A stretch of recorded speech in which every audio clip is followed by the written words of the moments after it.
Blackthorn, do you have a moment? What is it? I'm busy. I wanted to tell you that Hugo Cooper is dead.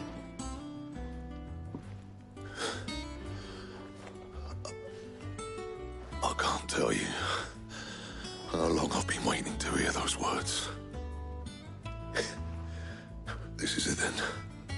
A new beginning under a new Sid. I'll try to live up to the name.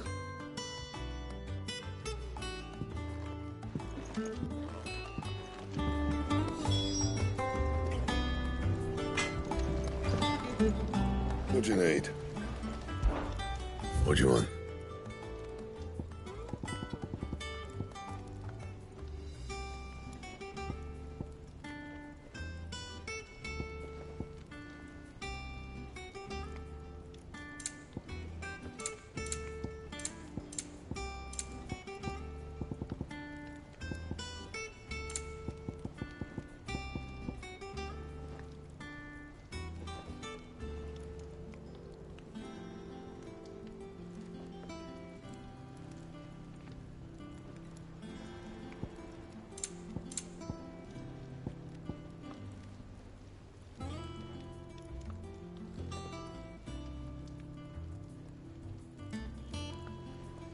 Anything else?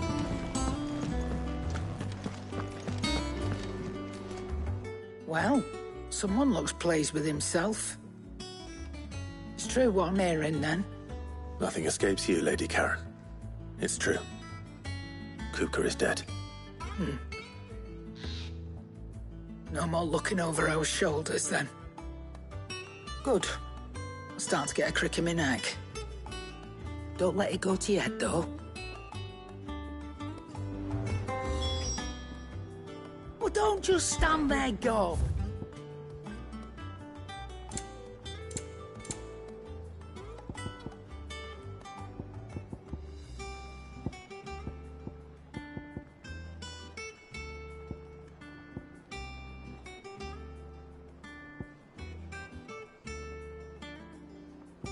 Come again. Or don't. I'm not much bothered either way. Back, are you? Not Sancfordian, do you? Not bad, if I do say so myself.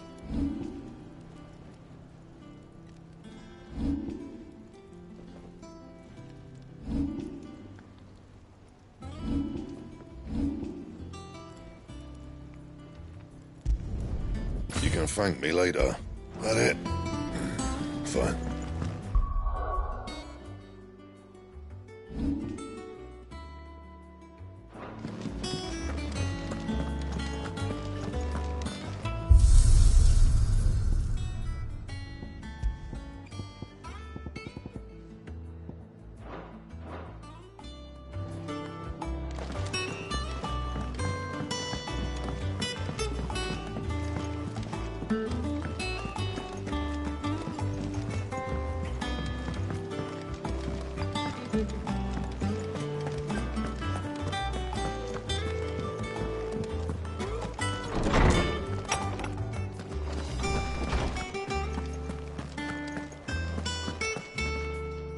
Ah, Clive. Have you come seeking the gift of knowledge? No. To share mine, actually. Hugo Cooper is dead. Oh, my. Can it really be true? Look, he's crying. He is. The big baby. And with good reason, children. These are tears of joy. We must offer up a prayer to your parents that the heavens might weep with us. There shall be no lessons today, only thanksgiving and merrymaking. Go, put away your things. All right. Brilliant.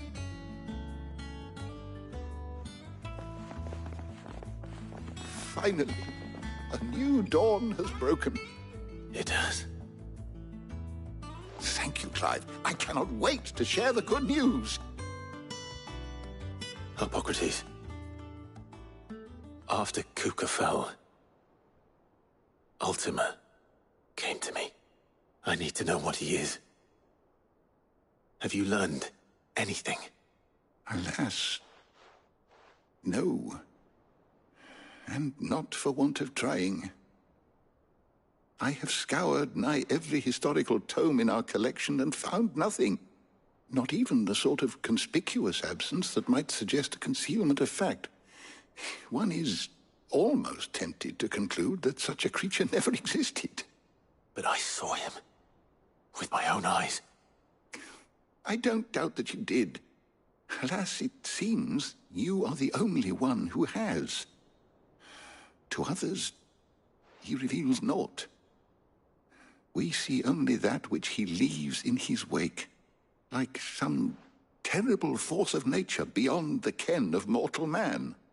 A bringer of death.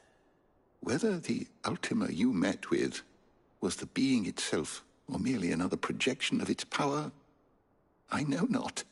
But until I do, my investigations shall continue. Thank you. It means a lot. Right. Let's see if Otto has anything else for me. How good it is to see you, Clive. I have compiled some new entries, if you would like to see them.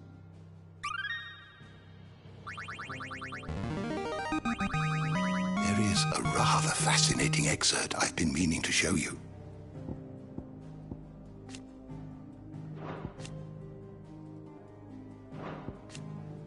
What subject shall we consider today?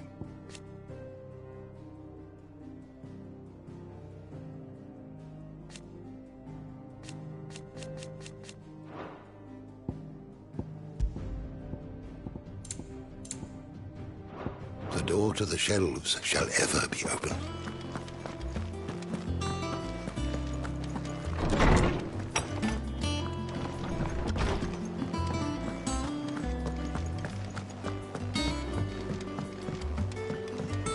I'm telling you, it's true. I heard it from Otto's own lips.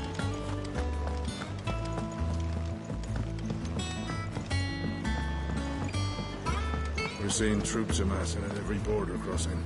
You barely sat down since you came home. Vivian got you running errands or something? Just spreading the word.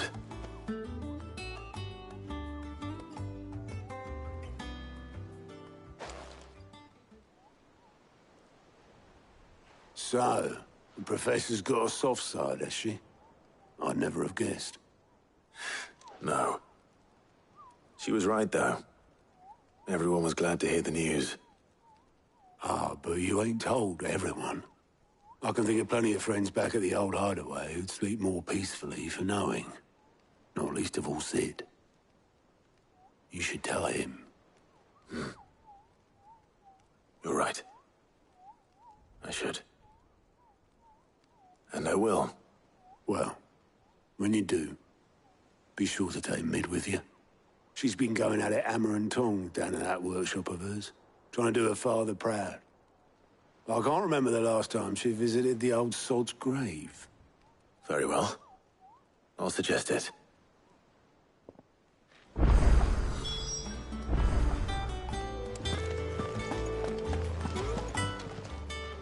How are you doing? Quick look.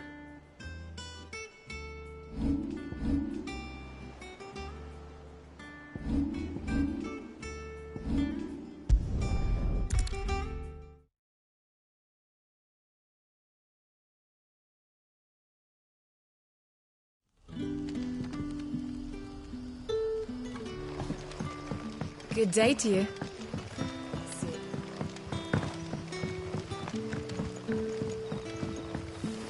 The crystals we get from the We are to dig a new soap. Ah, Clive. Your timing is exquisite, as always. I have a concern which you may be able to assist me with. Go on. There are whisperings afoot of shadowy figures having been sighted outside the village.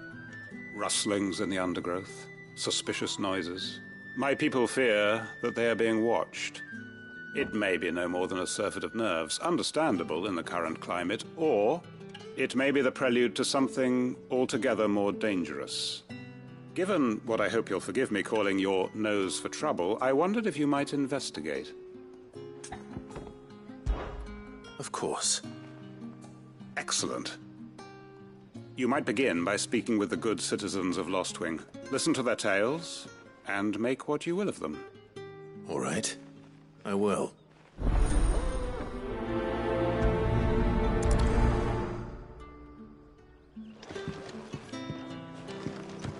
Right. Let's see what the people of the village have to say. I'd better find out if this is just nerves, or something we need to take more seriously.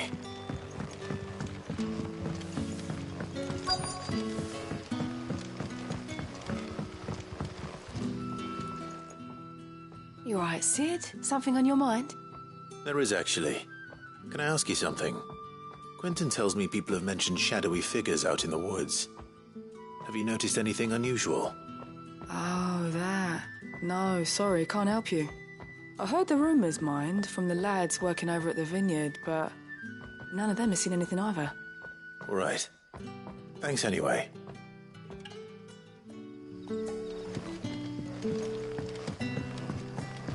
But when can I go on a special errand?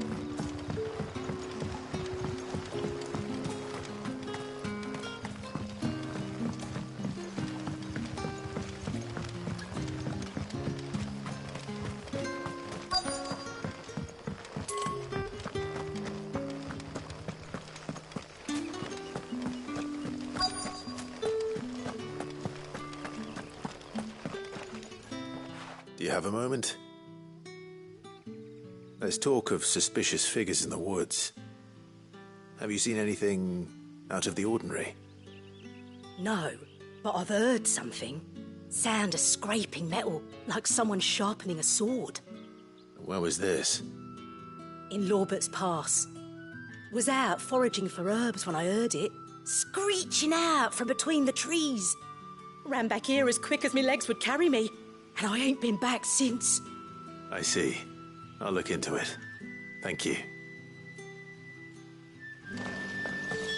Seems Lorbert's Pass is our best bet, then.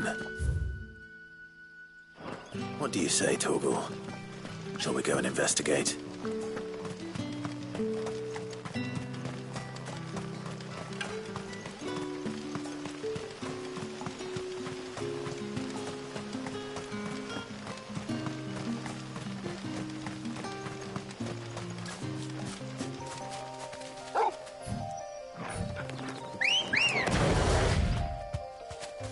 Ready, go? Run like the wind.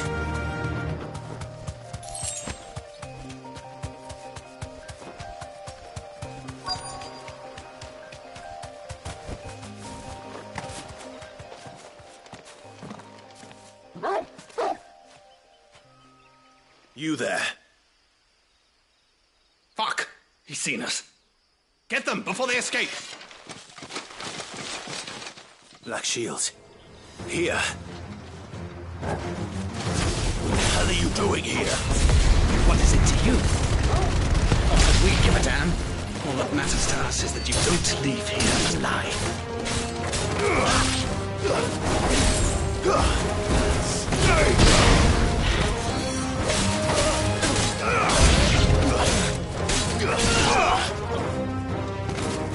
This one. Go, Torgal! Get him!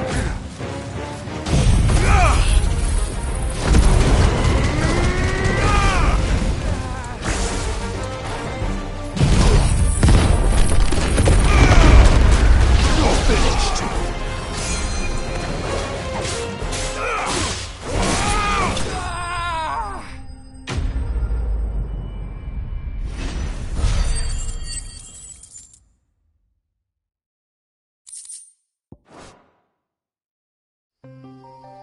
Why were they here? Were they planning an attack on Lostwing? I need to warn Quentin.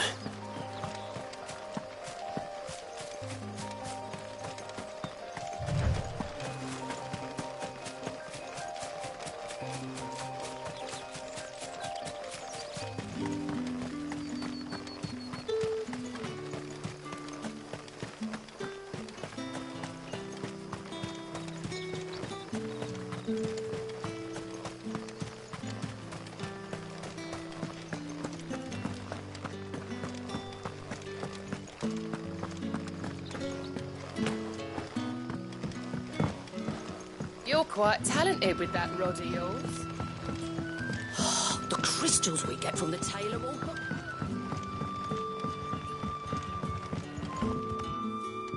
Clive, how goes the hunt for our sinister figures? I found some black shields hiding near Lorbert's Pass. They're gone now. Black Shields. The Empress's former bloodhounds. Though they serve another master now. One who means to root out and destroy both me and those I care for. And it would appear the pack has finally caught the scent of its prey. Damn it all. I had hoped I would have more time than this. More time to prepare. But if we are cornered, we have no choice but to bite back. And bite back we shall. I'm sorry. You're going to need to explain. Who did the Black Shield serve now? And why would that person want you dead? Because I want him dead. Who? The former Lord Chief Justice of Sanbreque. All that I have built here is for him. I don't understand. Why him? Why Lostwing?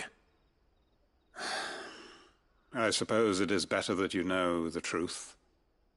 I was a member of the judiciary once. So sickened was I by the injustice of this world, I swore to fight it. And fight it I did, in my own small way. I saw more than a few corrupt officials condemned to the very cells into which they had thrown blameless innocents. Men to whom the law was but a scourge to turn against the powerless.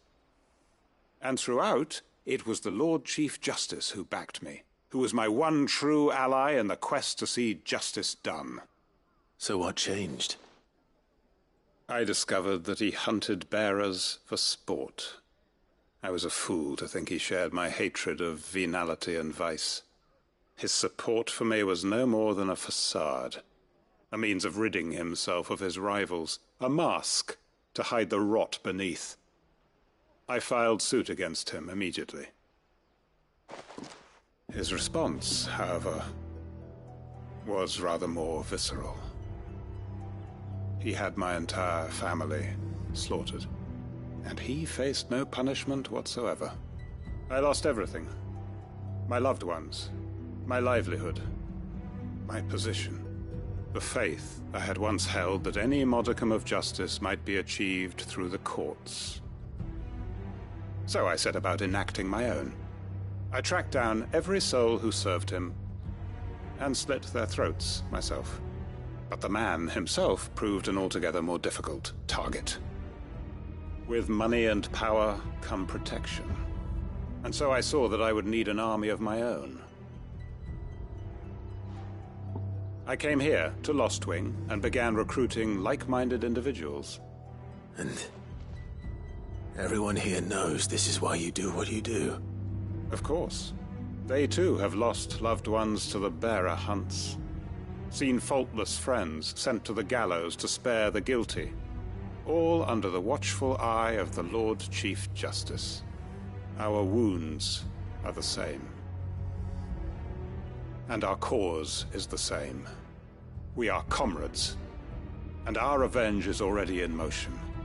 We know where he hides, how numerous and well-trained his guard. What we did not know until now, however, was that his plans may already be in motion too. Quentin. Our time is short. He may move against us at any moment, unless we move against him first. My friends and comrades, it begins. Make ready for war.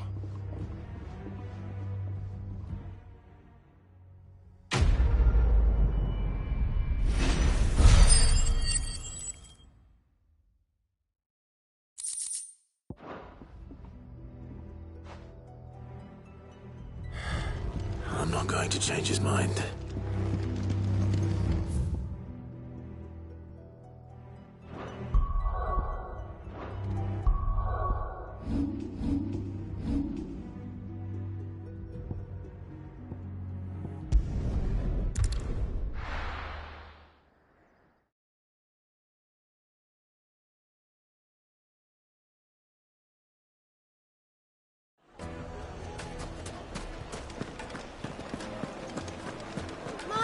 it.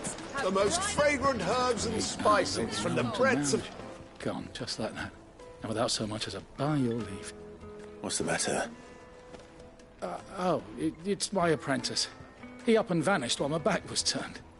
I'd go and look for him myself, but I've got a bakery to run. A bakery that's now short one pair of hands.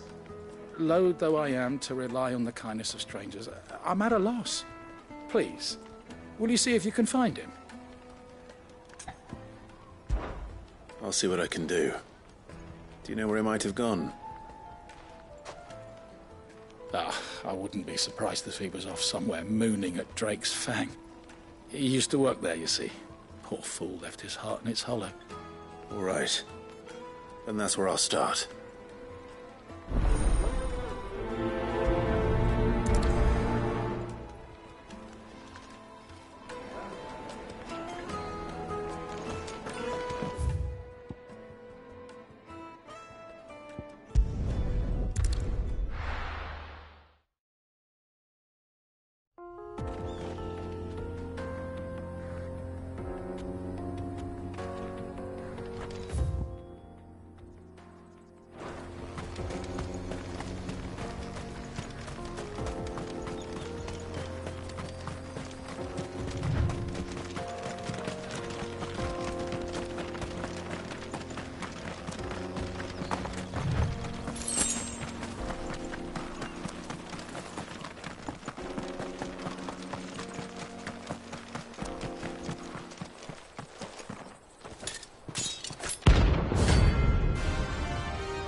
My blade yet hungers, and so do I. Come, let us feast on your flesh. Your feasting days are over. Nice try.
Those who kill for sport deserve no better.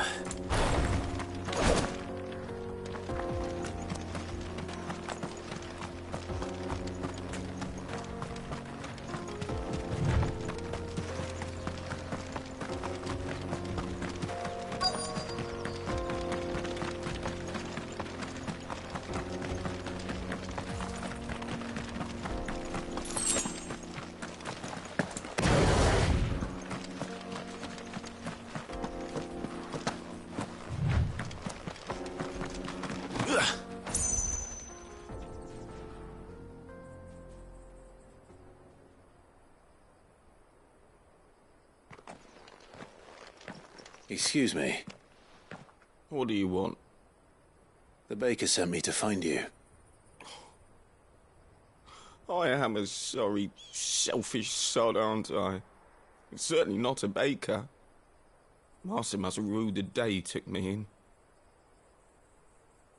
Time was the sight of the Fang used to calm my nerves. But now look at her. I take it you missed the Mother Crystal. I hated her, but she was all I knew. Worked her mines for years. And when she shattered, part of me shattered with her. I had to trade my pickaxe for a rolling pin, but I'm no good at baking. Every loaf I touch collapses. My bread's as hollow as I am. She was the only thing that could fill the hole inside me. Oh, I loved her, damn it. But now she's gone. She's never coming back. What am I supposed to do? I ask her. How does a shell of a man learn to live again?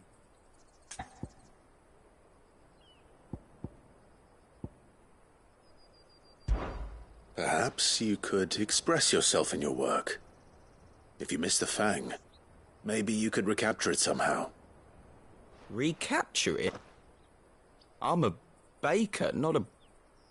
You know, you might just be right. What a fool I've been! I have to get back to the bakery right away. Thank you. Thank you, my friend. You've opened my eyes. Wait.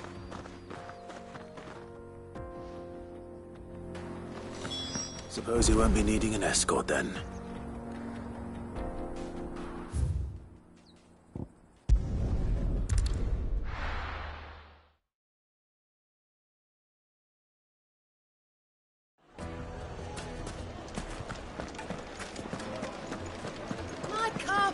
Take a sniff, good sir. You'll be Ah, there you are. The man who lit a fire under my wayward apprentice. Though I worry you might have stoked the flames a little too high. He damn near ran me down trying to get to my oven. Master, it's ready. Behold the Drake's Balm. A truly unique creation. I dare say it is. Just look at it. A perfect likeness of the Fang herself.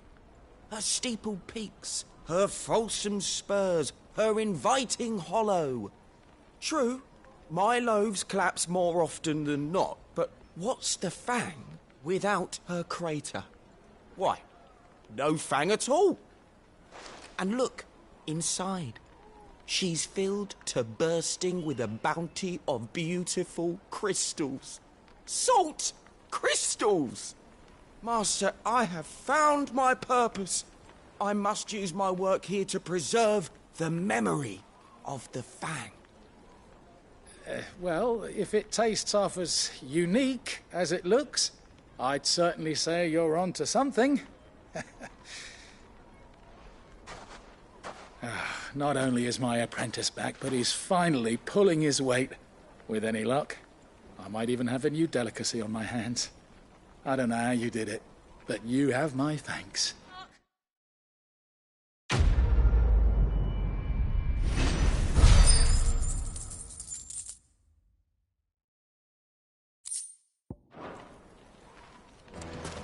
It would...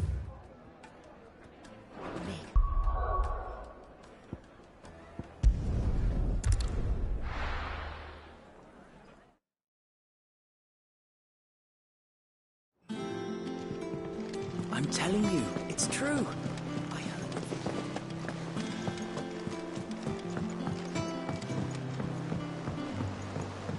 You're seeing troops amassing at every border.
Is it business or pleasure?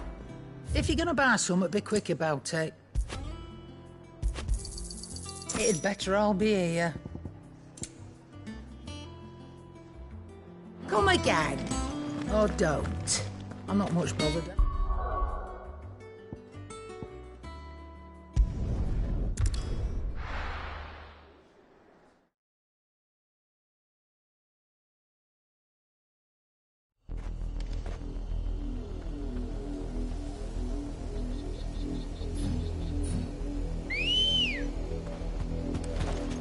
Ready, go? Fly, Ambrosia.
You deserve a rest.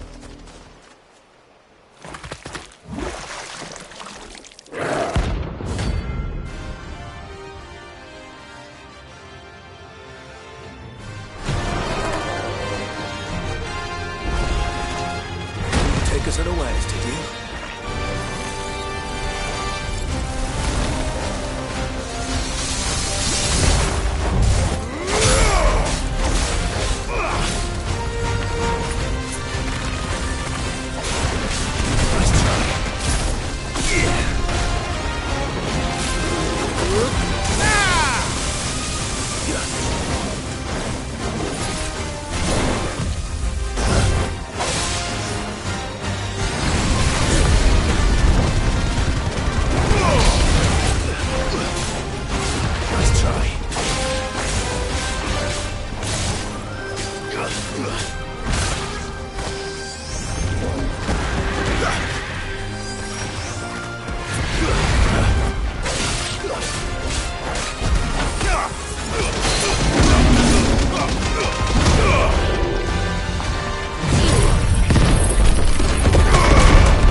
Farewell.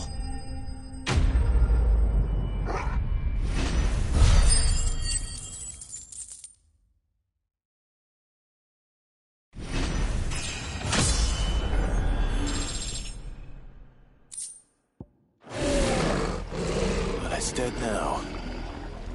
Whatever it...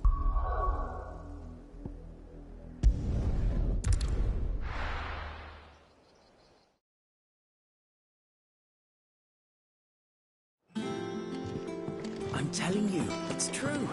I heard it from Otto's own lips. Hugo Kupka is dead.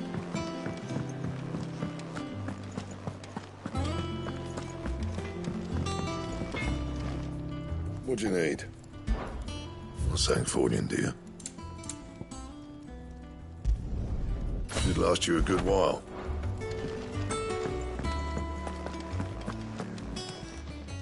Is it business or pleasure? Going purse weighing you down?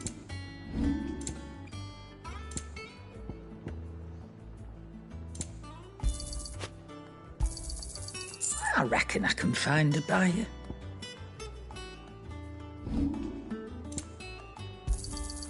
You're rubbing me blind, you know.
We're seeing troops amassing at every door. No surprises there. How may I help you today, Clive? Your benefactors are a generous lot. You earned this.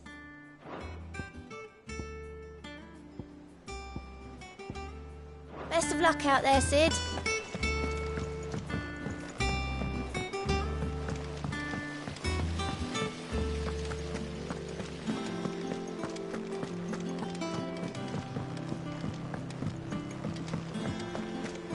I think Mid might need some help, Tony. If I don't come up with something soon. All right, Clive? What do you want? I'm going to visit Sid, and I thought you might like to come with me. Sorry, I'm too busy for all that right now. I've got to get this thermal displacement stack sorted. Thermal... Displacement stack. Here. And this is for... Only the fastest, finest ship the world has ever seen. The Enterprise. Me and my dad designed it together. Where other vessels rely on the fickle winds to drive them through the water, ours is fitted with mithril engines.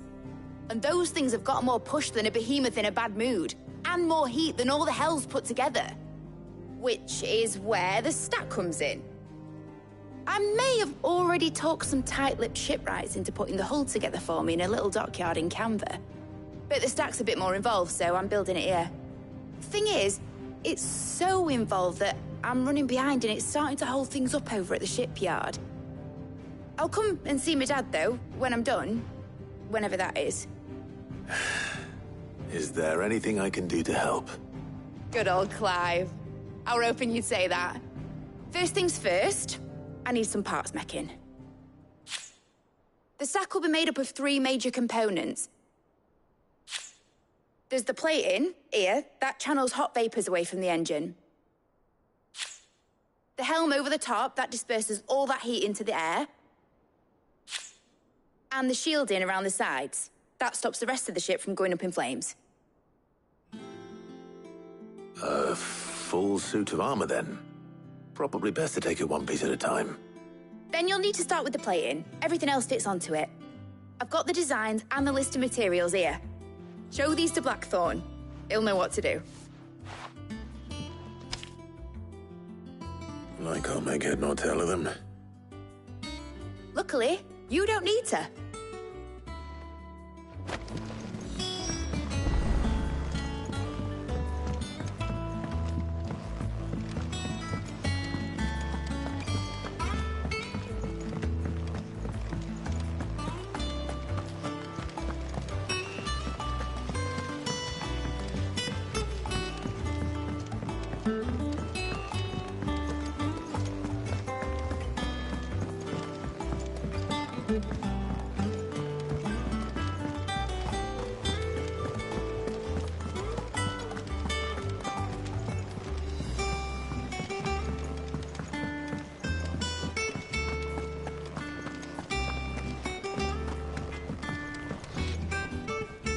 Blackthorn, can I ask a favor? Out with it.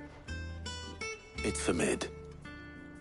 This my last chance to say I'm otherwise engaged. Spare myself the arseache. Go on then. What is it this time? She said you would know. Here.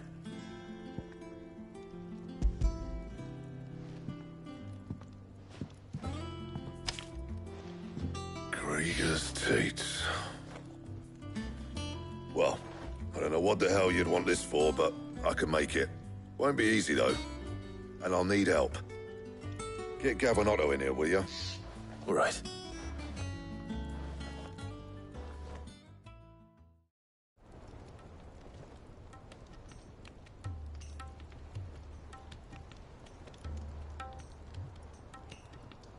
So Mid's roped us all in here again, has she? Typical. Still, if that's what it takes to get her to visit Sid's grave, I'll do what I can. And, what is it we need to do, exactly? Take a look at this. It's this plating. The usual sword-grade steel won't work. We need something that can get very hot, very fast, and still keep its shape. That means an alloy. Something that won't break or buckle at the temperatures she's talking about. Which is where you lot come in. I need materials, and I've got my work cut out already. You'll have to fetch them. Now, there's a special kind of sand I'm after that you can only find out in the Valcroy. Stardust, they call it. As for the rest of the stuff, my usual supply should have it in stock. It just needs buying and bringing back here. Well, we'll get it done quicker if we split up. One of us should probably give you an hand collecting the sand. And the other can go and get the rest from this supplier. Right then. Well, make your minds up who's going where, we can get this over with.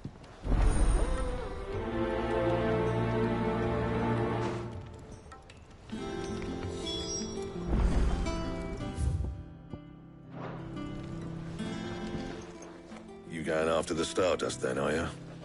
Which one of these 2 lucky souls is going with you?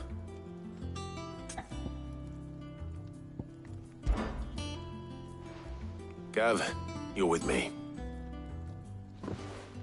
All right, then. So, where do we find this Stardust stuff? There's a river that runs through the southern reaches of the Valcroy. It's the black sand that washes up on its banks that you're after. Southern reaches of the Valcroy, eh? That's down past Dalamil. I'll go and scout the place out. See about hiring us a wagon to bring the stuff back to. All right. I'll meet you by the river. While you're off having a paddle, I'll pick up the rest of the stuff from Blackthorn's supplier. Take care. You two, eh? Don't go letting him fleece you. Fleece me? I'd like to see him try. In your own time.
Looks like I found the river.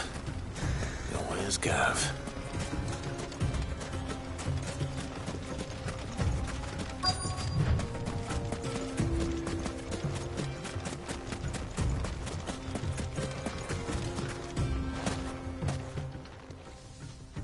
Sorry to keep you, Gav.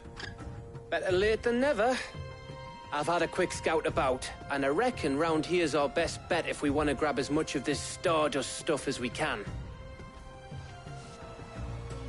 Don't know what Blackthorn's planning to do with it, though. I asked over in Dalamil, and they seem to think it was worthless.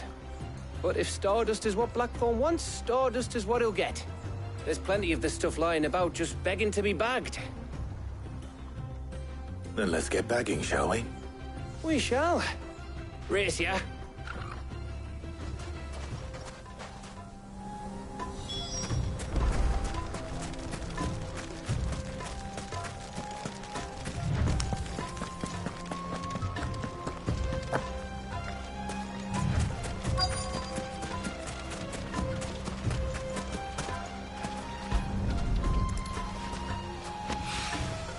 So this is Stardust.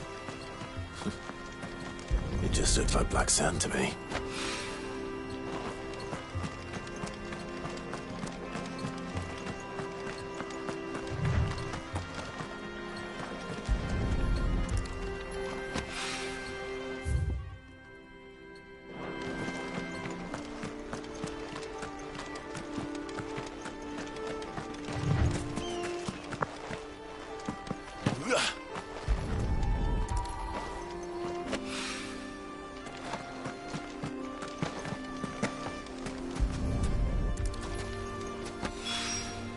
That should be enough for now. Let's see how Gav's getting on.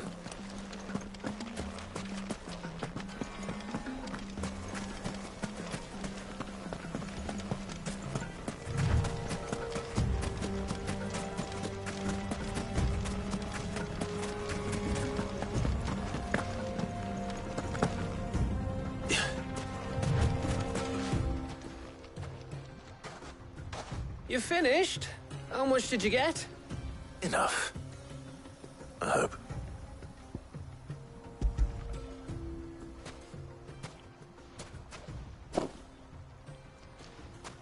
Oh, you win. That might even be enough for old Blackthorn.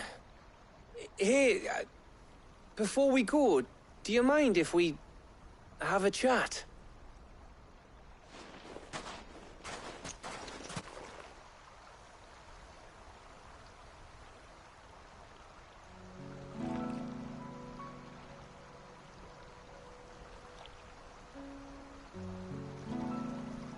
Feels like ages since we had the chance to talk. You know, man to man like. It does, doesn't it? Back when you first took Sid's name, we were talking all the time. Working out what to do in that. There was a lot to work out. And there still is. Those shoulders of yours starting to feel the strain. Hardly ever see you around the hideaway nowadays. Always on some errand or other.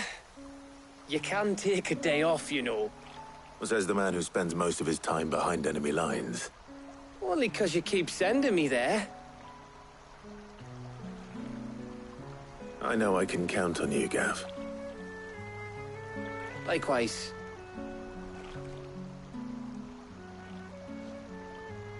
So you keep sending me wherever you need to, and I'll keep going. Safe in the knowledge that I have a home to come back to. Thanks to you.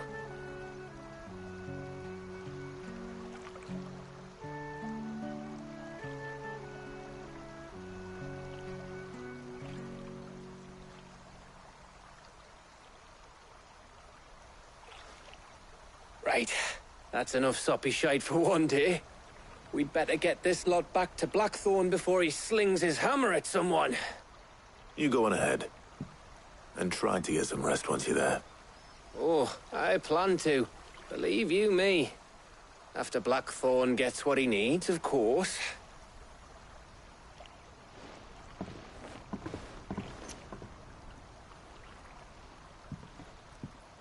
Right. Ready to go home, boy?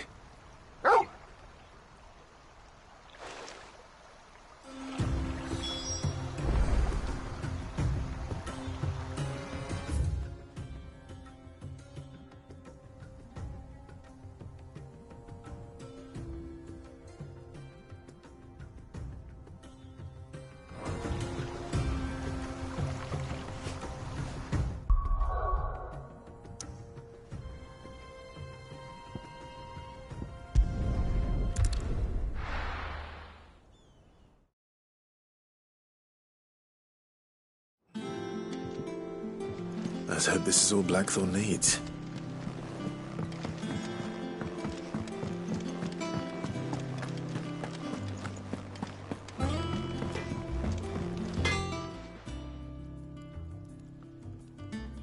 Blackthorn, got everything you need? Yeah. Yeah, I do. Cheers for the stardust. Should be enough to be getting on with. We should go out on maneuvers together more often. It beats sneaking around on your Todd all the time. I'll make a start on putting this thermal plating together then. It'll take some time, mind. So if you've got other things to be getting on with, I could do without you breathing down my neck. Thank you, Blackthorn. I'll let Mid know construction's underway.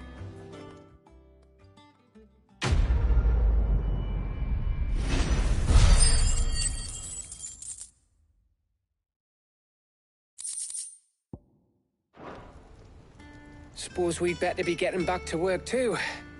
Give us a shout if you need anything.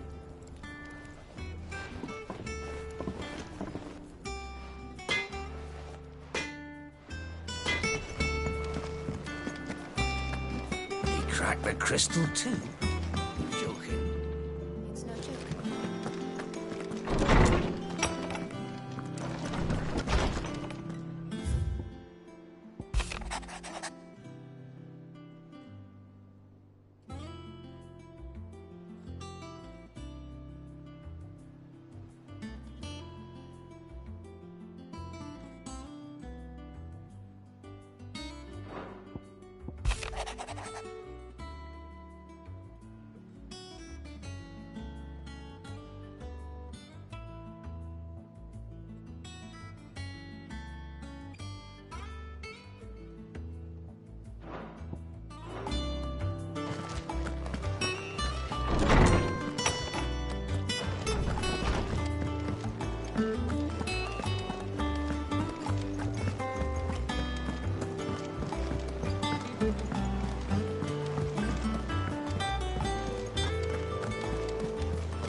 We're seeing troops in there.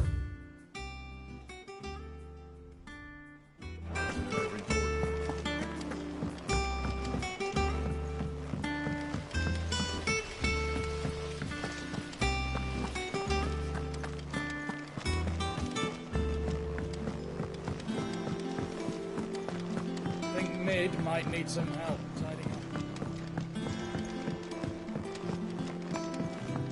If I don't come up with something soon. You'll be pleased to hear that Blackthorn started work on the plating. Excellent. 1 down, 2 to go. So, what's next? The helm, of course. For this, we'll be repurposing fallen scrap. Salvage from the ruins? I thought that material was all but impossible to work. Ah, but we don't have to. I'm sorry. Just so happens there's one particular ruin that's broken into exactly the right shape and size pieces for what we need. What's the name back there? I'll give you all the details. What's her name? Right.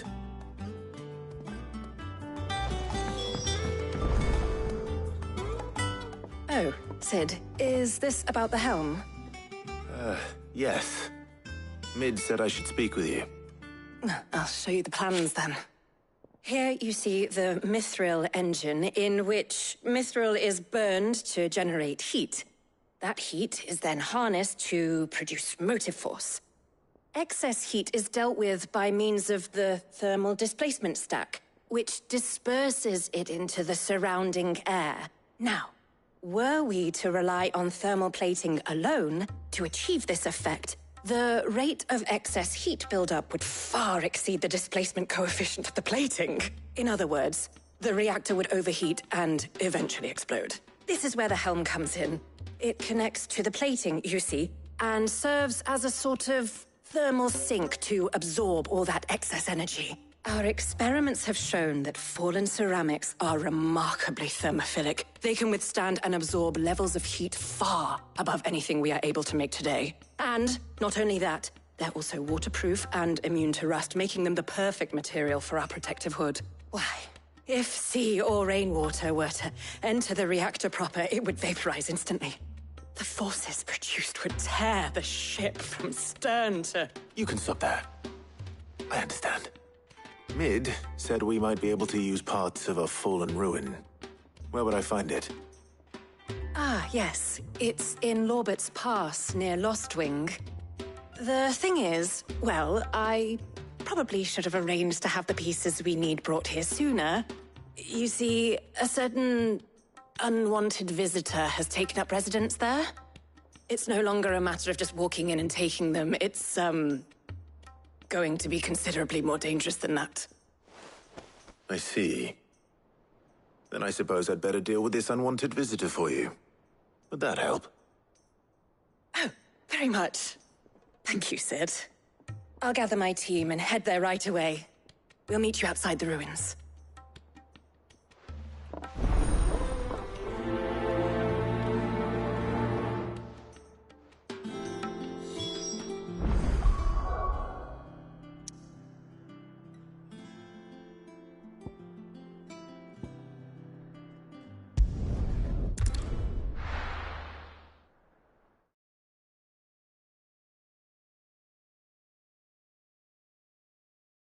I'll be taking you all to a storehouse in the Bales.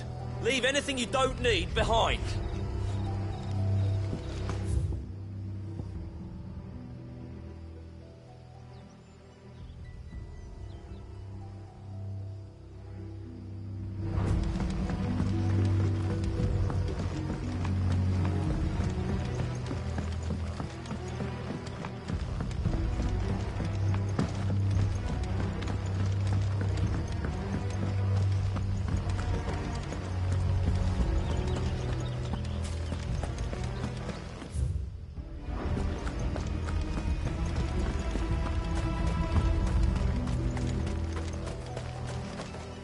This is no time to ride.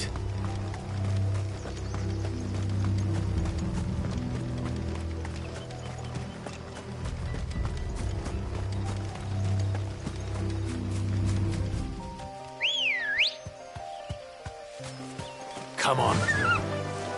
Run like the wind.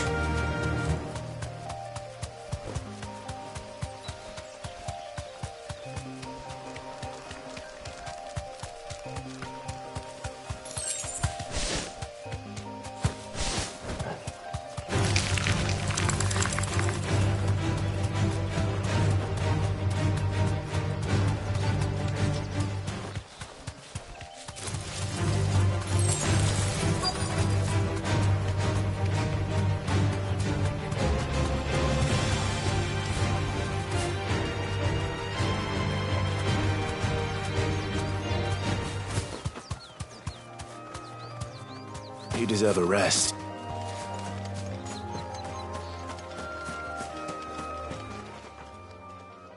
Oh, there you are, Sid. Thanks so much for coming. The, ruins are just over there, as is the creature I told you about, I'd imagine.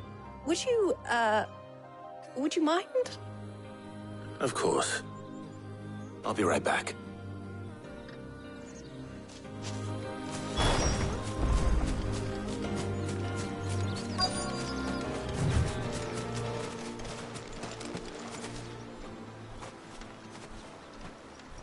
Anybody home?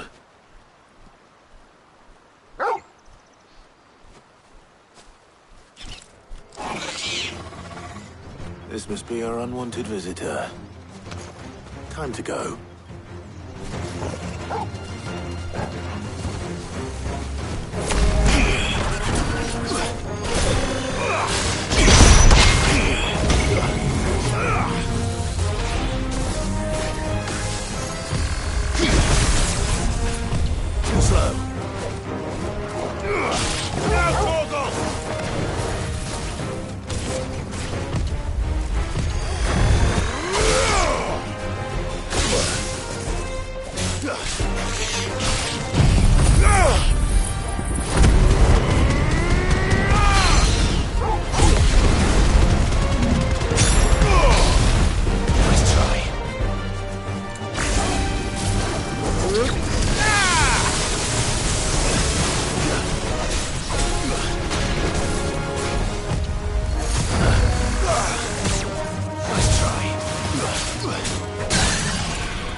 The things I do for you, Mid.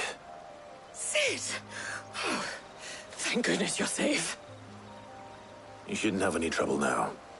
Indeed. Well, don't let us keep you. We'll, see that everything is transported safely back to the hideaway. All right. I'll let Mid know you're on your way.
We're seeing troops amassing at every border.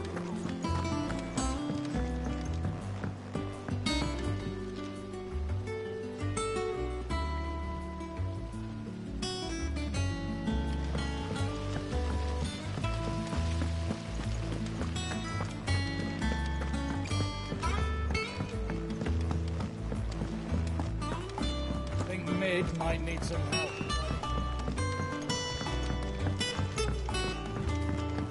If I don't come up with something soon.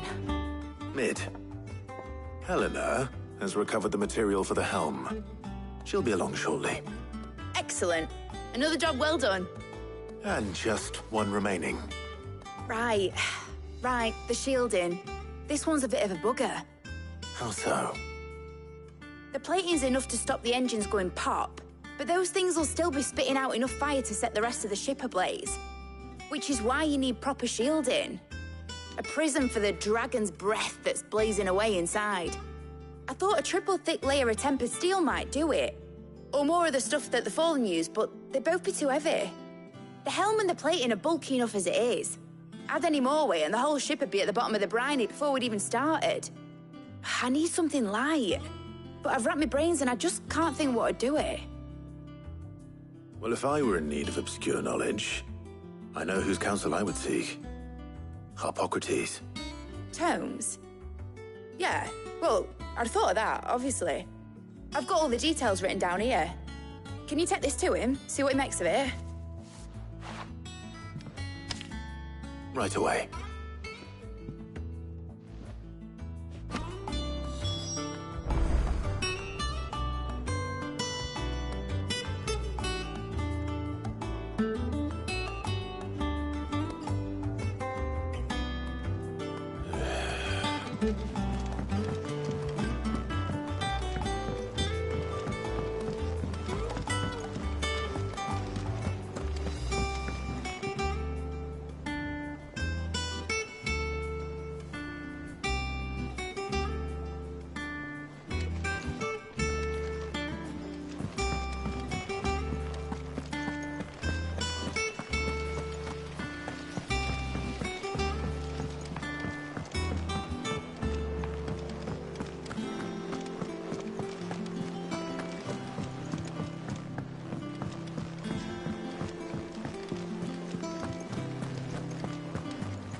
Hippocrates, do you have a moment?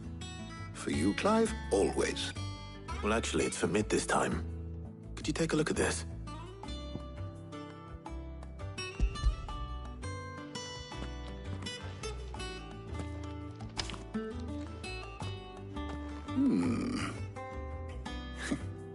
Shielding for a mithril engine.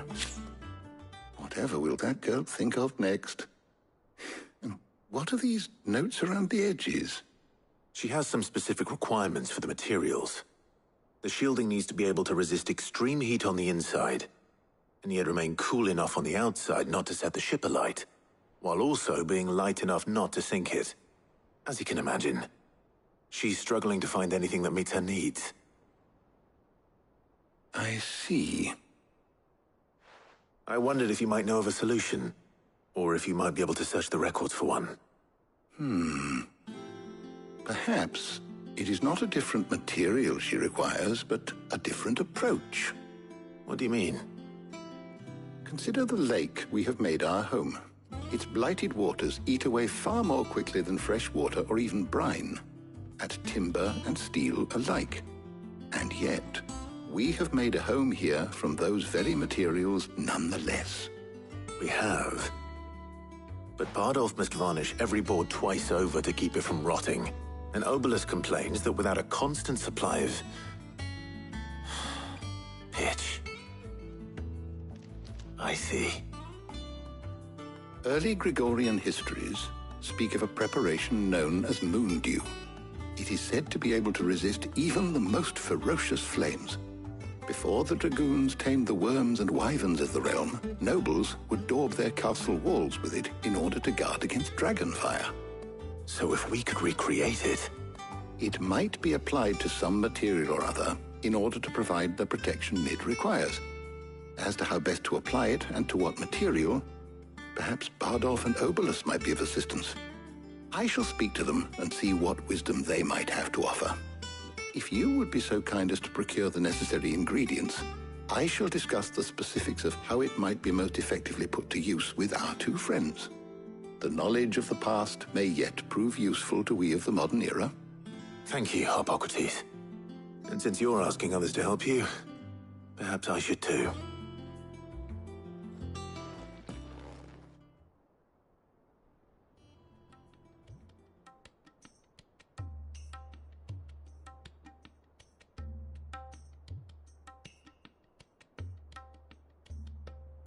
So you need a hand, do you?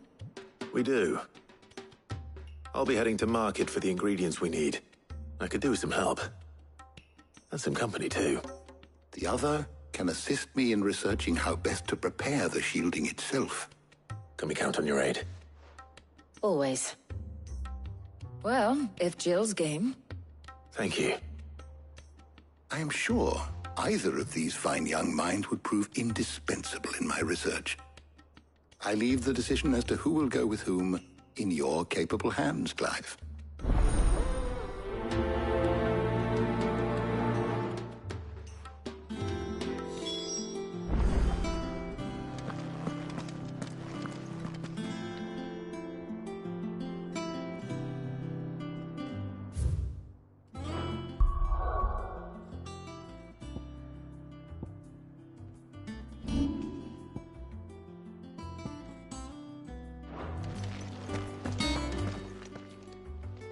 So, Clive, have you made your decision? Who will accompany you on your little excursion?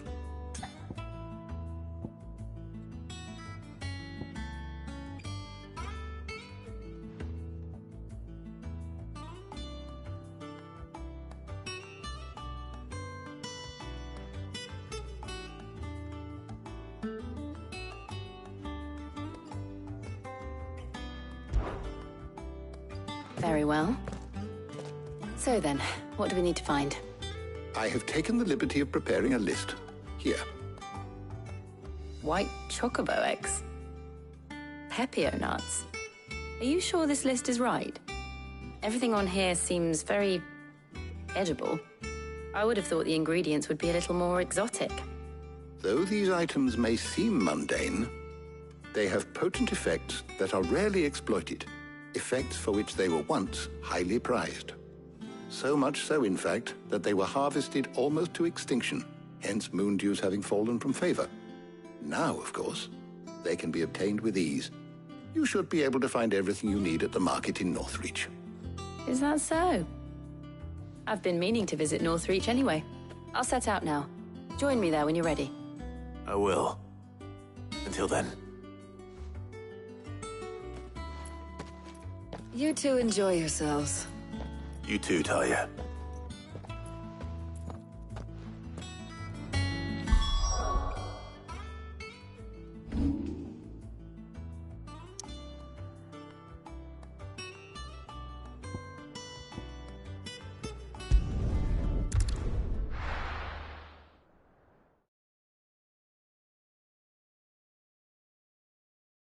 Now, where's Jill? Do you see anything you like?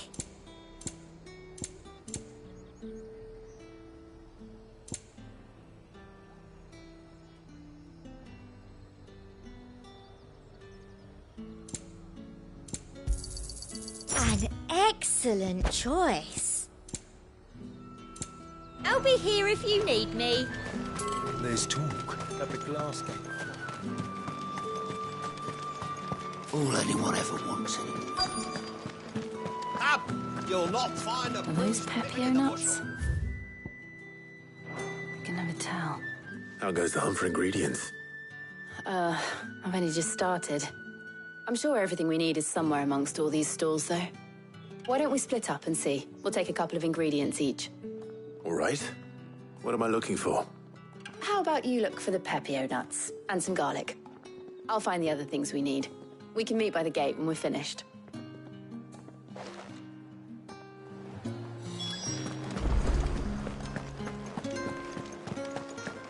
Fresh cuts! Come and get them before they're gone. You haven't much, but you're free to look. Ah, yes. Good day.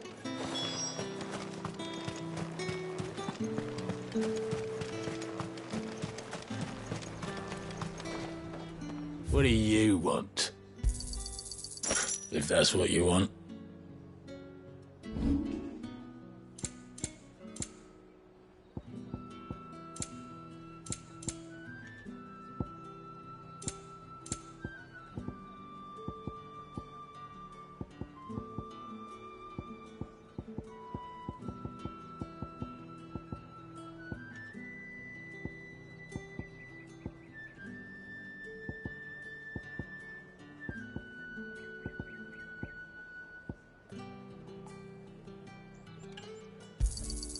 I pay what it's worth and no more.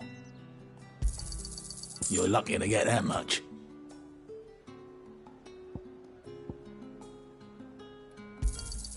I pay what it's worth and no more. Thanks for nothing. That's everything. Let's see how Jill's getting on. Keep them pilchards nice and chilled. I won't have...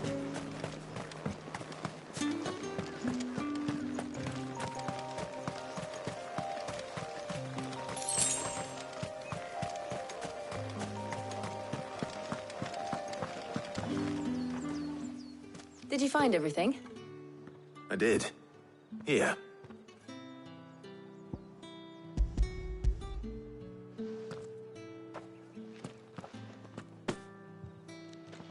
Garlic and Pepio nuts. Perfect.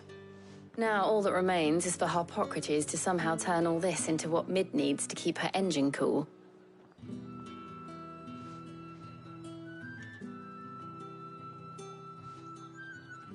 But before we head back, would you walk with me a while?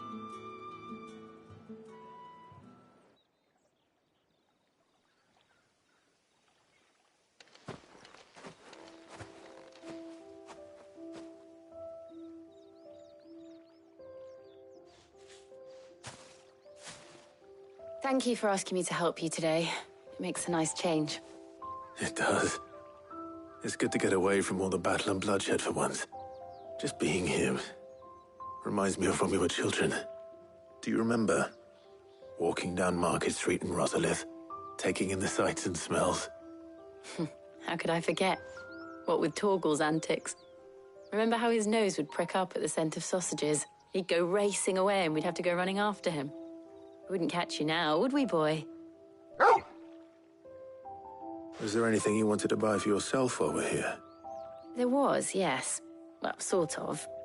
Molly in the kitchens told me about a place that sells particularly good pies. Thought you might like to share one with me. I would. Thank you. And I saw some bread.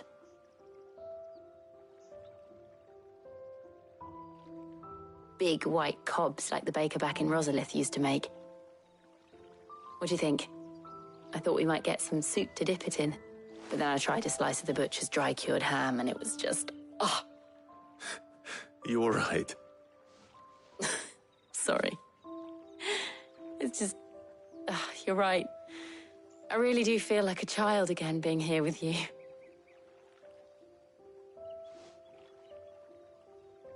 Clive. Is it wrong of me to enjoy this? No, Jill. This is how life should be. And it's how our lives will be when our work is finally done. When we can live on our own terms. I hope so. Thank you, Clive.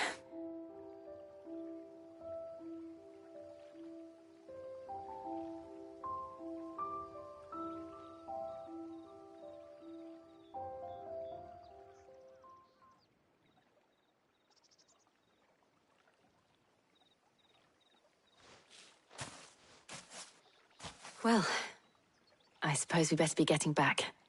I need to give these ingredients to Harpocrates and Talia. I'll see you at the hideaway. Take care. I will. You too.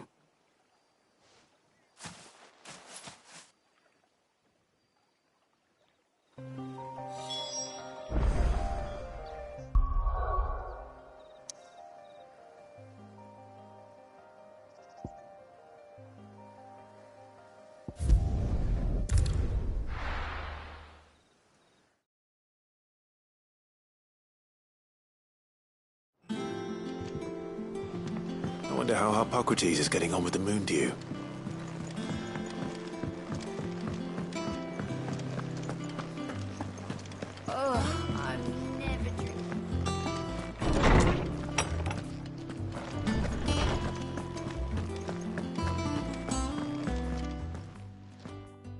How's work on the shielding progressing, Harpocrates? Well, very well indeed. And thanks in no small part to your kind assistance. I was just explaining to Talia how we might best go about preparing the moon dew. And now that we have all the ingredients, we may begin. You can count on me. I've mixed more than a few mysterious concoctions in my time. I'm sure you have. What about the shielding itself? Work is underway, under the watchful eyes of Bardolph and Obolus. Apparently, it'll be ready soon. Thank you. All of you. Right then. Jill, would you join me in the infirmary? Many hands make light work and all that. Of course.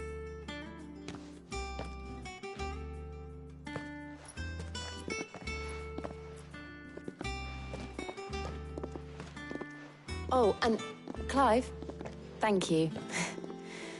It was nice just being with you.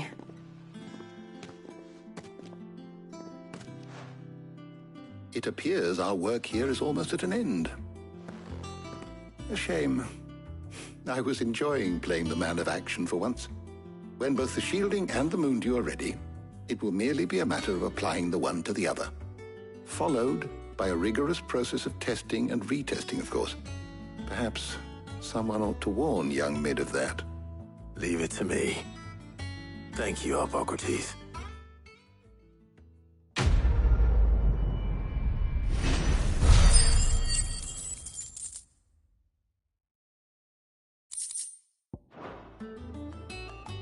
Well, I'd better go and give Mid the good news then.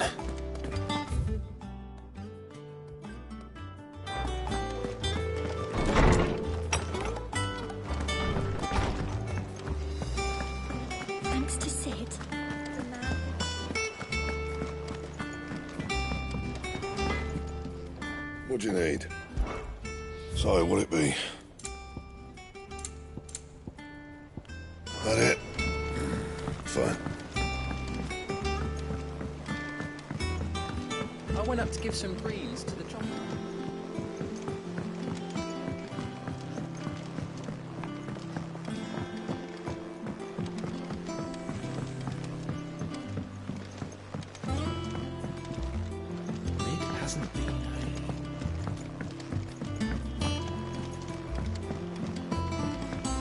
Editors started reading books that don't have any pictures in.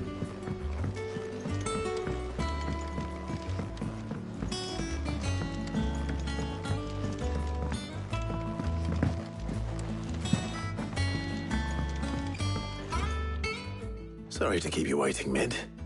But you'll be pleased to know that work on the shielding is underway. You found something for it? In a manner of speaking, Harpocrates knew of a substance that's highly resistant to heat. A coating that should provide the protection you need. He's supervising the construction and testing of the shielding as we speak. Brilliant! I knew you wouldn't let me down. Don't thank me. I'm just the errand boy. Right then, better start working out how to bolt all these bits together. To the Black Hammer!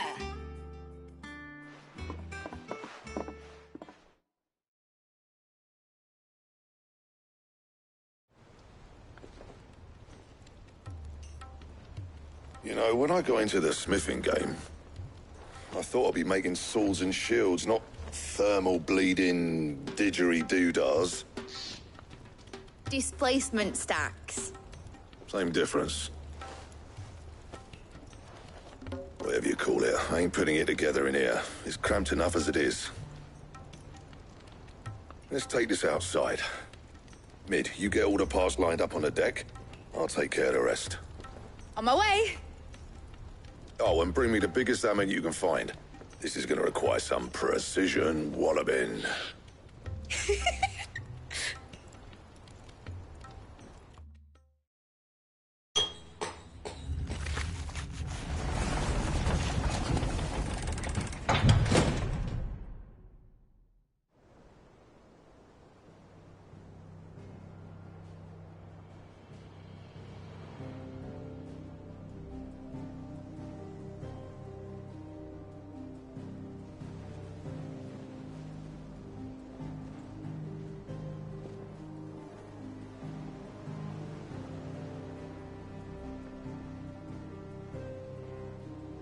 It's finished! It's finally finished! Thank fuck for that. I'll be feeling my hammer arm for weeks. Thank you, Clive, Blackthorn, everyone. That's one down and just 3 more to go. I'm sorry. Oh, didn't I tell you? The Enterprise has 4 mithril engines, and we'll be needing a displacement stack for each. You don't mean... Don't worry. Now they've got a finished one to work off. My gang in Canva can build the rest.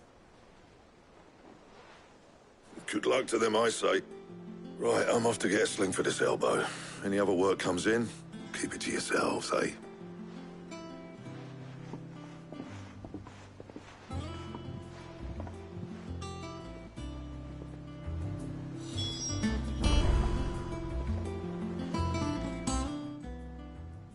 What's the matter? Nothing. Just daydreaming. Thinking about the Enterprise sailing off over the horizon to shores unknown. Searching for a land untouched by the Blight. Just like me and my dad planned. So if the worst came to the worst and every scrap of soil in the Twins turned black, we might still have a chance. That's what she was meant to be. You see, one last chance just in case we needed it. But now she's so close to being finished, I've realized I don't want it to be that. I don't want it to be just a lifeboat for us to cling to if things get desperate. I want people to sail aboard her by choice, not from the lack of it. In a world where we're not just trying to survive, but where we can actually live. I'm working on that. And I'll do everything I can to get you what you want. Don't you always? All right. My mind's made up. As soon as the Enterprise is fit to sail, I'm putting her under your command. Sod our plans, I'm trusting in yours. Are you sure about this? Something tells me it's what my dad would have wanted. He'd be proud of you. You were gonna visit his grave, weren't you? I was. And you can come too, now that your little project is finished. Right. There's just one thing I need to finish up first. Won't be a mo. All right. I'll let Otto know you're coming. Meet us in the mess when you're ready. Aye, aye, Captain.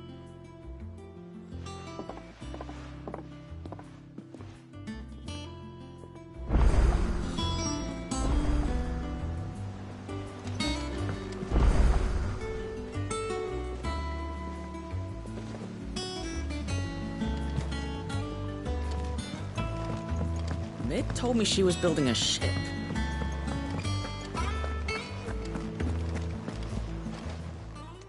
Welcome to the Patron's Whisper. Here you are.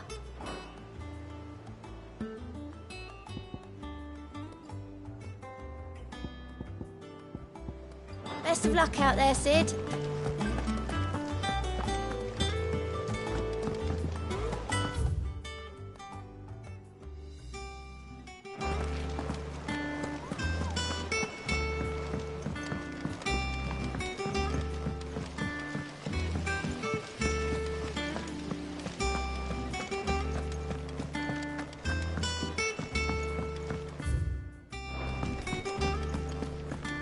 Think Mid might need some help.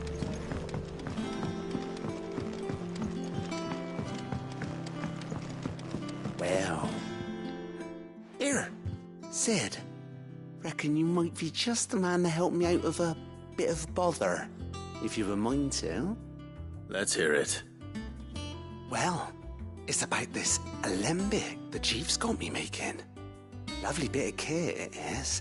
Bung in a solution you want splitting, and it'll separate it out, just like that. Problem is, it won't always get rid of all the impurities. And with some of the stuff we need it for, that ain't good enough. Which is why I've been looking for something to filter the liquid we'll be cooking off. And that's where I was hoping you could help me out. I imagine Ty could get some use out of this alembic too. Distilling medicines and the like. All right. Why not? Proper job! So what exactly do you need for this filter? Nothing but bomb ash'll do, says the Chief.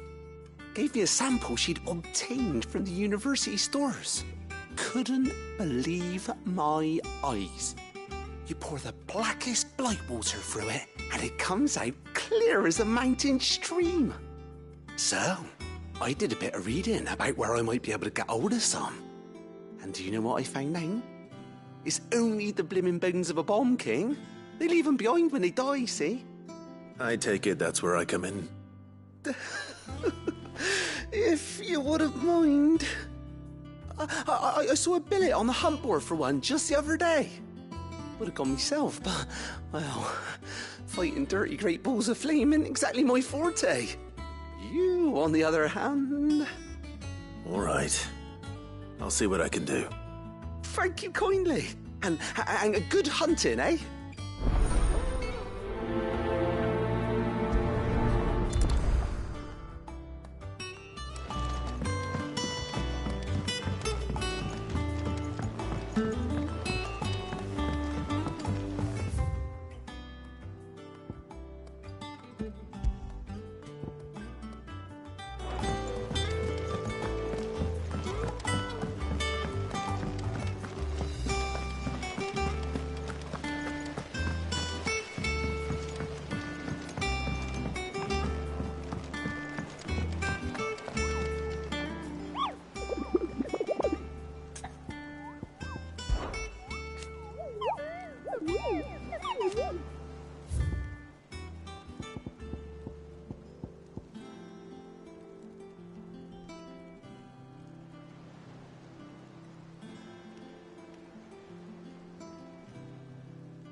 Mick told me she was building a ship.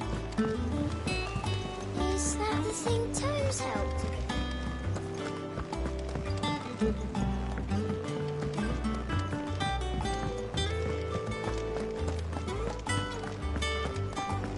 He cracked the crystal too.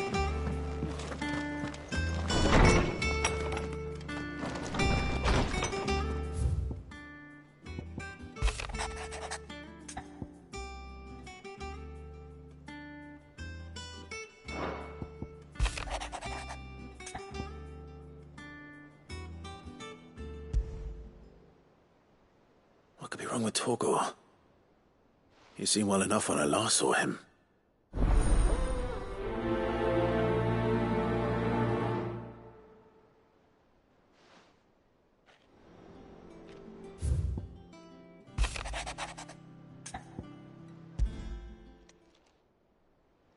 Hopefully it's nothing.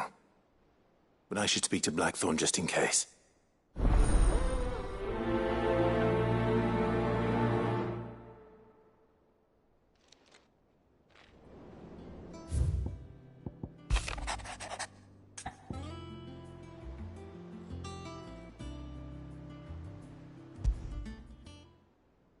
Trouble with the ledgers. Shouldn't he be asking Otto for help?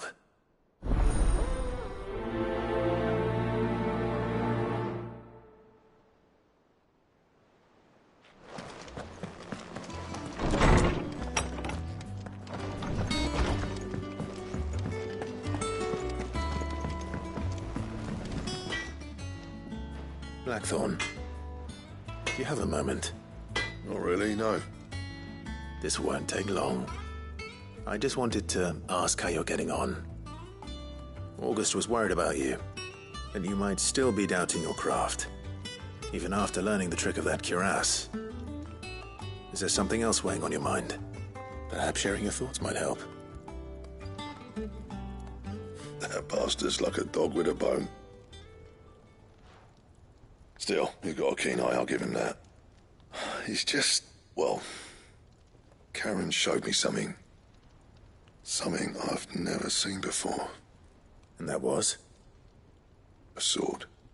An odd-looking thing with a single-edged blade. The metal itself wasn't anything to write home about, but fuck me. The edge on it. You could slice a man clean in two with a weapon like that, and he'd be halfway home before he even realised he'd been cut. So that's what's troubling you? Nah. Not troubling me exactly. More distracting. Can't stop thinking, how do you get an edge that sharp? It's driving me mad. And if you knew how to do it, we could arm the curse breakers with even better blades. That's about the size of it, yeah. I'll see what I can find out. Sharper swords are always welcome. And we can't have our master blacksmith being distracted. You're a soft touch, you know that. But I can't say I'm not grateful for it. Good luck, eh? Thank you. Let's see what Karen knows about this sword.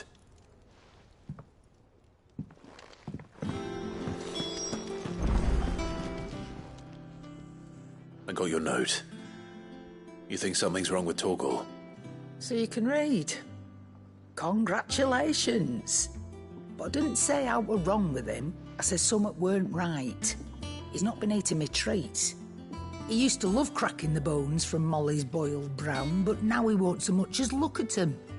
Didn't like him. Which is why I'm of a mind that his mind's on something else. You've not been working him too hard, have you?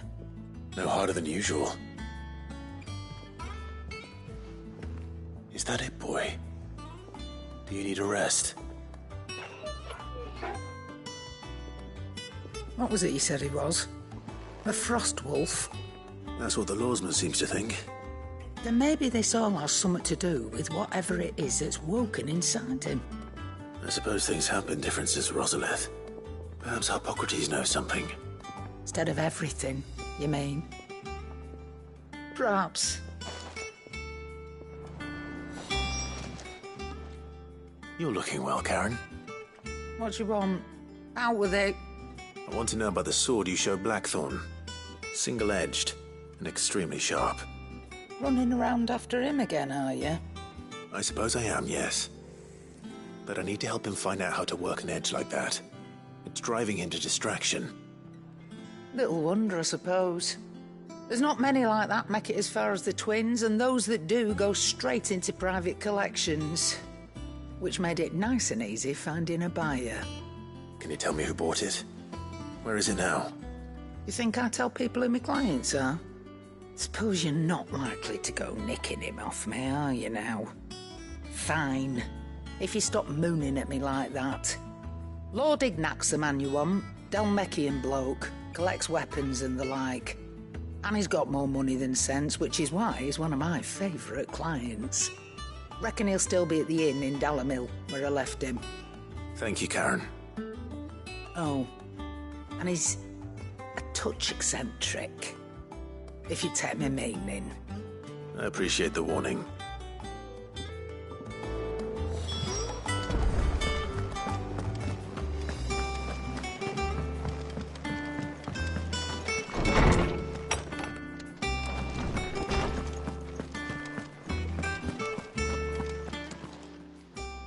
Lawsman, I need to ask you about Torgal.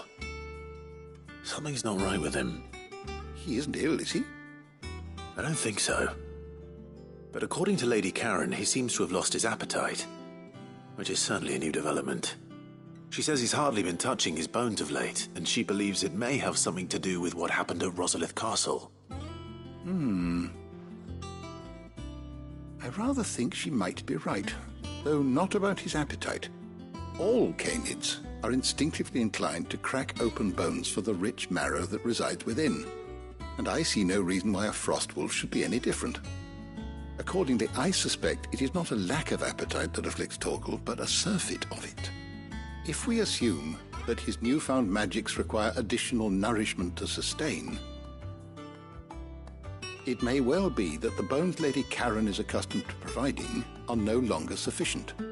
Frostwolves, after all, habitually prey upon far larger animals, whose bones may yield altogether different nutrients. As to where one might find a suitable substitute, some antelopes that graze the meadows of eastern Rosaria have been known to grow to a size more than double that of their lesser cousins. I don't recall ever seeing any that large. And little wonder. The oldest and largest such creatures rarely leave the safety of the highlands for fear of predators. The last elder antelope sighting I recall hearing about took place near Cressida, and that was long before the village was abandoned. Even so, it seems like a good place to start. Good hunting, Clive.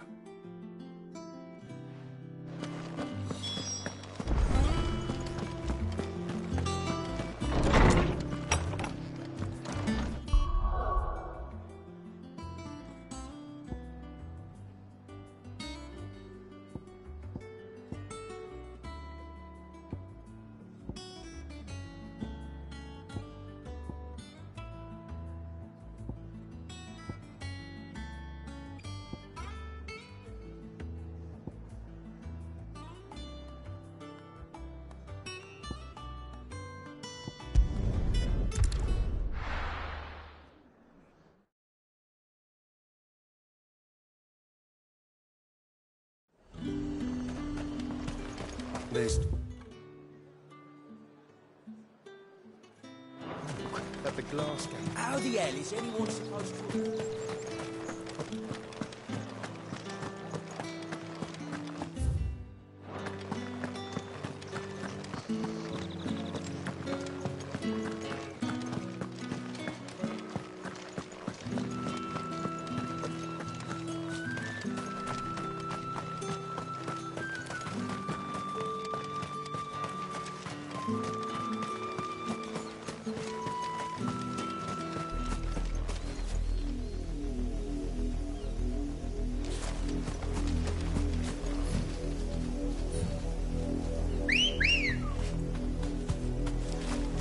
Let's go. Yeah!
You deserve a rest.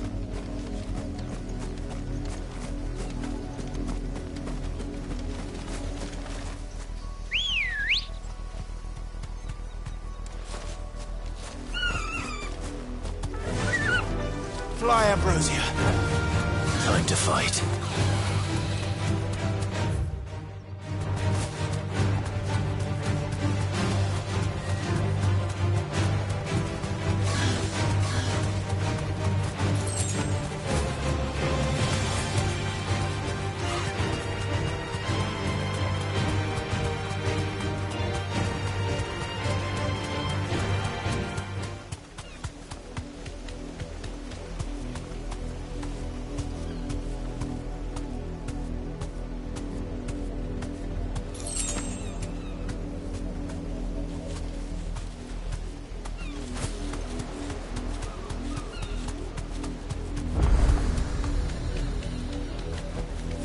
To the stables, girl. Away, traveller. The penitent's gate remains closed by order of the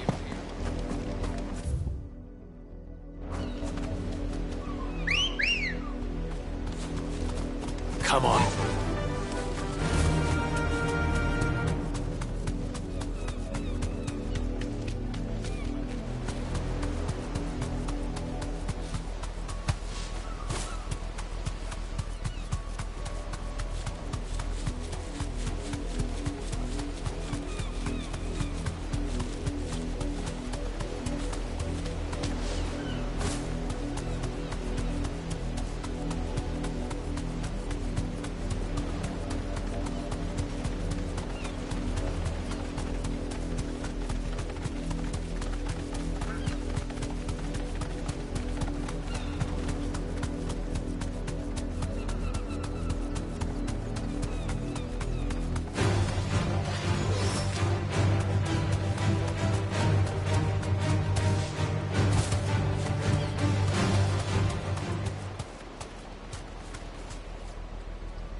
Come on.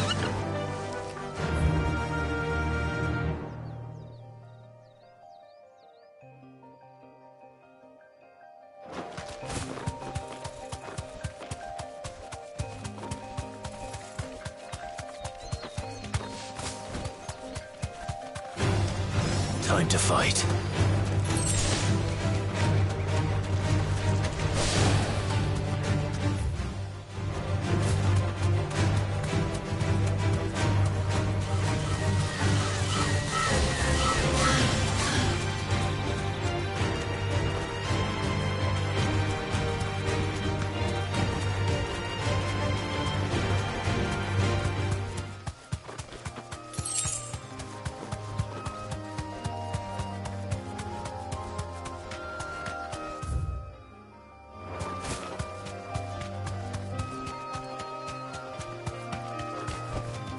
Back to the stables, girl.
Enough!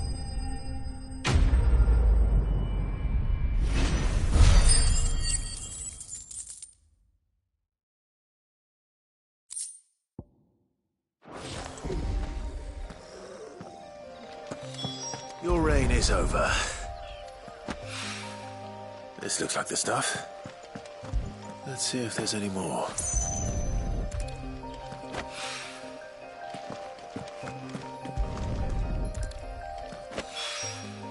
That should do it.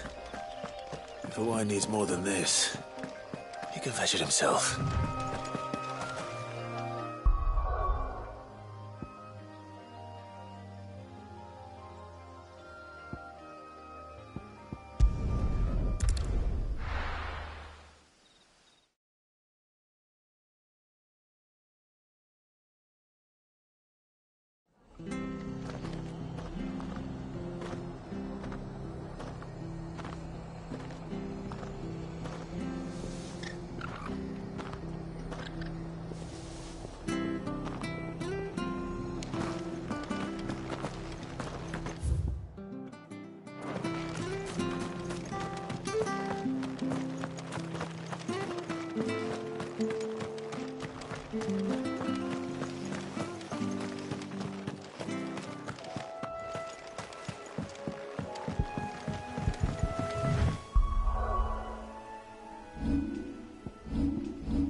mistakes.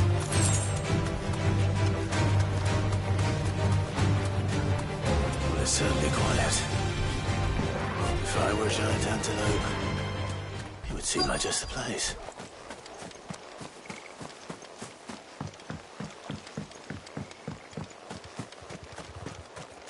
I doubt we'll find one bigger than that.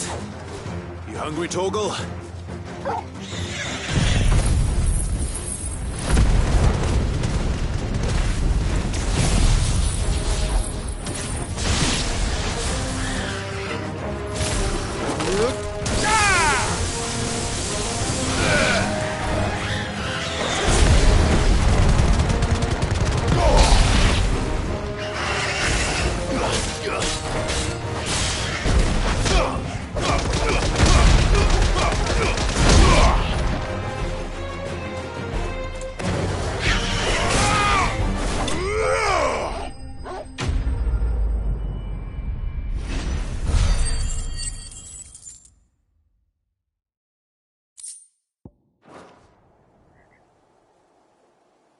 Now,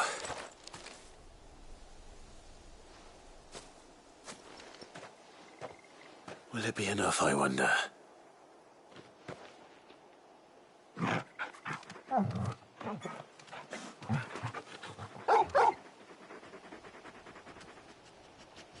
I say that answers my question, which means we owe the lawsmen our thanks. You're just a big puppy, aren't you? A very big puppy.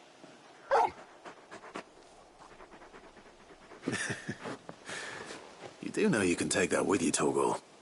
Lady Karen will be relieved to hear you've got your appetite back. Come on, boy. Oh, Torgal.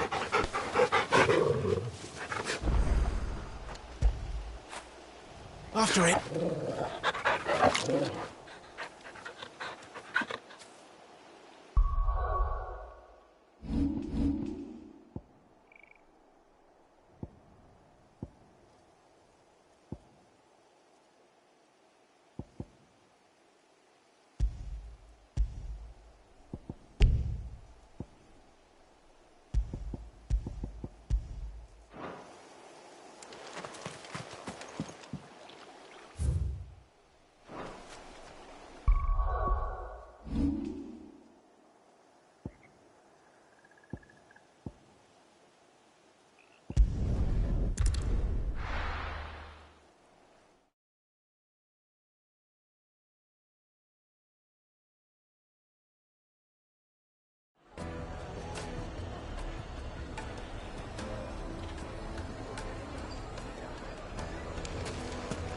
People take notice of wealthy men. Shouldn't be too hard to track down Karen's collector. The whole mother crystal gone. Calm yourself. We don't know for sure.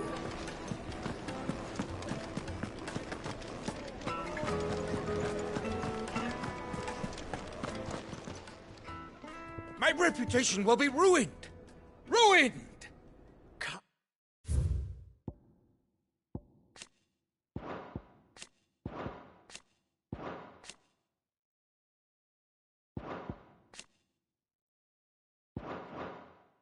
Calm yourself, Lord Ignac, I beg of you, before you do yourself a mischief. Pardon the intrusion, but... Out! Get out! I paid for these rooms so I wouldn't be disturbed. Leave me be! Please, allow me to apologize. His lordship is going through a difficult time, and he's never been fond of guests arriving unannounced. Radim! Get rid of the filthy oaf this instant! Very good, Lord Ignac. Would you mind stepping outside for a moment?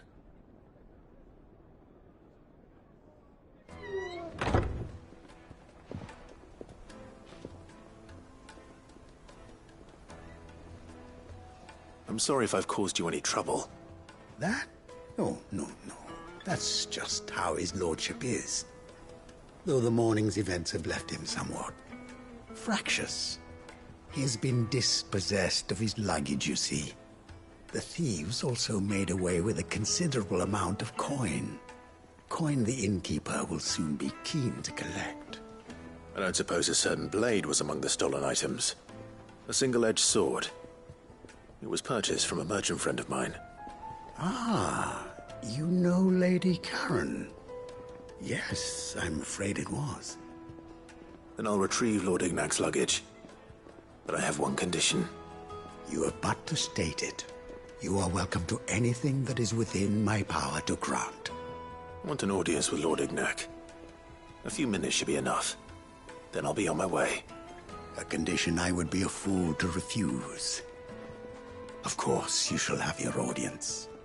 I don't suppose you saw where the thieves went? I did not, no.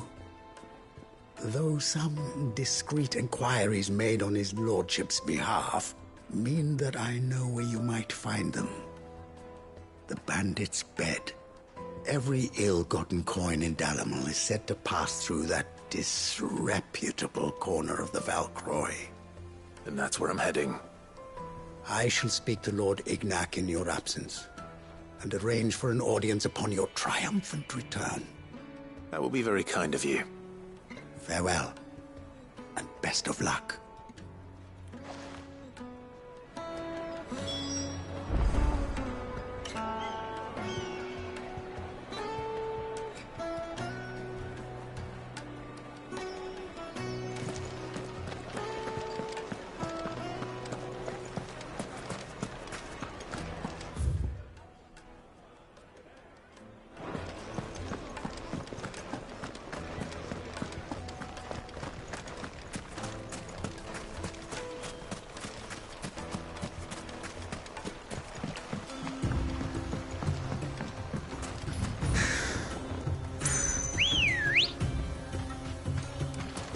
Good girl.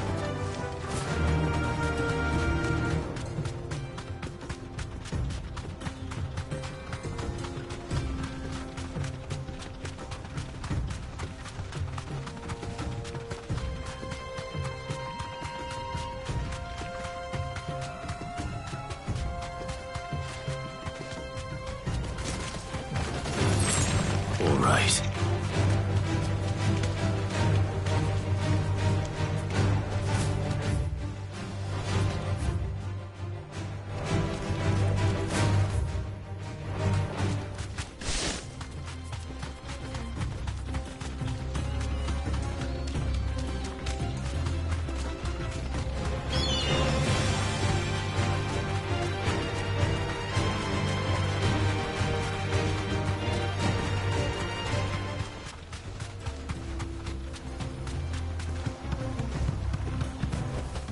No need to ride from here.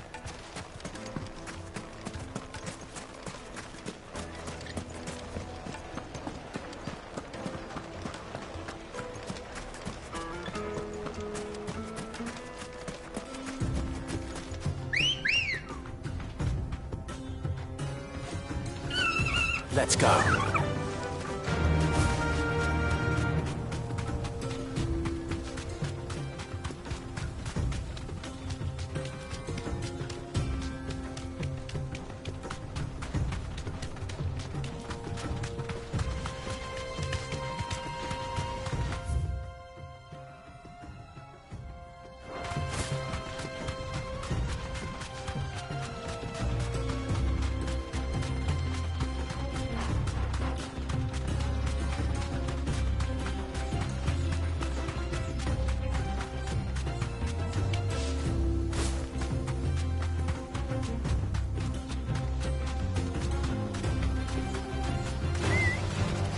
Dumb vultures, preying on the trade caravans.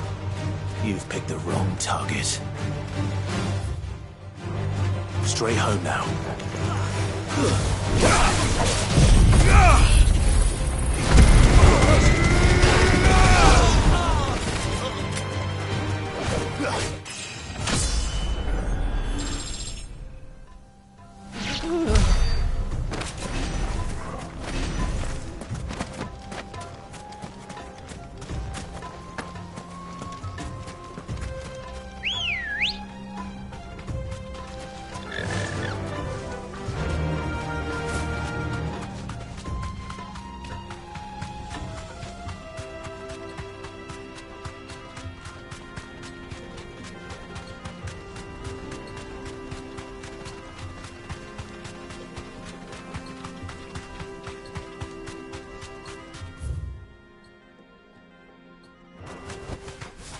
do, girl.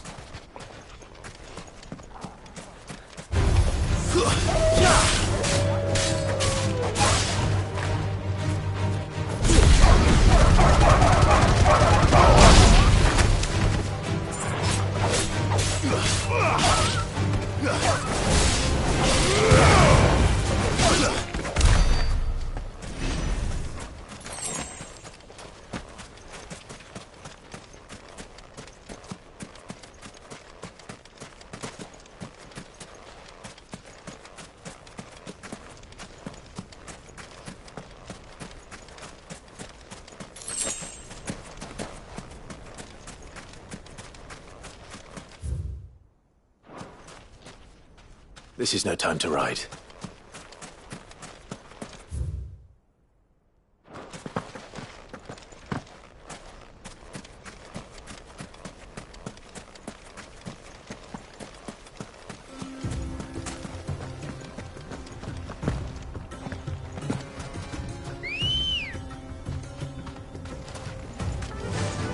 Run like the wind.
Thanks, girl.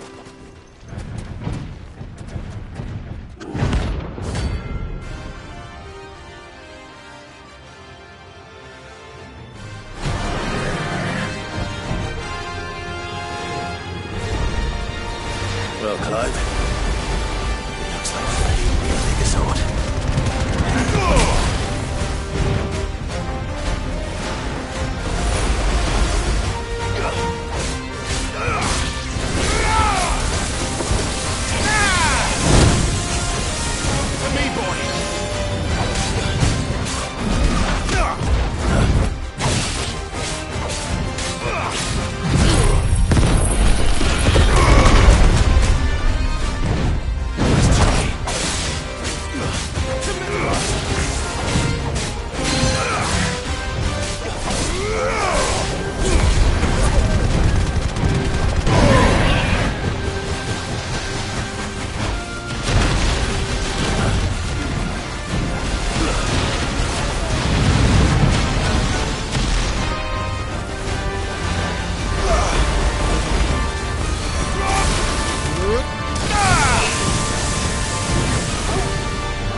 stay in its shell.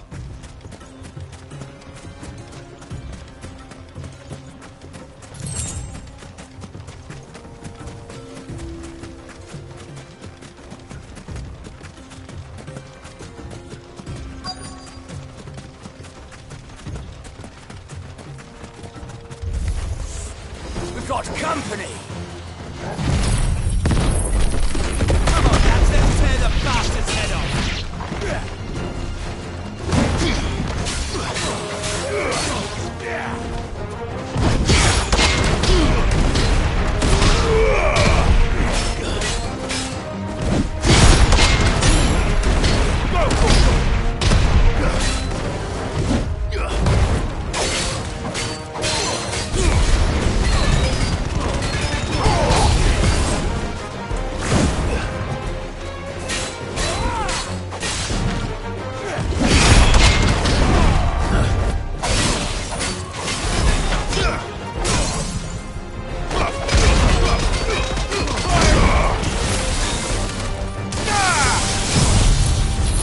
All yours, Torgal.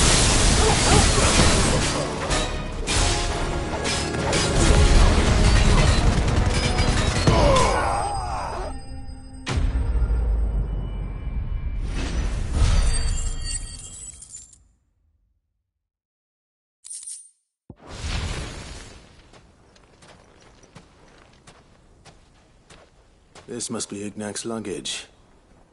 Nothing seems to be damaged. All right. Let's get it back to Dalamil.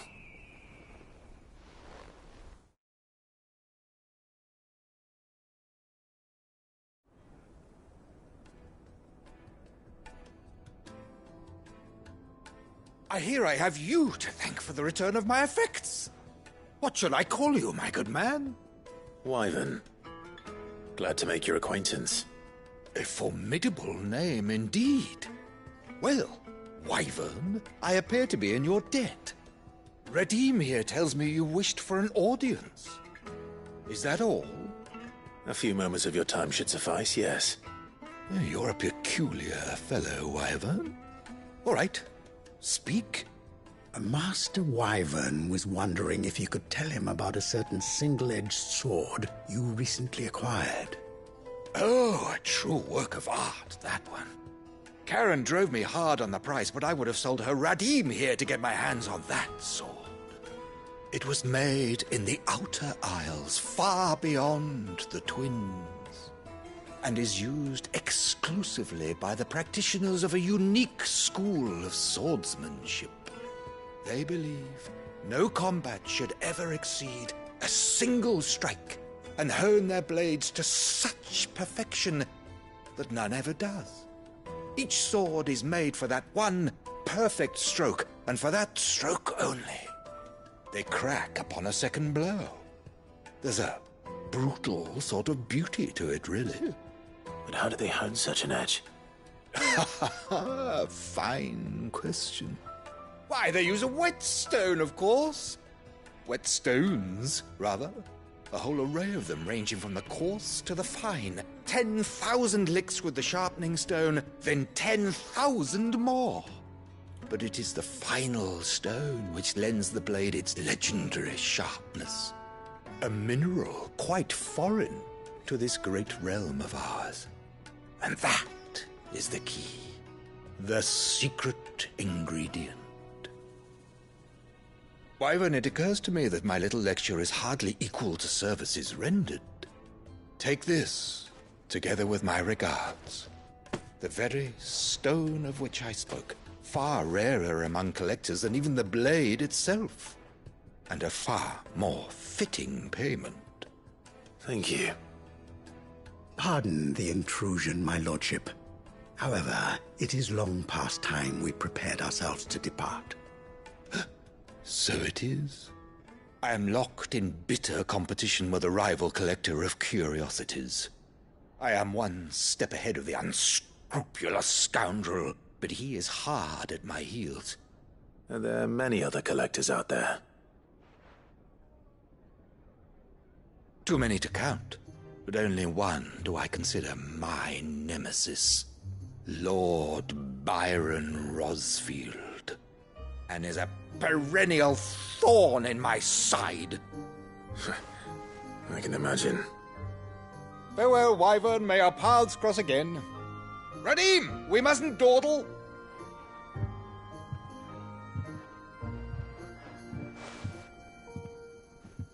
I think his lordship is rather taken with you, Master Wyvern.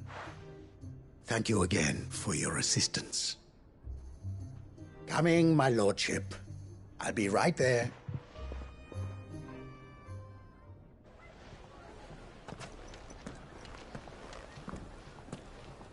Trust Uncle Byron to find such an interesting rival.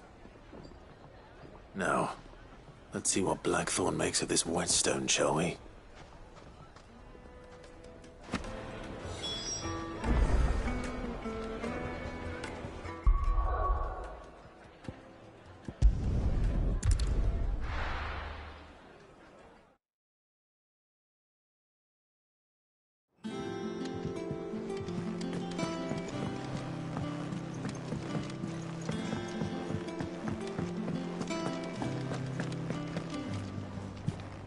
I noticed you and Torgal had gone off somewhere. Take him for a walk, did you? You could say that.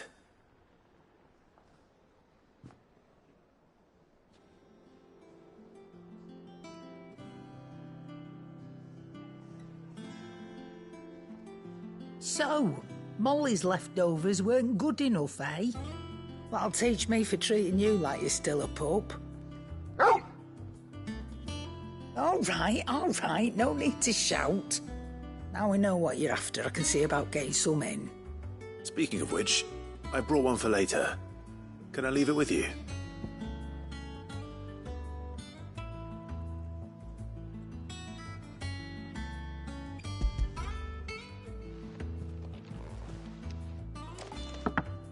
You can, eh? I'm nice like that. In return, you can thank Tomes for me. The bloody know-it-all. I was just on my way to see him.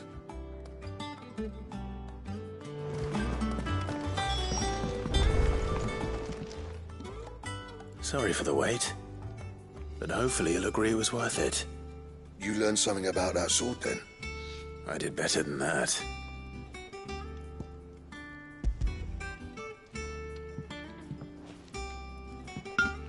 A whetstone? Yes.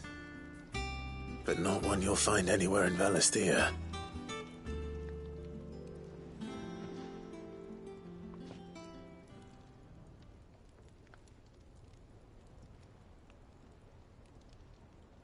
No wonder I couldn't get the same finish on the grinding wheel.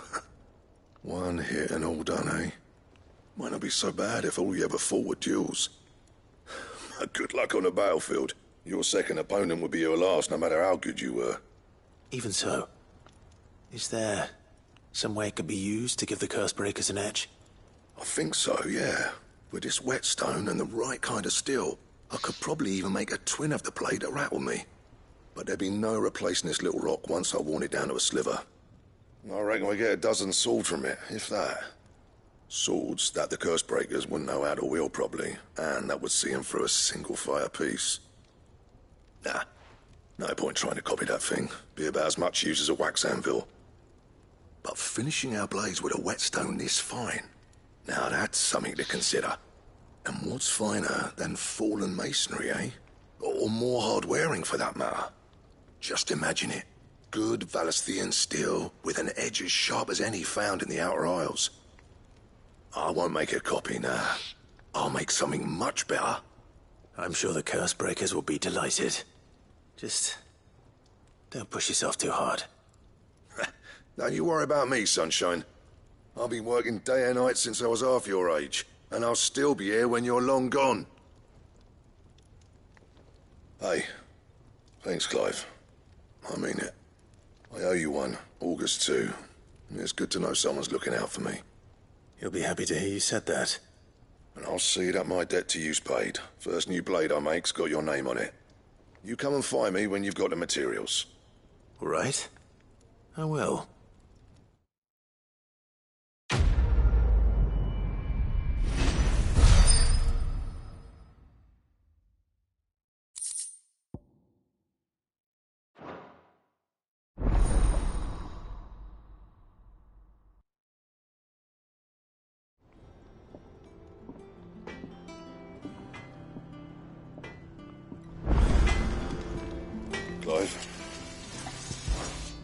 What do you want?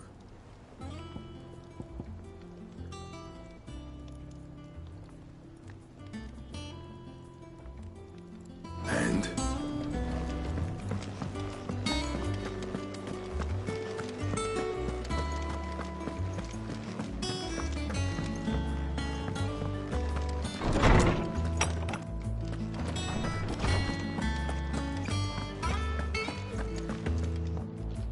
Ah, Clive. Were you able to locate your quarry? We were indeed, Lawsman. You pointed us in exactly the right direction. And Torgal's been a very happy hound ever since. Very good, very good. Lady Karen sends her thanks, by the way, for your part in solving the mystery. Ah. But that reminds me. After your last visit, I found myself pondering Torgal's talents. Do you recall our conversation concerning Lady Jill's role in Torgal's transformation? About how she somehow woke the power within him. Precisely that. A reasonable conclusion, I thought, but one which raised certain questions in my mind. You see, the Fenrir of legend served Shiva and Shiva alone.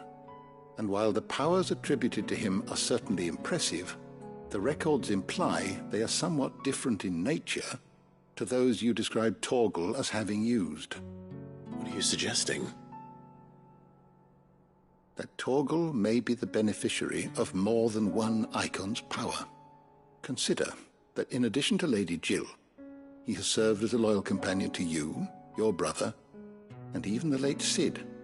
In short, the icons hitherto near at hand, or should I say at paw, have been diverse and plenty, and that number has only grown as the realm's dominance have fallen to your sword. One can but speculate as to how all of this has affected Torgal. He has seemed more fierce of late. And if I am not mistaken, he will grow fiercer still.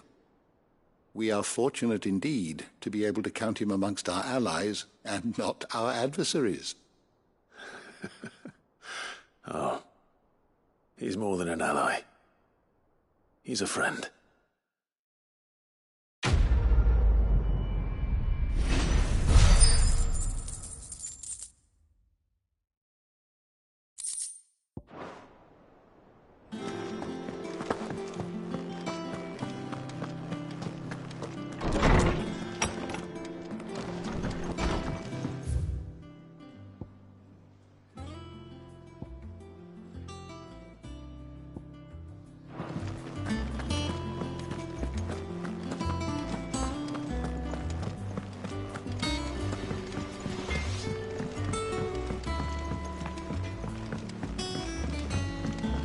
I went up to give some greens to the chocolate.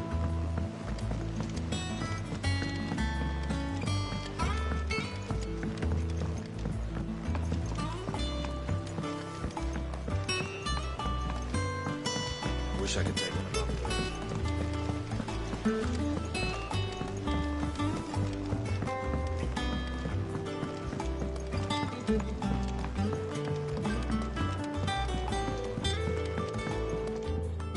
All right there, Cid? How's that hunt for the bomb ash going? I have it here.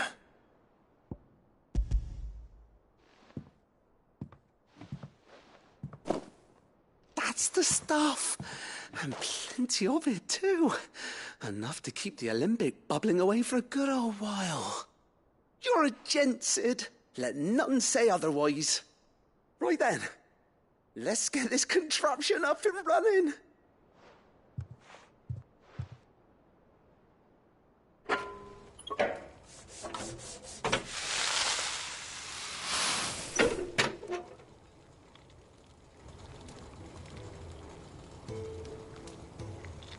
There we have it. The Telemon Alembic. And it works just like the chief said it would. Very impressive.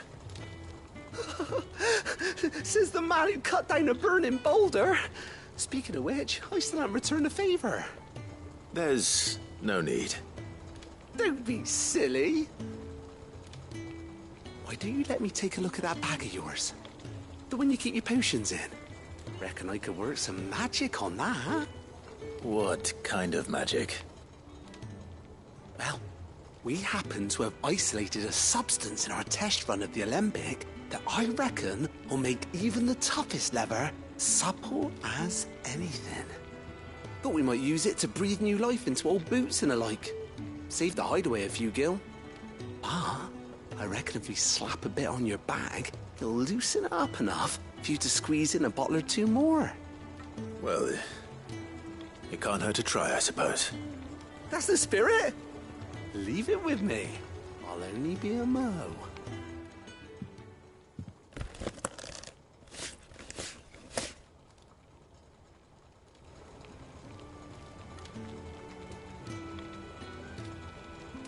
Well, what do you reckon? It certainly feels more flexible. Right? Told you. Thank you. I think. No.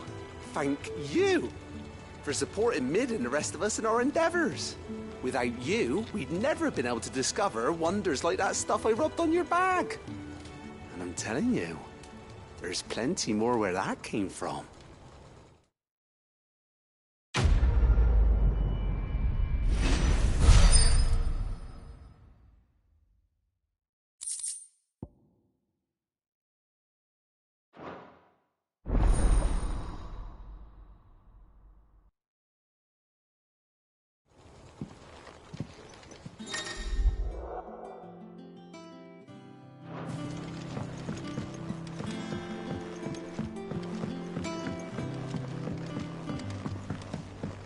Mid might need some help.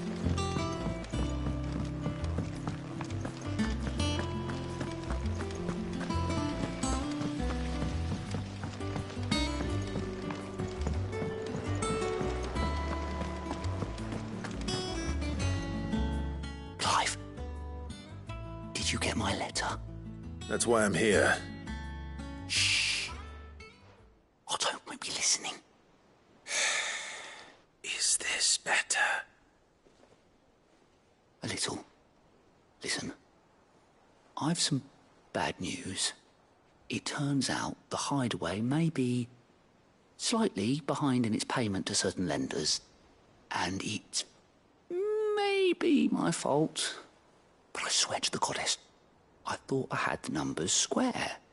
Sadly, that square turned out to be more of a circle. Zero, you might say. I can straighten it out, I swear, but it's going to take some time, and I'm going to need help keeping it from Otto. Bit late for that, I'd say. There you are! What a surprise! So let me get this straight. You forget to pay our lenders what they're due, and instead of coming straight to me, you get Clive to come to you. And I hope he'll dig you out of the hole you've dug for yourself. Clive, the man in charge of the place you've been cheerfully trying to bankrupt. And you thought this was a cunning plan. Why? Well, who needs paying? Oh, just Martha. And the dame. And, well, Lady Karen. But only 500 talents. We owe 3 of our most trusted friends 5 million gil. Each. 5 million each. They lent us the bulk of the money we used to rebuild the hideaway, you see, and, well, I must have made some sort of oversight. Those ledgers were my responsibility, and it was my decision to entrust them to you. This is my fault. Do we have that much to hand? I can always ask my uncle. No, we don't. And no, you won't. We've lightened Lord Rosfield's purse enough. After the king's ransom we had off him, he deserves better than to see our begging bowl. Besides, we'll need to learn to stand on our own if we're going to make this work. All right. But that doesn't mean you have to shoulder the burden yourself. Is there anything I can do to help? There might be. How'd you fancy taking these to Martha and the dame? Rocks. Rocks? He says. Worth 1,000 talents apiece, these are. A little something Sid and I set aside for when times got lean. And I reckon 15 million in overdue debt probably qualifies. I just hope our associates' eyes are a bit more discerning than yours. I'm sure there will be. Should be me making the rounds, really. But you know how it is with this place. Orders to bark, arses to wipe, and all that. I know. Which is why I don't mind going in your place. Go. Do you know why I only gave Master Clive here 2 star rubies? Because you'd rather Lady Karen killed me. Because I'd rather Lady Karen killed you. Yes. Well, I suppose this is goodbye then. Don't worry. I'm sure Karen will understand. Really? Do you think so? No, I don't.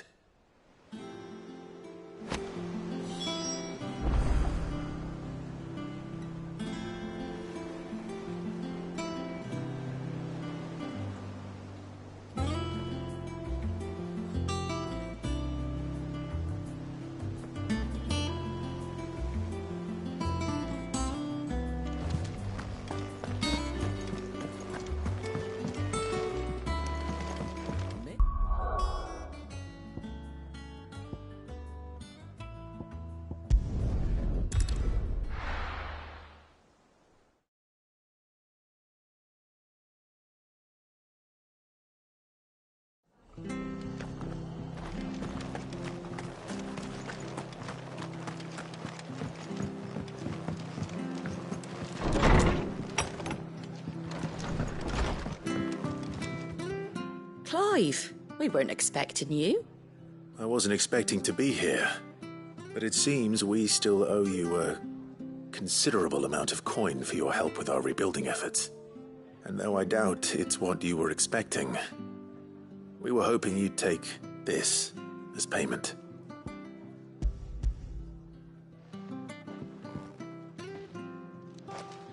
A star ruby? I can't accept this. It's worth at least twice what you owe me. More if you can find yourself the right buyer. Think of the difference as interest. Interest? If word got out I charged that much, no one would ever borrow from me again. Anyway, why are you the one here asking me about this? I'd have expected Otto. Bit much sending the Lord Marquis out to settle your debts, isn't it? The old goat working himself to death again? Something like that. Most days I think he's the only reason the hideaway's still standing. Same as always, eh? Back when the place was nothing but a twinkle in the eye of a recently retired Lord Commander, word is he was the first one Sid reached out to. Probably knew that without his strong arm and level head, the idea would never get off the ground. Sid may have been the face of the hideaway, but Otto's always been the backbone. And when Sid passed away, we were all worried that would be the end of it. That Otto would just give up. His death was hard on everyone. But it must have hit Otto hardest of all. But he didn't give up, did he? Quite the opposite, in fact. If I recall, he was the one who nominated you as Sid's replacement, and rallied the rest around you. I reckon what he saw in Sid, he saw in you too. And don't we all? Doesn't hurt that you're half as stubborn and twice as handsome, neither. That, and you keep good company. I suppose I do.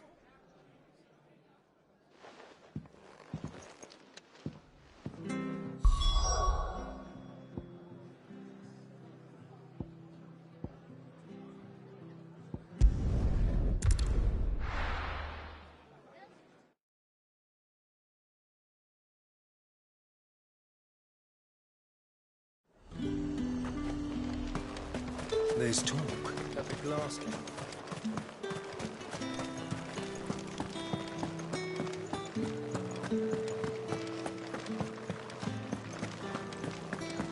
Did you hear? The gates to heaven. I want to see you again. What am I going to do without Sweetwater and Olive Tower? Milady, I come bearing gifts. Gifts? Whatever is the occasion.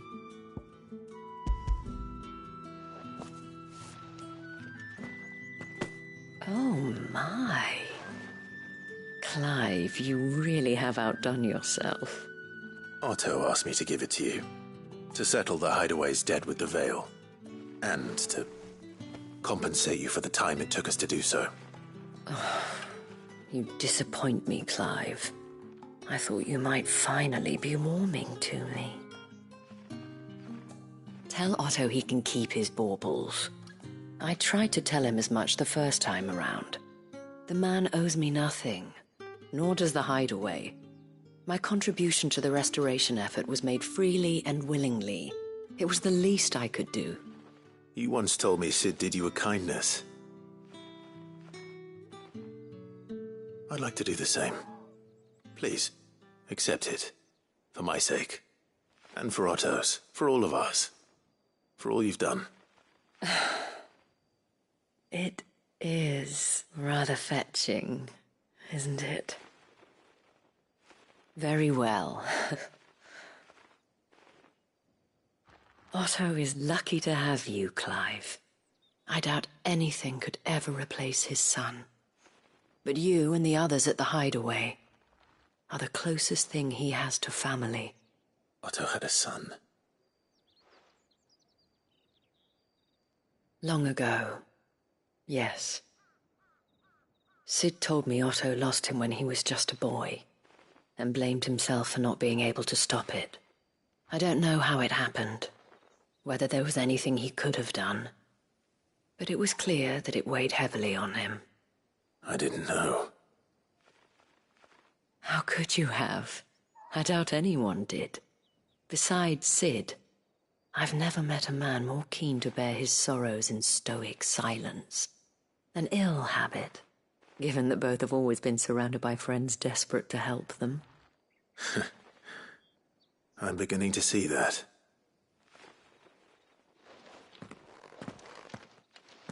Go will want to know the stones were delivered. If he's still with us.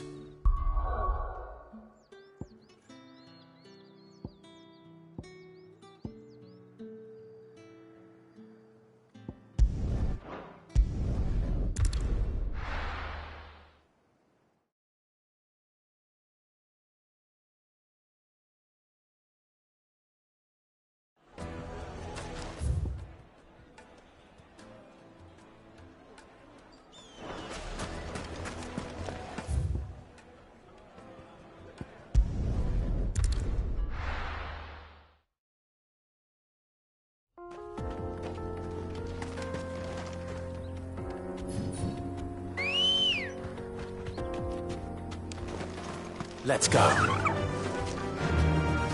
Run like the wind.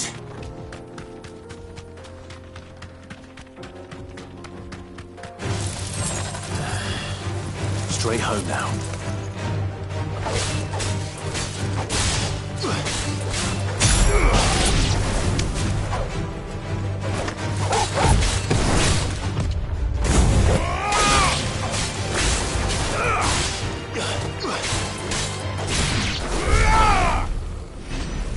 No use calling Ambrosia now.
You deserve a rest.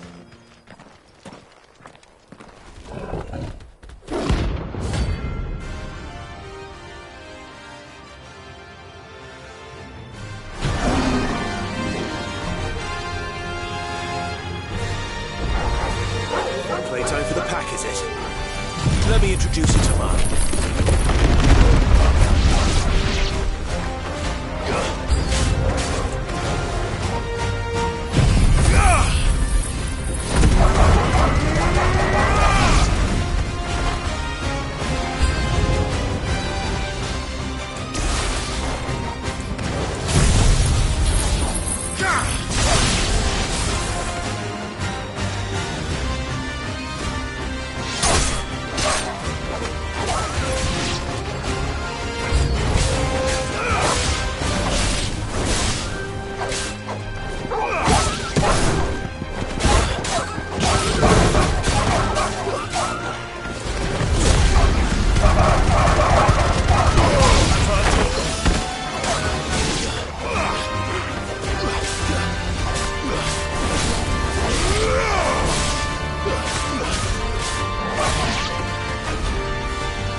And then there was one.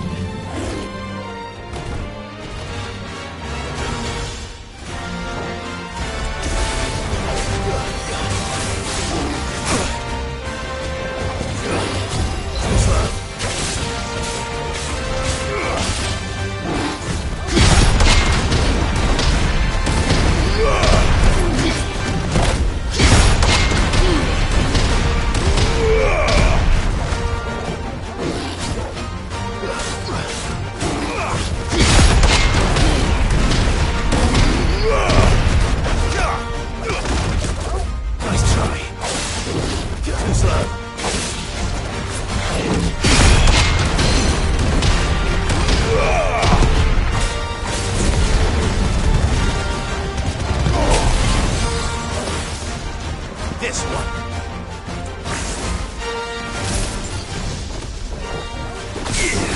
Nice try.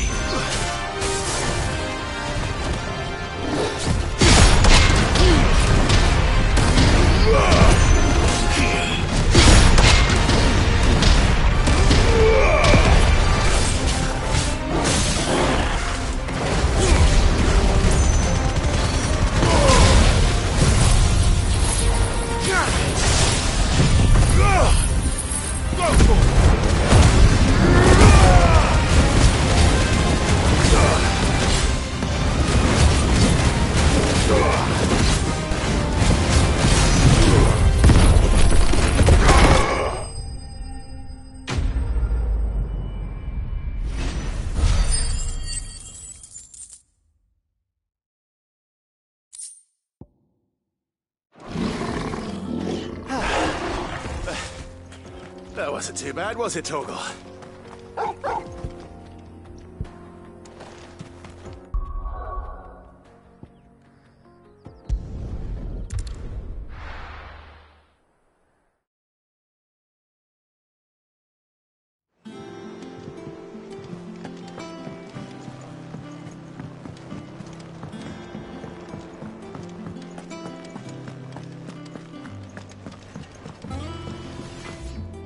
What do you need?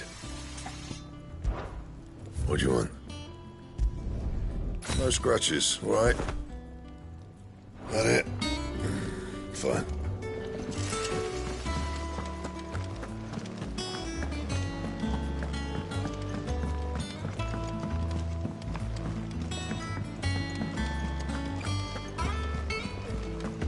Is that the thing Tomes helped with? Ned told me she was building a ship.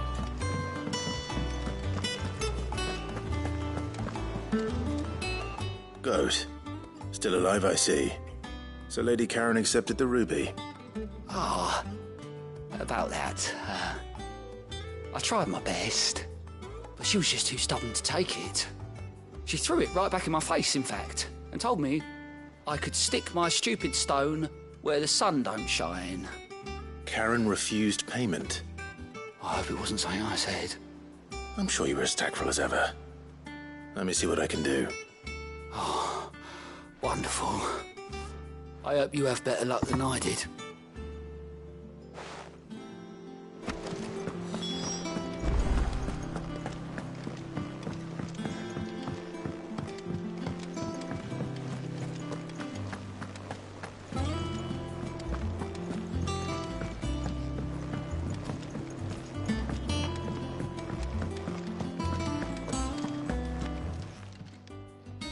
Lady Karen, Goad tells me you weren't happy with our offer.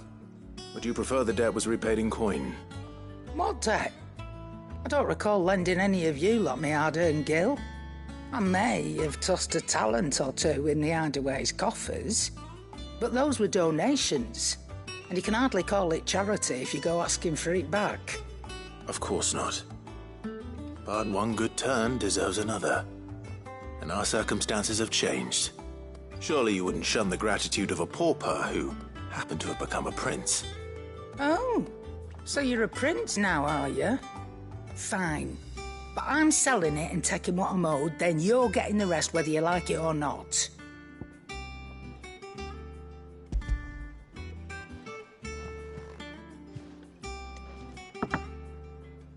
Where'd you even get this? A decent trader might nab 1,000 talents for a star ruby. A canny one, meanwhile, might claim it were nicked from the belt of Sid the Outlaw himself and ask twice as much. Might be I already have a buyer in mind. Might be you even know her. A fine continental maid whose beauty's only eclipsed by a guile in commerce. You wouldn't mind, would you? Not at all. Just be sure to tell her that it's always a pleasure doing business.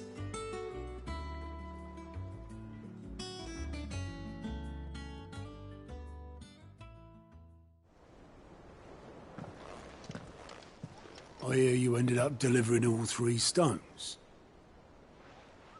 Thanks to this lump. I sometimes wonder what I pay you for. Speaking of which, I still haven't been paid last month's wages. Oh, so you remember what's owed to you then? Get your ass behind that disc of yours and don't get up before those ledgers are square. Right away.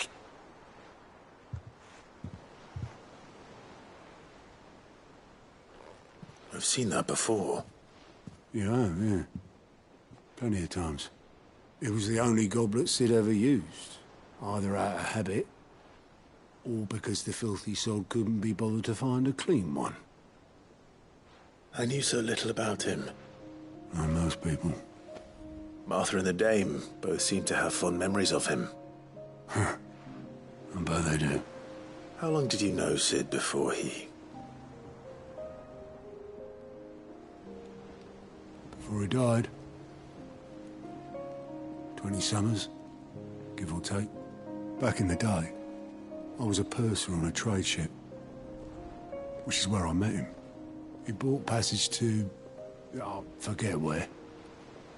But having nothing better to do on the long nights, we set up drinking island rum till the morning bell dragged me back to my duties. Quit my post not long after that. On account of making a fine maiden's belly fat. But me and Sid stayed close, promising we'd one day sail the seas again. That was before fate stepped in and said she was having none of it. The magic woke inside my son soon after his first name day, and there was no hiding his knack. Couldn't you and your family have... My family were the ones who summoned the constable, wanted the monster taken away. I couldn't turn my back on him, forget what I felt, and I couldn't for the life of me understand how they could. Luckily, Sid was of the same mind as me. It was him who stood beside me when all I wanted was to tear the whole world down. Him who cried for me when I had no tears left of my own. Him who swore he'd do everything he could to stop it from happening again. And he was true to his word, too. Left the Royal Army once and for all. His ranks, his ribbons, gone. Just like that. Threw away everything he had. All to right a wrong that no one else had the courage to face. I knew then I'd follow that man to the ends of the earth.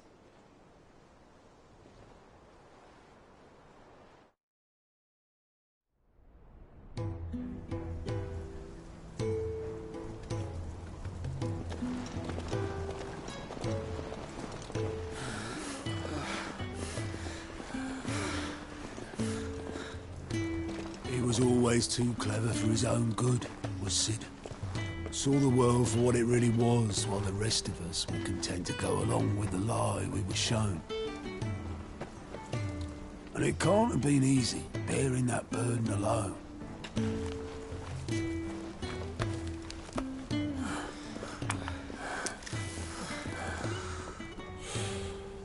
But he didn't let it stop him. He never lost faith in what he believed was right. And that gave us faith in him. Faith he'd steer us true. So I swore to myself that I'd always be right behind him, ready to catch the stubborn sod, if ever he should fall.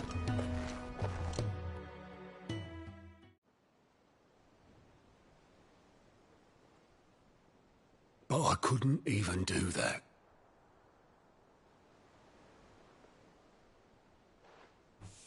Ignore me. Just the ramblings of a tired old man.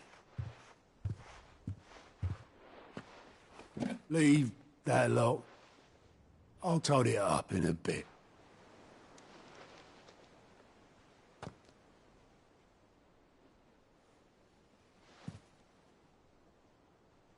This is Sid's handwriting.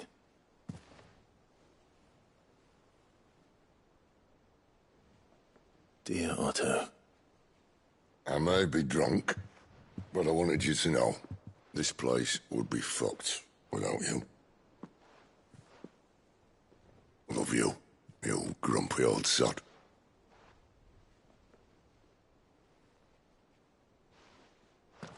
This note. Hmm? What about it? Sid was right. Without you, we'd all be lost.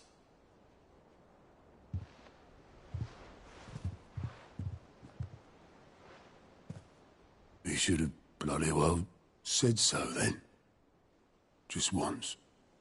Before he went. But then, why would he? Him, or anyone? I'd only have told him to piss off.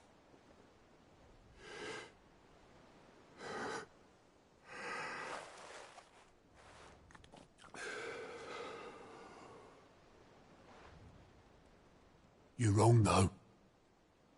Both of you. It was never just me keeping the hideaway afloat. It was all of us. I just shoved people in the right direction. I barely seem to be able to do that anymore.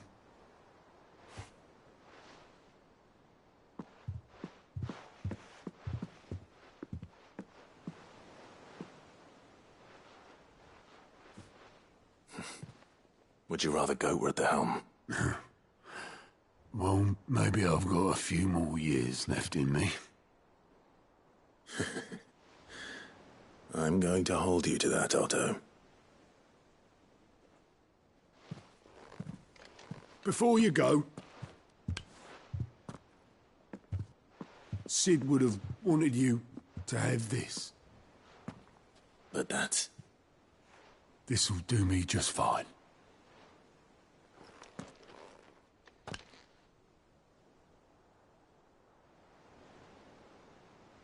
Thanks for the ray of sunshine. I'll see if I can't pay you back. Already have.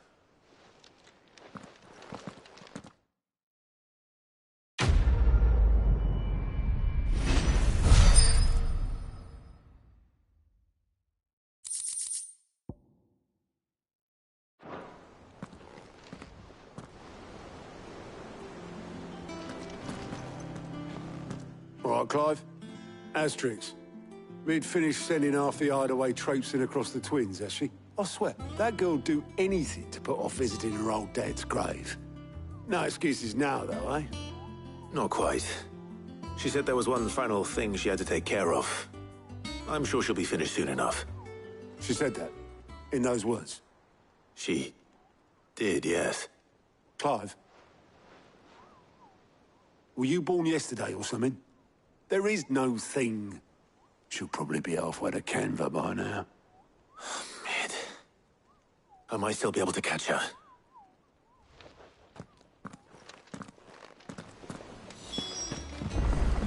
Mid told me she was building a ship. Is that the thing Tomes helped with? Obolus, have you seen Mid? Yep. In a boat, going that way. Then I'm too late.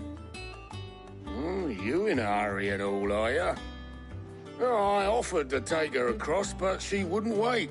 Just paid for a dinghy and rowed off. Oars going like the clappers. Got some life in her, ain't she?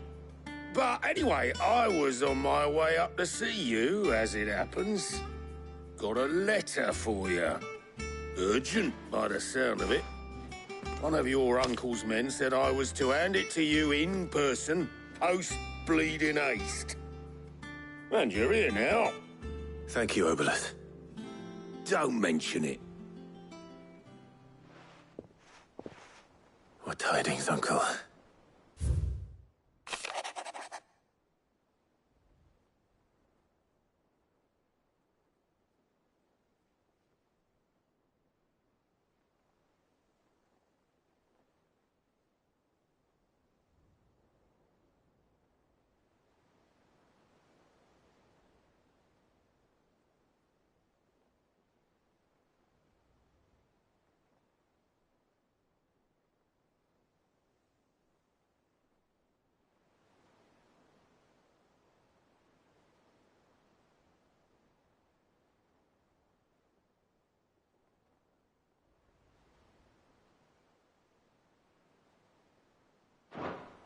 Trouble in Canva.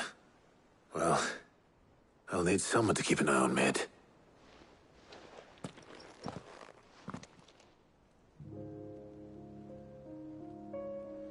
So what? Mid got us to do all the dirty work and then just sailed off into the sunset? It, seems that way. Well, nothing we can do about it now. But next time you plan on visiting Sid, you might want to tie her to something before you suggest it. Ah, don't be so hard on her. Gotta admit, the dirty work was kind of fun. Everyone pitching in and all that bollocks. Just like when we built this place. You're right. Anyway, we all set to head to the old hideaway. I could do with getting to Canva pretty sharpish. Wouldn't do to keep Lord Rosfield of the Seven High Houses waiting now, would it? Not after he asked for me personally. Gav will be leaving with me. Will you mind the place while we're gone? You can count on me. Just be sure to give Sid and the others my regards. All right. Oh, by the way, Jill will be joining us too. She's got some things to take care of, but she'll meet us there. I hope she's telling the truth at least.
well, Sid.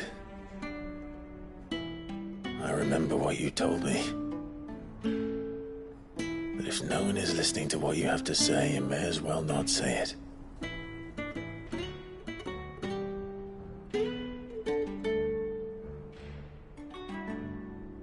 But I will say this, old friend. Hugo Cooker is gone. His shadow looms over us no longer. It's a pity the Phoenix can't be in two places at once. If he'd have been with us, maybe he could have done something for the lost. Not even the Phoenix can bring people back from the dead. Life has a beginning and an end. So we must live while we have the chance. And not as slaves to the crystals, but as free men. May we join you?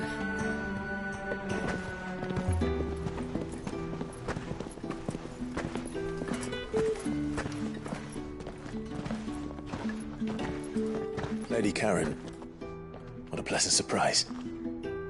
I thought I'd drop by and see how you were all doing before heading off to restock my supplies.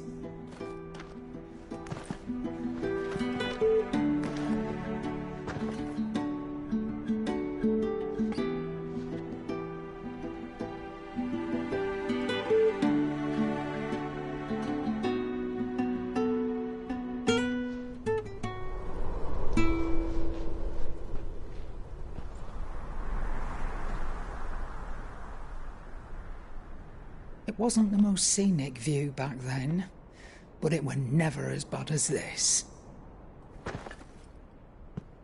I know. The Blight marches on. And soon, there will be no escaping sights like these.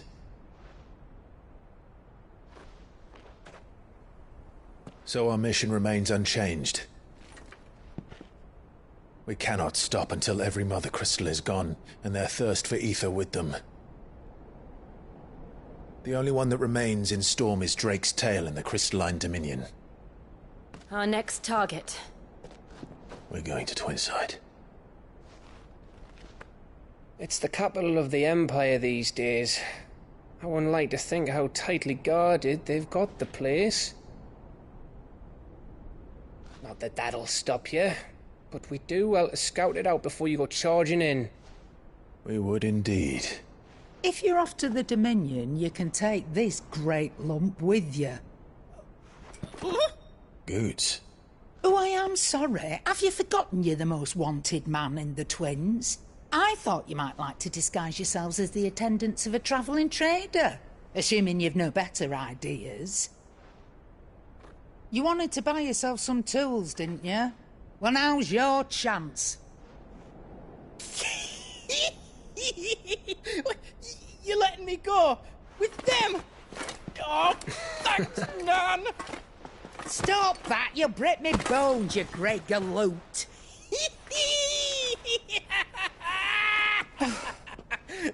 There's a caravan that runs back and forth between the Dominion and the Bocklad markets. It's managed by the Merchants Guild. Just show them Goots' traders pass, and you'll be on your way. It'll be a damn sight less risky than footing it the length of the Crystal Road. That's for sure. Thank you, Karen. And glad to have you with us, Goots. Okay then. I'll get me things, and I'll meet yous there. See yous down in Bocklad. Get off! Me poor fingers! Jill, you're with me. Understood. And Gav? Already on my way, Captain. Be careful. Aren't I always?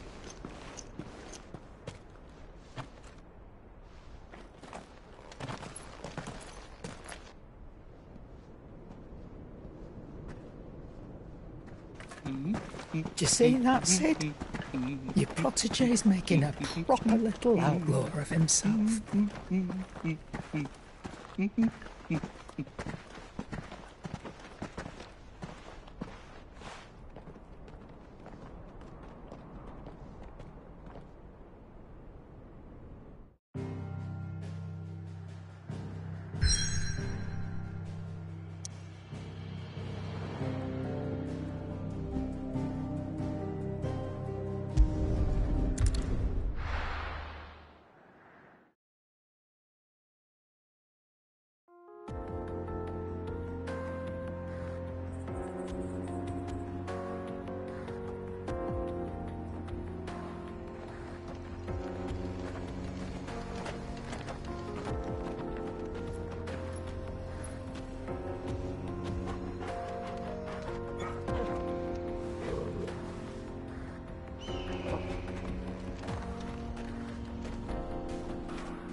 How are you feeling?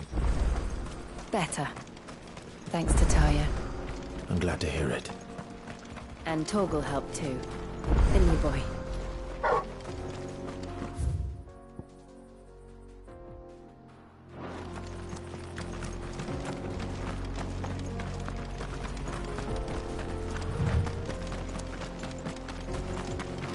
This used to be a trade route for merchants crossing the Scars, till the Republic laid a new road wide enough to let wagons pass, and all official traffic moved there.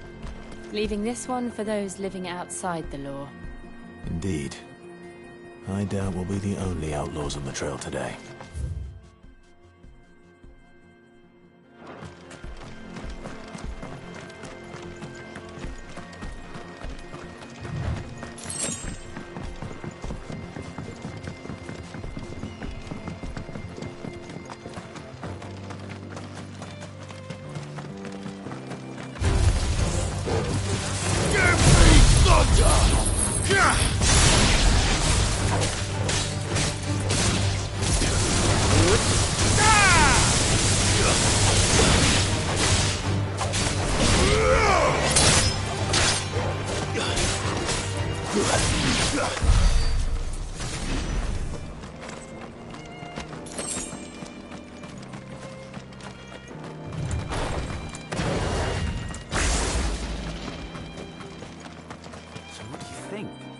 Really?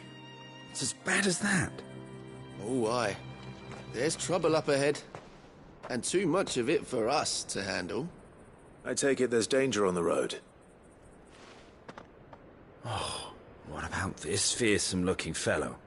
You think he'd be equal to the task? Oh, no doubt. Assuming he's willing to hear us out. Well met, friend. My brother and I have been tasked with finding a merchant's missing cart. You seen it by any chance? How does a merchant misplace his cart? Oh, the man's a coward. When he thought goblins might come a-snarling, he ran, leaving his livelihood abandoned in the pass. He sent the two of us to fetch it, but it's gone. Now, I'm not much of a thinker, but I know the work of thieves when I see it. My brother's right on all accounts. And by my estimation, the bastards are lying in wait just down the road. We may have seen our share of action, true, but we've not got the skill in arms to boldly brave an ambush. You, however, have the look of a man who needn't fear a band of backwater ruffians.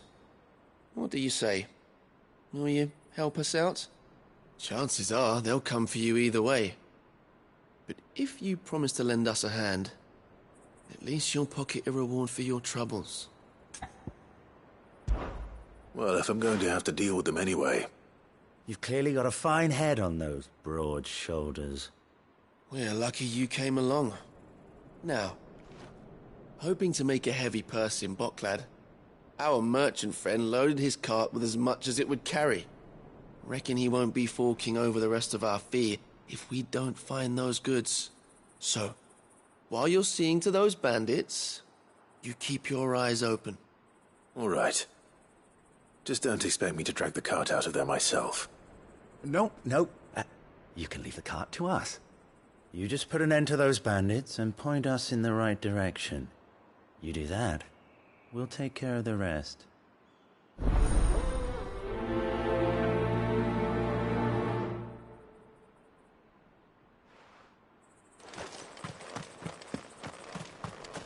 I'm not sure I trust those two. But if there are bandits lying in wait, I should probably take it. Look lively, you lot! We've got guests! These must be our bandits.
That's them dealt with. Now, where's that cart?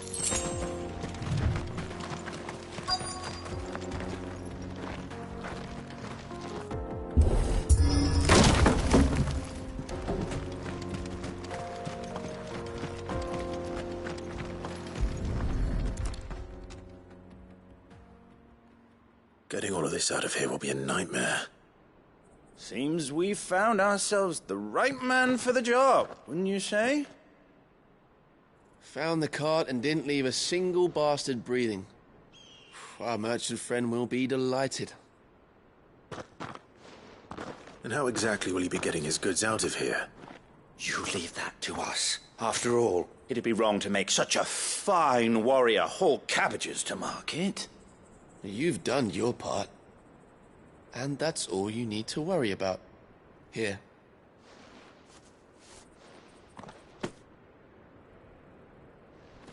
It's been a pleasure. Now piss off.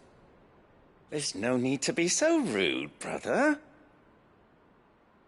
What if we want his help again next time?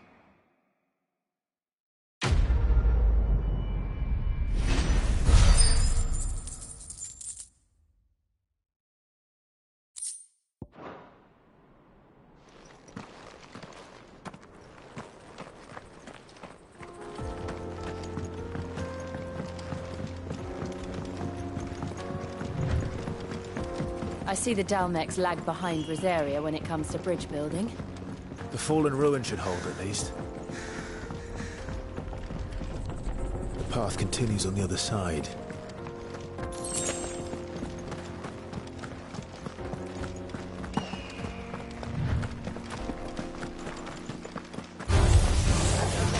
Fire and flame!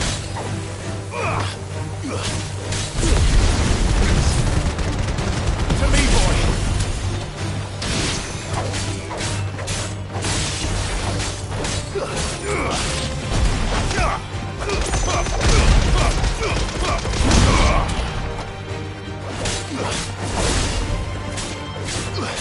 Help me, boy!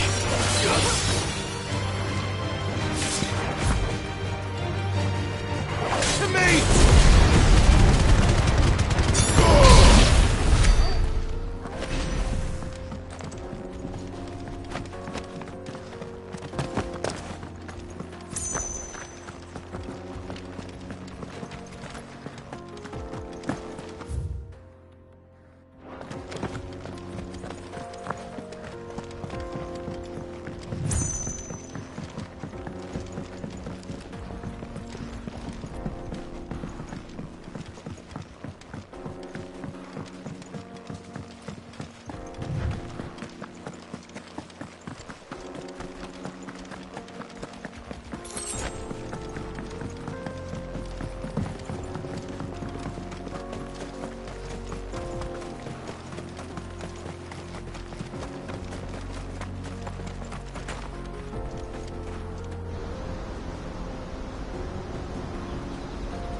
So this is Zemeckis. The land of the gods. It's even more impressive than I imagined. I remember being captivated by the story as a child. Long, long ago, man was overcome by avarice and challenged the gods in a bid to win their power. The final battle took place here, at these falls. Or so the legend goes. If anyone ever manages to plumb those depths, perhaps we'll learn if there's any truth to the tale. That the gods emerged victorious and punished man for his defiance by visiting upon him 2 curses. Dominance and bearers. To tell the truth, I always thought it strange that the dominant and their icons were deemed a curse. Back home, the dominant inherited the throne, They were admired and exalted, not spurned. Whenever I got to that part of the story, I always assumed there must be something I'd misunderstood. You had a lot of storybooks, didn't you? In your room, I mean. When we were young. The old legends were always my favorites. Epic battles between gods and men. Father encouraged me to read as much as I could. He thought it good for my education. You really were a boy like any other, weren't you?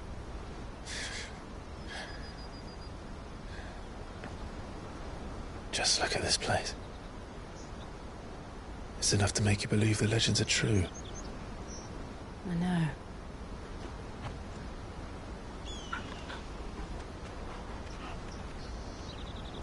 We're not far from Boklad. The road will be busier up ahead. And we'll have to keep our wits about us.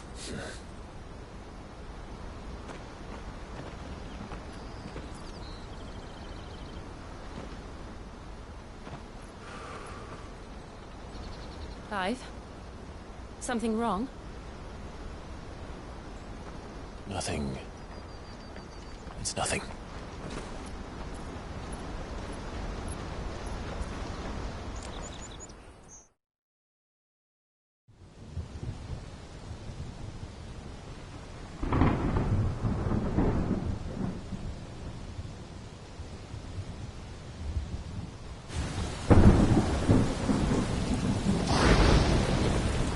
I see the reports are true, Father. You have surrendered the throne to Olivier. I have. Emperor Olivier shall rebuild the Holy Empire of Sanbreque.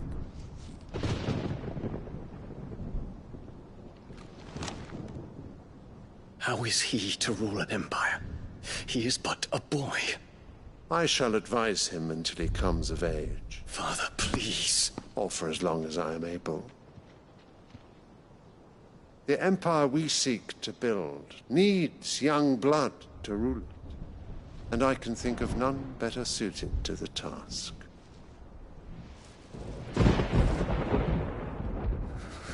There is other news, Dion. Hugo Kupka is dead, and Drake's Fang destroyed. The pillars of the Republic have fallen. Ere long, the Imperial banner shall fly over every city in Storm. And then, Valisthea. All shall bow before their Emperor. Father, these are the words of a tyrant. They are the words of a god. The Emperor whom I gladly serve. Great Greeker, made flesh.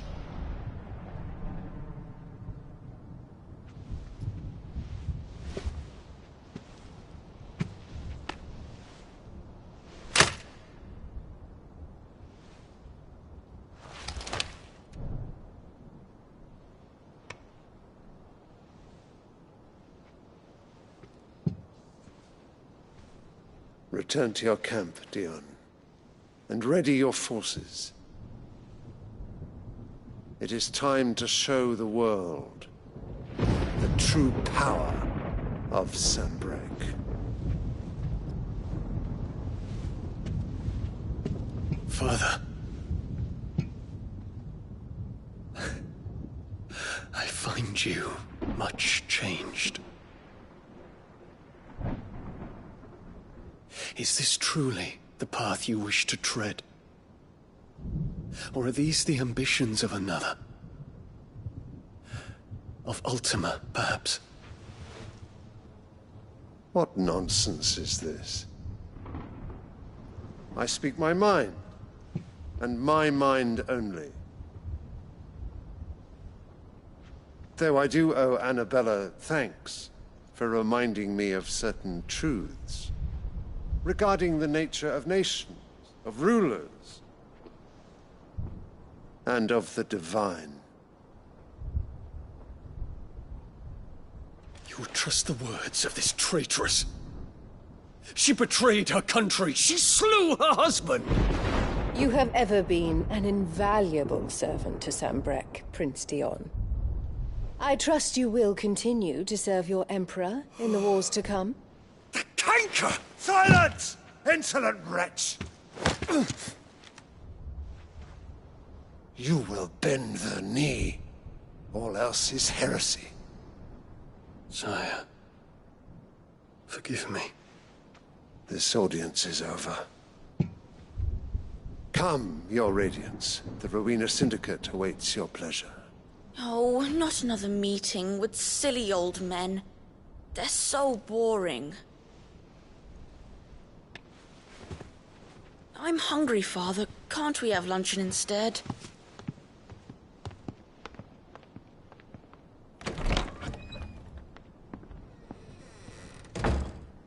Does it pain you that you will not inherit your father's throne? I have suffered worse.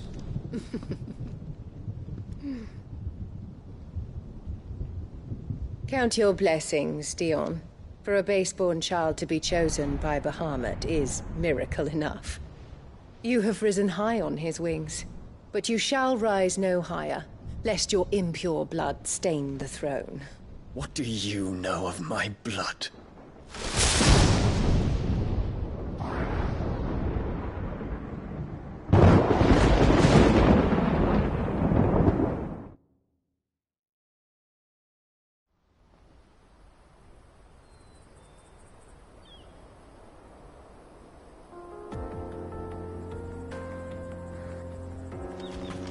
The Boklab markets are to the north. We just need to hug the coast.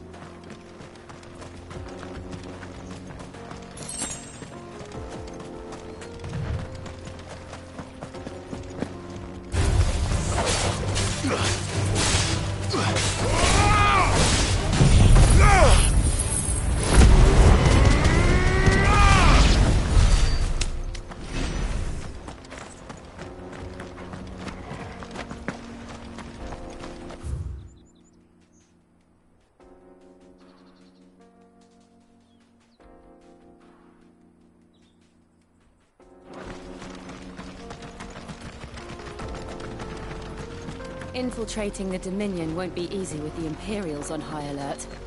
No. His Radiance has lost one capital already. We can be sure Sylvester will do everything in his power to hold on to Twinside. His troops are concerned and increasingly battle-hardened. But the breath there seems to end.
More refugees. And they're all making for the Crystalline Dominion. Because they don't know how to live without the crystal's blessing.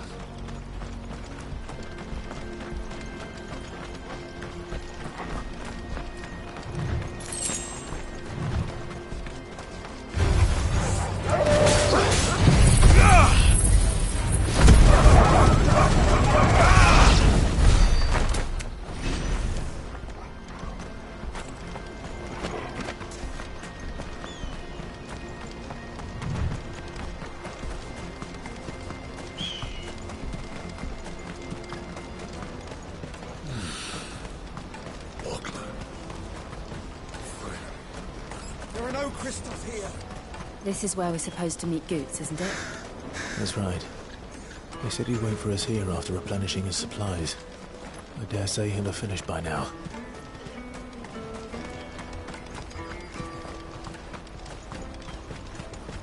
Hurry, man. I must leave for the day. Bloody crimson caravan, scooping up all the best customers.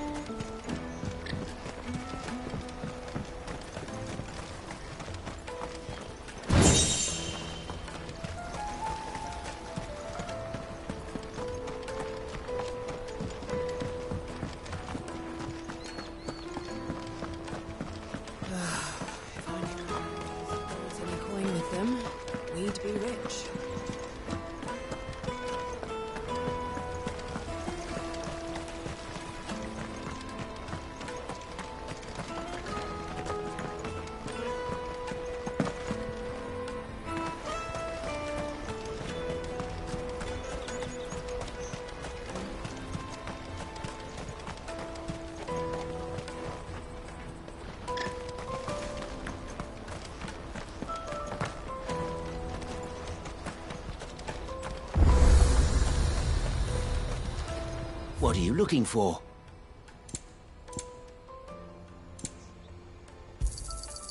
Many thanks. A fine choice. May Gilbert smile upon you. Out of my sight, wench. Peaches and pears.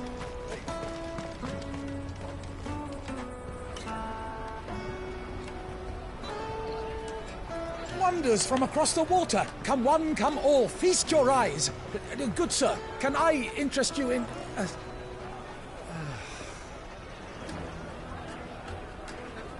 How much? For a measly crust of bread? You won't find any cheaper. Not nowadays. But you're more than welcome to look.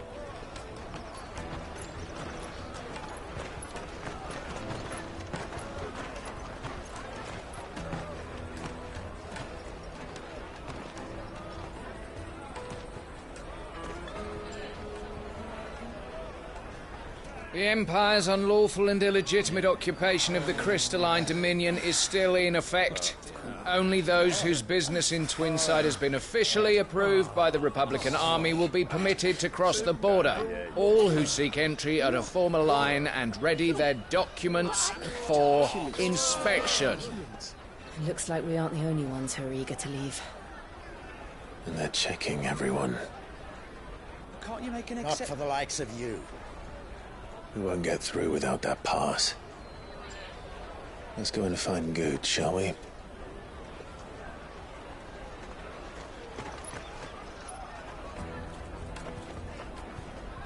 He must be around here somewhere.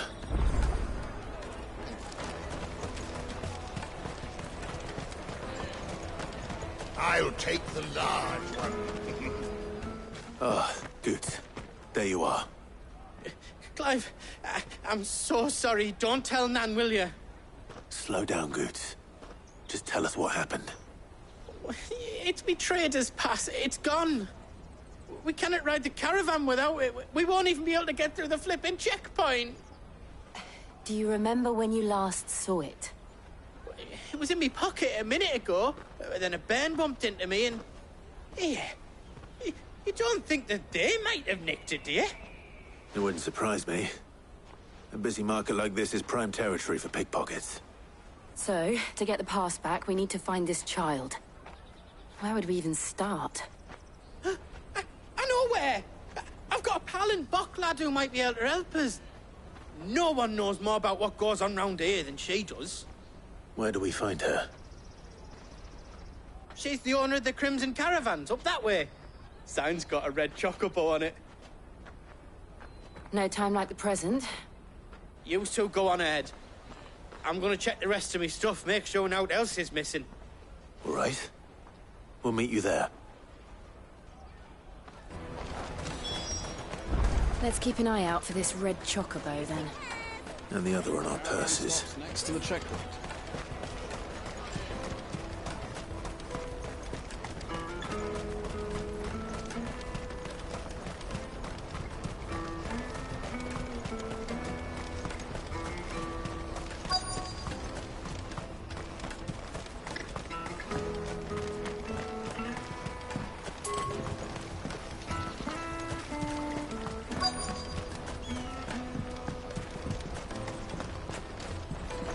bloody crimson caravan, scooping up all the best customers.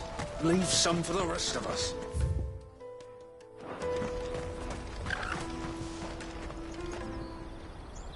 Looking to hire a coach? It's 10 million for a two-birder to the Crystalline Dominion. Take it or leave it. Oh, we're not here for that. Then I bid you good day. Oh, wait! Don't go, El. He's me mate. As I live and breathe. Goots, what are you doing back in Bocklad?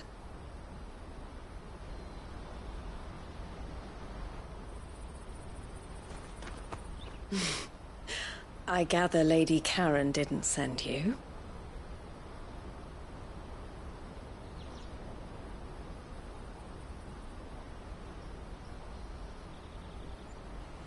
So what trouble have you got yourself into this time? It's me trader's pass. It got stolen. By little Ben. Of all the... You're the size of a marble. Honestly. Ugh. Goots told us that you know the markets well. Might you have an idea which little bairn could have done this? We don't intend to punish them. We just need our pass back. Then, we can be on our way. I see. So neither of you has a trader's pass either. Not that anyone would take you for traders, but I suppose that's why you came to me, correct? Now, I can't say for sure who took your pass, but I suspect I know why they did it. Let me explain.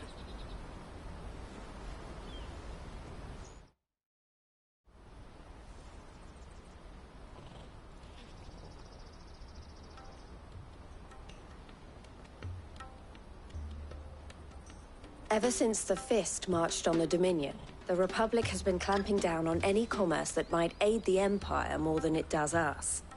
Which means traders' passes have gone from being merely a way of easing one's progress to being essential if one wishes to cross the border at all. And with demand outstripping supply, they've become a precious commodity, leading some to seek to acquire them by less than legitimate means. So the children are stealing passes to sell on the black market? Yes, and no. Passes are inscribed with the names of their owners, and yet none of the victims' names have appeared on the register of those passing through the checkpoint. Which means? That someone is doctoring the stolen passes. The same someone who is encouraging the children to steal them.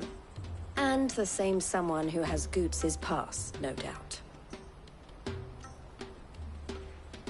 Whoever they are, they're ruining the livelihoods of honest merchants, which is why we've decided to take a stand. Will you stand with us? You want to get your pass back, and we want to ensure that no more are stolen. Catch whoever's behind it all, and two birds shall be slain with a single stone. Is there any other way of getting to the Crystalline Dominion, Goots? They won't let you in if you're not with the caravan. It's that, I don't know, try swimming across the strait. But the guards will definitely spot you if you try and do that. Like, we don't want to get spotted, right? So either we find the people who took the pass, or give up all hope of entering the Dominion. All right. We'll help. Thank you kindly. But I don't know your name. Eloise at your service. Clive. A pleasure doing business with you, Clive.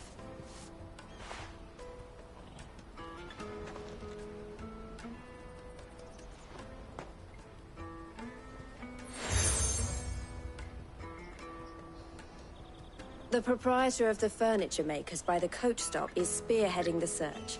Wear that, and he will know you for a friend.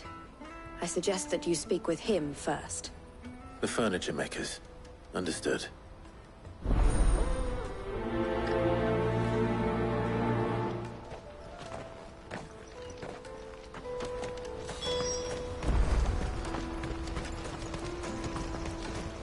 out of my sight, wretch! Peaches and pears.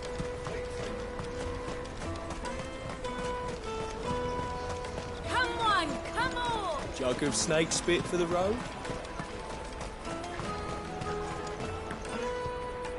Are you the furniture maker? Looking for something in particular? Ah, and Eloise collared you too, eh? Then I expect you want to know more. She told me you were leading the hunt for the pickpockets. What have you learned? For one, that they're targeting the traders carrying the biggest packs. Harder to watch your back, see? And less chance of the mark giving chase if they're spotted. Not that they'd be likely to catch them. Those imps know every inch of this warren like the backs of their hands. Their eyes must have lit up when they saw Goots. The fishmonger round by the gate's been trying to track down the children involved. You should go and have a word with her. Thank you. We will.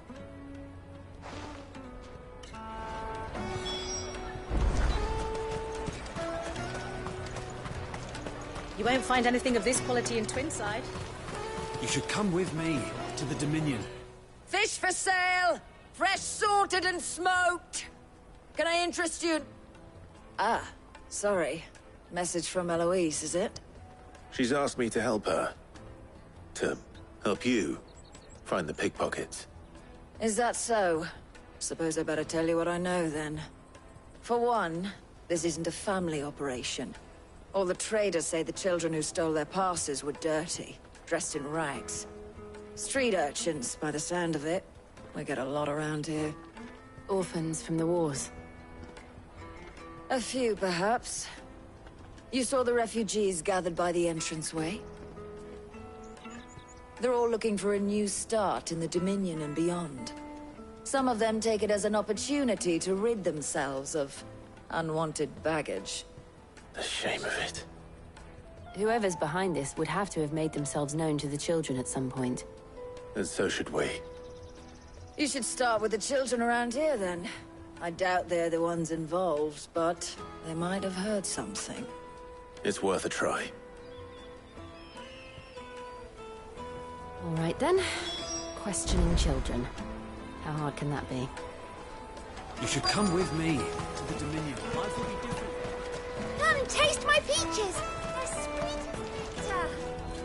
Excuse me. Do you mind if I ask you something? Can't stop you. I was just wondering if anyone has asked you to do anything out of the ordinary recently. Anything you grown-ups ever ask us to do is shut up and go away. So guess what I'm about to tell you to do? Sorry. I'll leave you alone.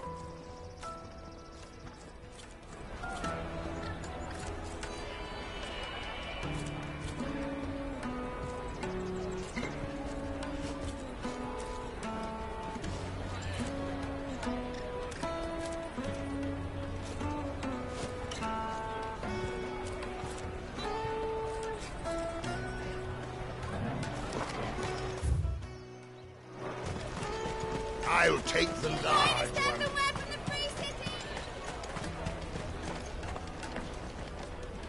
Do you have a moment? What do you want? What I want is to know who's asking children like you to pick pockets. I don't know. Nobody's asked me. What's picking pockets? Do you get paid for it? No, you get in trouble for it. So if they come calling, you know what to tell them.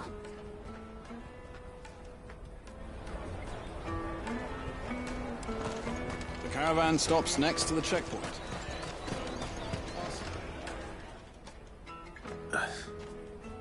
Excuse me? What do you want? I don't have any money. It's all right. We're not going to hurt you. We just want to talk. What about? We've heard that some very bad people are making children like you steal from travelers. We need to know who's behind it so we can stop them. I don't know much about it, really. But my friend, Honza, he said he got a job. Doing something dangerous. Sounds promising. We need to find him and ask. Do you know where your friend might be? He's usually by the tents outside town. Thank you. You've been very helpful.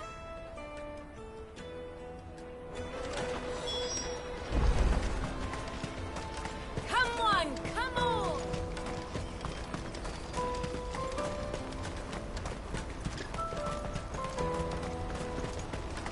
Let me carry your goods. I'm cheap. Porter for hire. Best service. That's that then. She must have meant the refugee camp.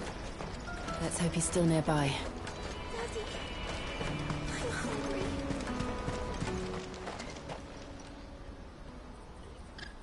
That big fat donkey was easy pickings.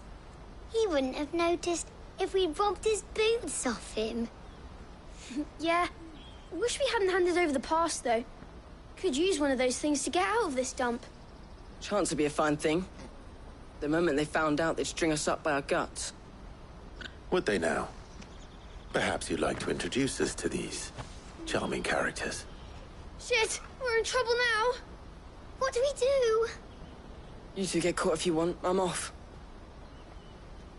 Hunter, where are you going? So that was Hunter, eh? Jill, you watch these two. I'm going after him.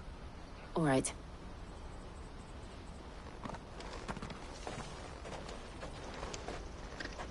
He can't have gone far. I need to find him before his employers do.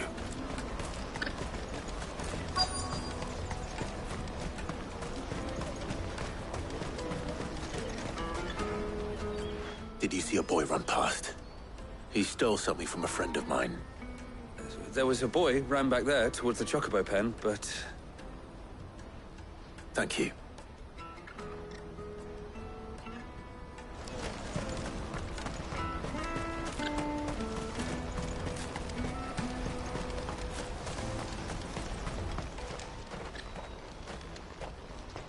Oh, shit. Cornered. It's all right, Hunter. I'm not going to hurt you. I just want to ask you some questions. Fine. Not like I've got a choice. I'm looking for the people who are making you steal for them. Who are they? Called themselves the Carstones. They said they'd give me good gill if I did what they told me. I knew they were bad, but bread doesn't come for free. Didn't come at all half the time, before I started buzzing for them. You know, if I didn't do it, they'd just pick on someone else. Someone they could push around easier. Hunter. You found him then? Jill. Where are the other two? Eloise is watching over them. She sent Goots and I to look for you. You're... him! I haven't got your pass anymore, if that's what you're after. I gave it to the Carstones. Whatever you do to me, I can't get it back. Not that I go against them anyway. If it weren't for their gill, me and my mates would have starved.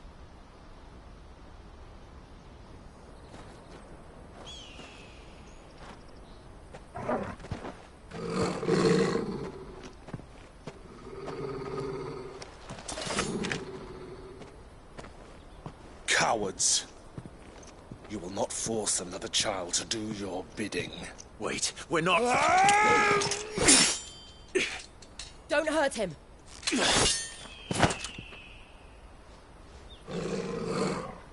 You're making a mistake. We're on the same side. Like hell we are. That brooch. Where did you get it?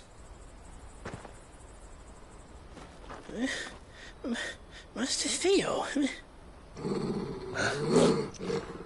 Goots. What are you doing with these people? Unless you're the ones my sister was talking about. Your sister?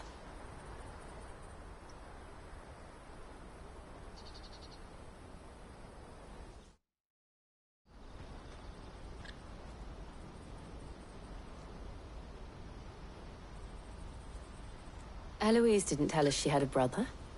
And why would she? I'm just her back and a blade. Theodore, at your service. Sorry about before. Theodore, what do you know of the cast stones? Vultures who have made Boklad their hunting ground. They prey on the desperate, stealing from those with Gil and bullying those without it into joining their flock.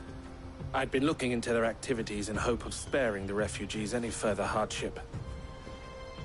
But it seems they've already stooped even lower than I'd feared. Hansa's a good lad. Don't blame him for what they've made him do. If he and his friends hadn't agreed to work for the stones, some other poor souls would have. On pain of death, most likely. Clive, was it? And my sisters asked you to help put an end to the pickpocketing. Then we all want the same thing.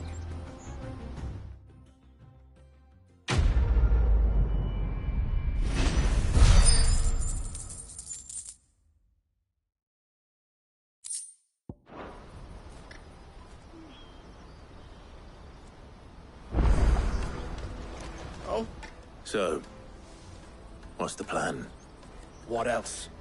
We find the cast stones, and we crush them. You get your trader's pass back, and I make Boklad a safe place again. All right then. All right then. Hansa, where are they camped?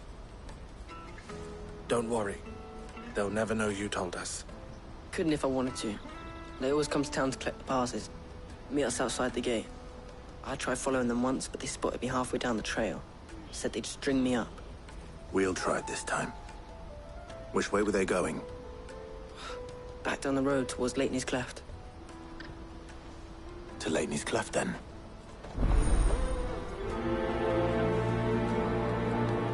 Leitney's Cleft is to the south, past the camp.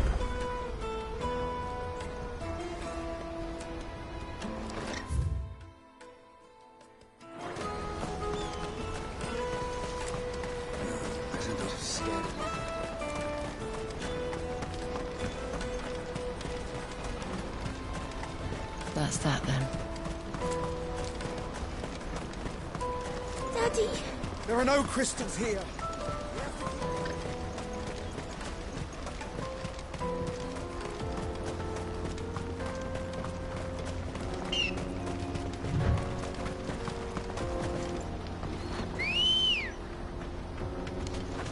Good girl.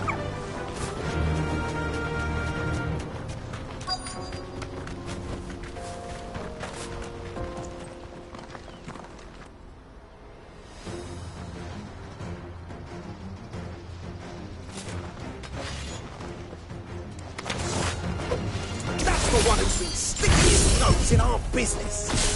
You should have minded your own.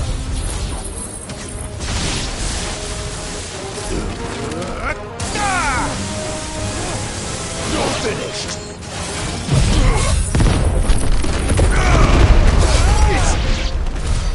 I doubt these were the ringleaders. But at least we know we're on the right track.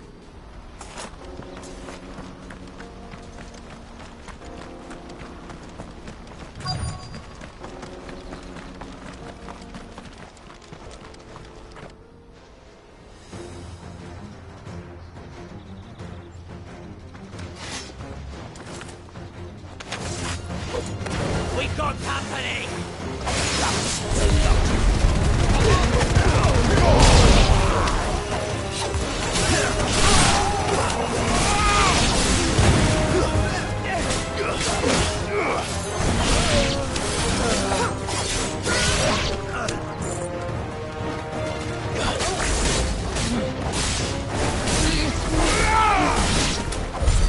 More foot soldiers.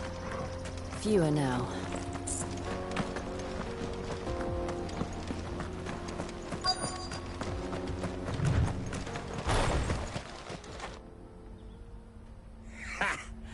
Not a bad haul today, eh? Aye. Some of our new recruits are natural-born ne'er-do-wells. Especially the little ones. That Hans has got nimble fingers, all right. It'll be a shame when they chop them off. But till then, let's make the most of it. Scum.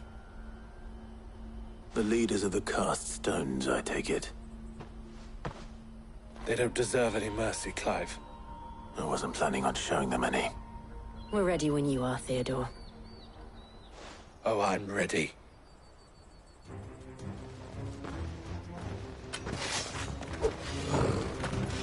Fuck. buck, lad. Kill him! Kill them all! To me, boy!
And they say crime doesn't pay.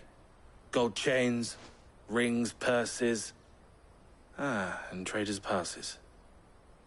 Dozens of them. Have the names been changed? Not yet. I recognize some of them. No doubt Goots's is somewhere among them.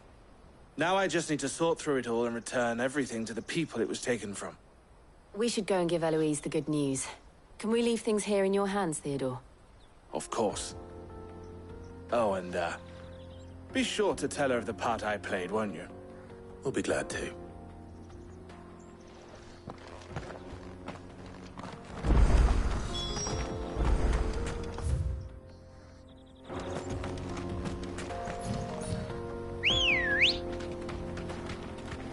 Come on. Run like the wind.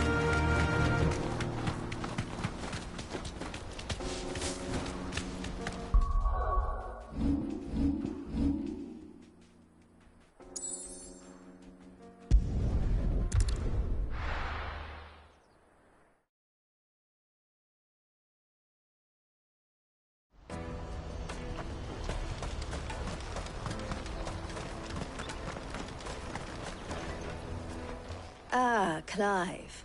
How goes the hunt? My brother isn't getting in your way, I trust? Quite the opposite.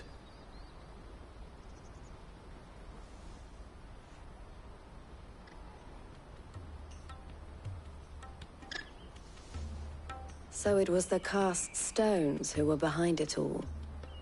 Theo told me he'd been on their trail. And their demise solves 3 problems at a stroke. That of the pickpockets, the bandits pulling their strings, and the passes they were stealing. I only hope yours is among the items you recovered. Only time and Theo's return will tell. Speaking of whom, welcome home, dear brother. You are too kind, Eloise. Here, Clive. Goots's pass. Ask him to keep a closer eye on it from now on, would you? I will. Thank you. El, I've asked our boys to carry the rest of the goods back. Can I count on your help in sorting through it all? Of course. I'll make some space in the storeroom. I expect you'll soon be on your way then. But it wouldn't do to leave without introducing yourself properly. Would it now? Sid. Don't look so shocked. We're on the same side. I don't understand. As you now know all too well, we at the Crimson Caravans are always happy to help those in need. For a small fee, we will move anything that needs moving. Be that goods to market, or bearers away from it. I was the first my sister helped escape. If it wasn't for her, I'd have been branded as a boy. I had no idea. It just so happens that we are seeking to expand our operation. And who better to join forces with than the leader in the field? Wouldn't you agree, Theo? I would.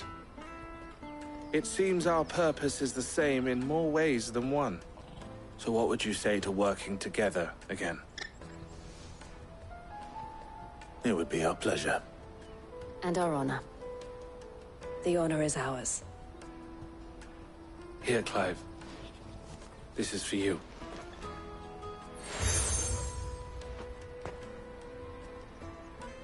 What is it? Elle has friends in high places, while I have associates in, lower ones. That mark is proof that you're a friend to us both.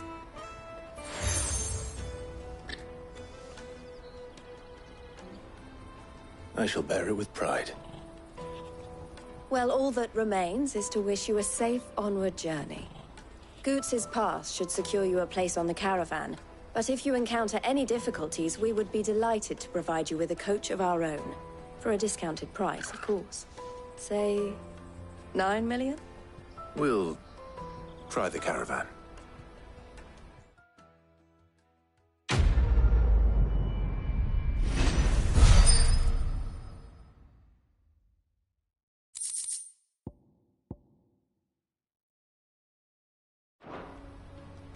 Right then. Let's get this back to Goots. And then it's on to the Dominion.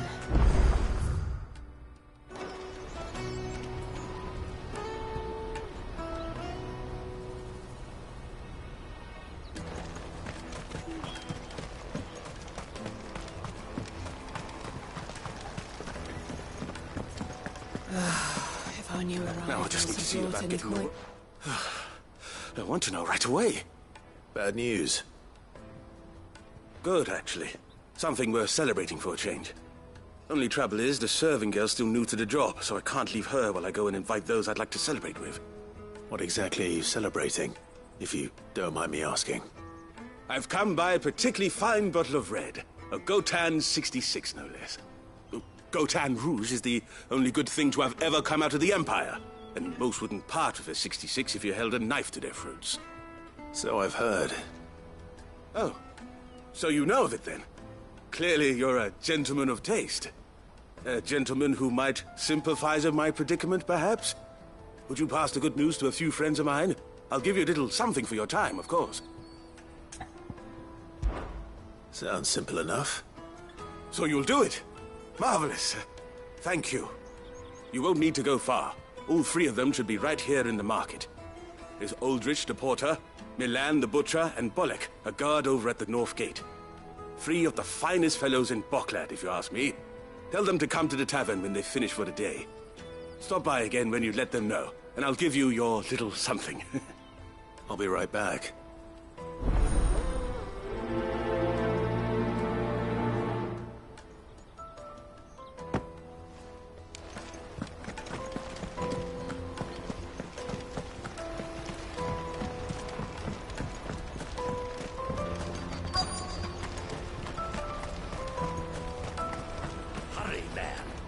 I've been asked to find Aldrich, the porter. I don't suppose that's you, is it? That's me right enough. You need something delivered? The innkeeper sent me. He said there's a cup of Gotan 66 with your name on it when you're done for the day. A 66? Look at me. If he's just got hold of it now, it must have been in the crates he had me carry down from Sambrek. From the Empire to Boklad. You must be a braver man than most. That's a treacherous route at the best of times. Such is the porter's lot. There's not a patch of storm these feet haven't traipsed across. They'd Soraflam one day, then off to Canva the next. The farther you're willing to go, the fatter the purse. Which is why there's no shortage of competition for some of the longer routes. I'd say I've done enough for today to earn myself a cup of something tasty. Thanks for letting me know.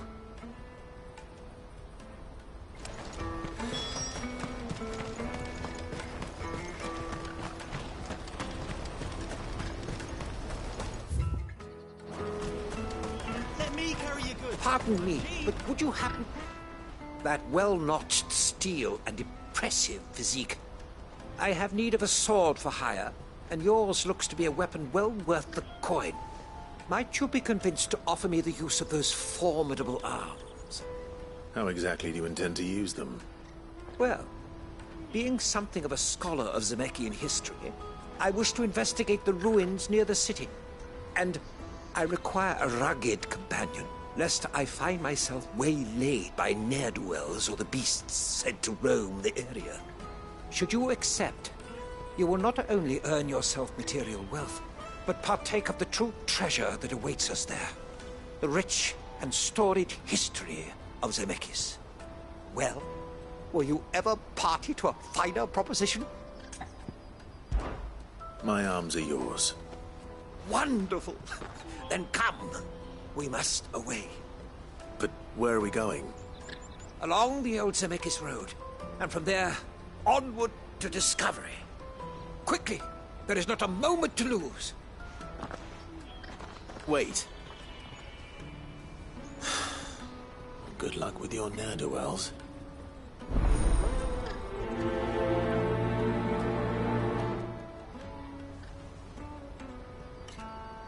I'd better make sure he doesn't get himself killed.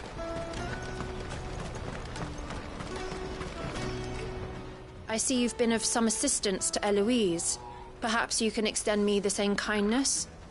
Perhaps. What would I be doing? Finding someone. You see, I've been having trouble with thieves, and despite the many pains I've taken, I can't stop them from rummaging through my packs. I was griping about my lot to a friend of mine a few days back, and he offered to track the culprits down. Now, Joseph's a sellsword, and a good one at that. But he's been gone days, and I'm beginning to fear the worst. Any idea where his search for the thieves might have taken him? The old Zemeckis Road, perhaps? He doubted they would be fool enough to linger here in Boklad. Joseph's lived a hard life. Made him grey long before his time. I just pray he hasn't been killed over a few sacks of grain. Can't imagine there are too many grey-haired sellswords around. Hopefully someone will have seen him.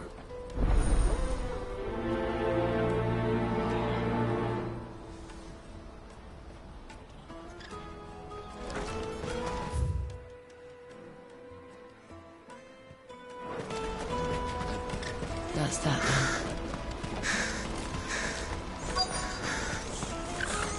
There are no crystals here. We have to keep going. What do you want? I've no coin on me. Just information. Has a sellsword passed through here? Grey hair. Now you mention it, there was a young man with salt in his mane sneaking around out there a while back. Which way did he go? How am I supposed to know? Buggered off down the road, I expect. Now why don't you do the same and leave me be?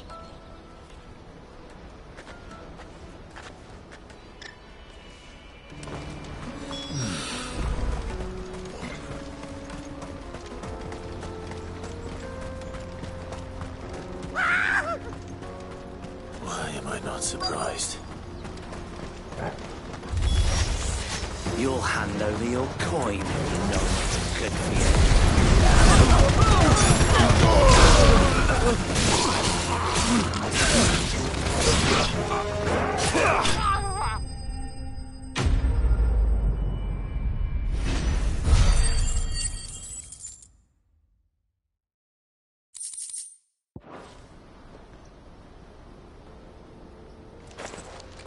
Are you hurt? Happily not, good sir. Thanks to your timely intervention. More importantly, we have arrived. Now, feast your eyes upon the marvel before us. Ruins, a relic of the fallen civilization. A sight so common that man is oft blinded to its wonder. Colossal vessels, dashed from the very heavens. Airships, we call them, with very little thought to what wonders such a word might describe. Oblige me if you would. Does anything strike you as peculiar about this particular specimen? Though we ourselves find fallen ruins to be nigh indestructible, whatever gouged the final sin from the rock cleaved clean through the structure you see before you. A tantalizing mystery, no doubt. But merely one of countless enigmas in which Zemeckis history is steeped. Come, good sir. Our expedition continues, and we still have much to learn.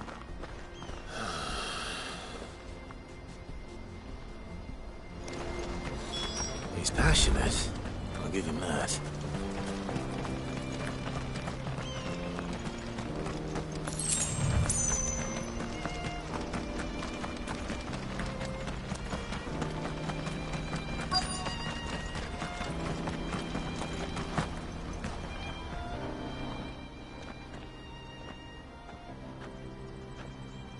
We don't want any trouble. Neither do I. I'm looking for someone. A grey-haired mercenary. Well, we haven't seen him. Yes, we have. We saw him climbing up the rocks. Those ones, over there. Maybe he found his thieves. Mum won't let me near them. She said there's goblins up there, and that they eat little boys for dinner. Shush now. You've said quite enough already. I only told him what you said. I'd listen to your mother if I were you.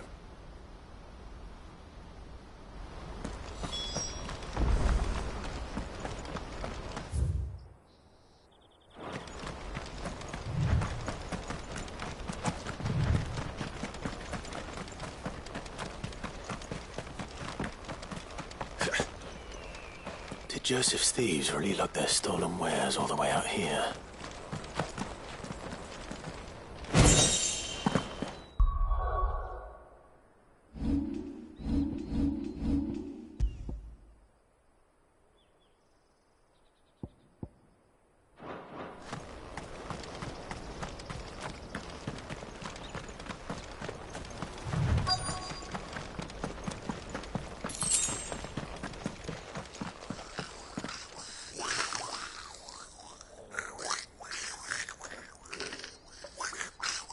I think we found our thieves. They don't look happy to see me.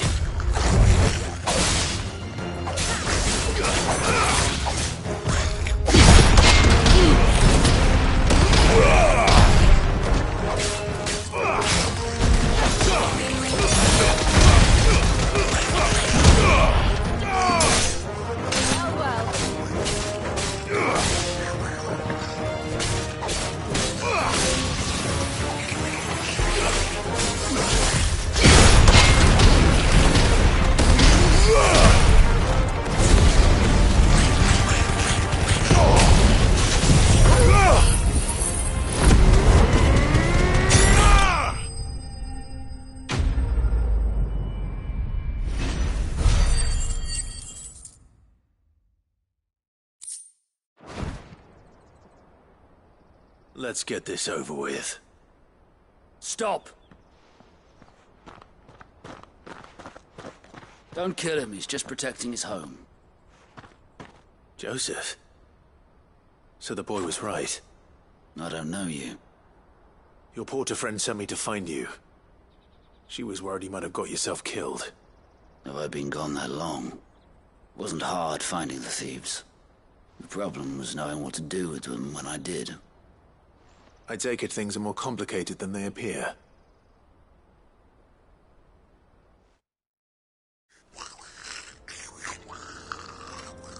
I'd all but ruled out bandits before I even left the market. You know why that is? Because our thieves had no interest in gold or gems, or anything they couldn't eat for that matter. Add to that the rumors of goblins in the area, and the mystery practically solved itself. I soon found their cozy little homestead and all the missing food. I launched myself at them, full of righteous fury, but their leader was the only one who moved to meet me. The others, they huddled around that food, ready to die protecting it. They stole because it was that or starvation. I've been there myself, back when times were hard. So you spared them? And earned their trust into the bargain by the look of it. These goblins aren't native to the area. They don't know how to survive such barren lands, so I've been teaching them. And once they've learned to hunt and forage, they won't be fool enough to risk their necks in Bocklad. I'm impressed. I didn't know goblins could be reasoned with. Do me a favor. Let the porter know I'm safe. I'll head back to the market once my work here is done. Oh, and don't mention the goblins. I don't want people coming here brandishing pitchforks. Not now this lot have sworn off thieving. Your secret's safe with me. I appreciate it. Thank you.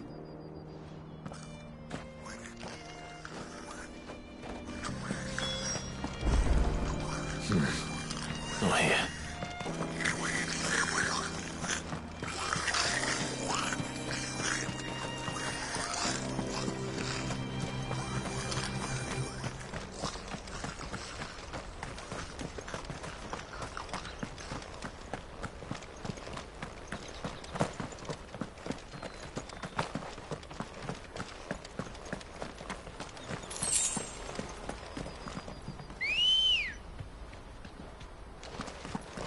Ready, go?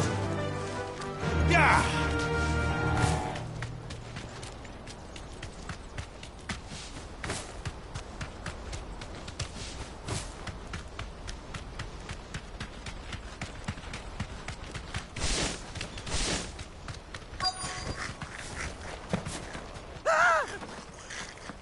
Not again.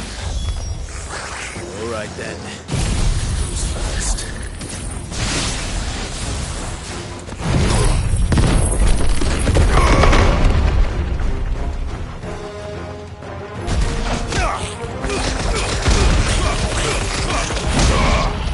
To me, Flames!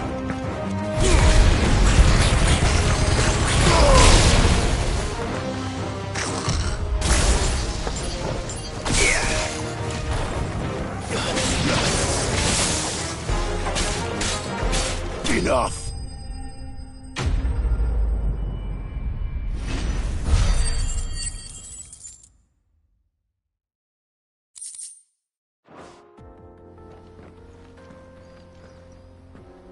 You're going to get yourself killed. Oh, that would not do. That would not do at all. Not when such majesty stretches out before us. Behold, the final sin in all its glory. As Moss tells us, a battle was fought here in ancient times. A battle of such ferocity that it tore a great crater in the very land upon which it was waged. In reaching for their holy sanctum, did man enrage the gods, and great was the vengeance that was rained down upon him. Alas, the full truth of the matter is lost to time, though I live in hope that I might see it discovered. But we must not dwell upon such things. There is more yet to see. Onward! History awaits!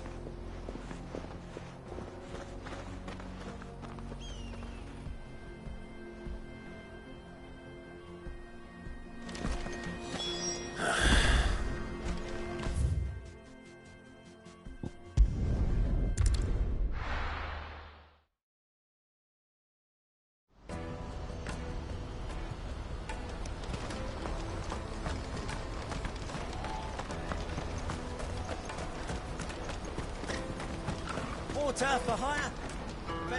Joseph's fine. He'll be back once he's tied up a few loose ends. That's a weight off my shoulders. He certainly knows his business. You found your thieves all right. And I dare say they won't be coming back. A good man to have around, that Joseph. And if he says there'll be no more thieving, that's good enough for me. Thank you for putting my mind at ease. Here, for your troubles.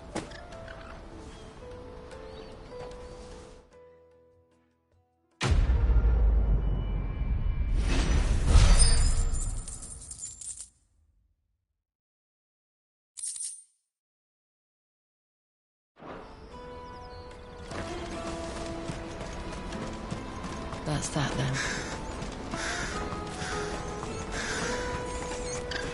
There are no crystals here.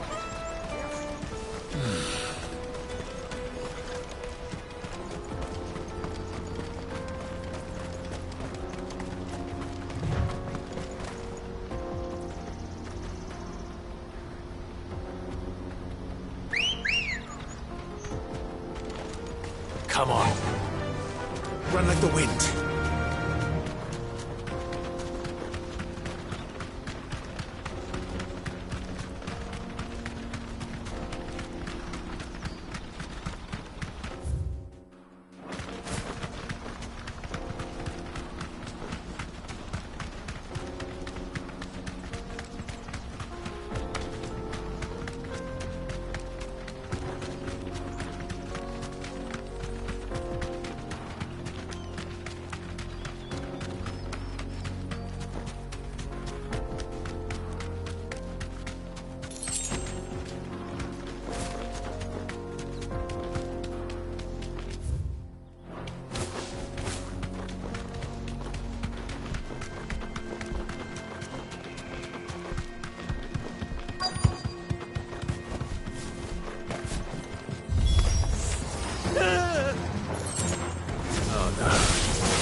This time.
Still in one piece? It would seem so. Once more I am in your debt. And once more you impress me with your prowess. These were no ordinary foes, but ones we in the field call echoes. Though Moss the Chronicler concurs with the legends in attributing the fall of Zemeckis to a wrath wrought upon mankind by the gods, he offers little in the way of explanation. Could the ruins we see before us here, in all their elaborate beauty, perhaps suggest an answer?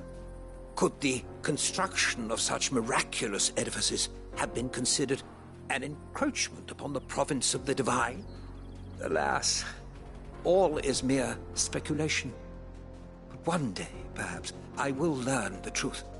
Not if you keep running headfirst into trouble. You are right, of course.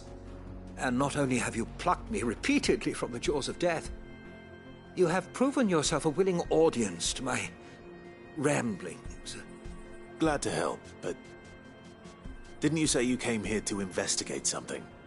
I fear I may have rather overstated the case on that front. In truth, a captive ear was all I really desired. You see, even my fellow scholars have grown somewhat weary of my musings of late. And so I came upon the idea of purchasing a companion. A captive audience, if you will. That's what this was all about. I am afraid so.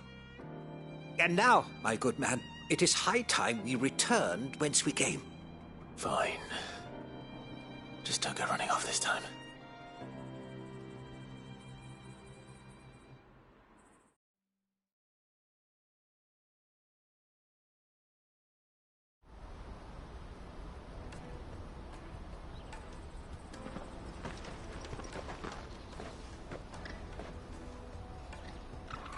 And so ends a delightful day. Here, your reward for humoring my selfish whims, plus a little extra for the trouble I have put you to.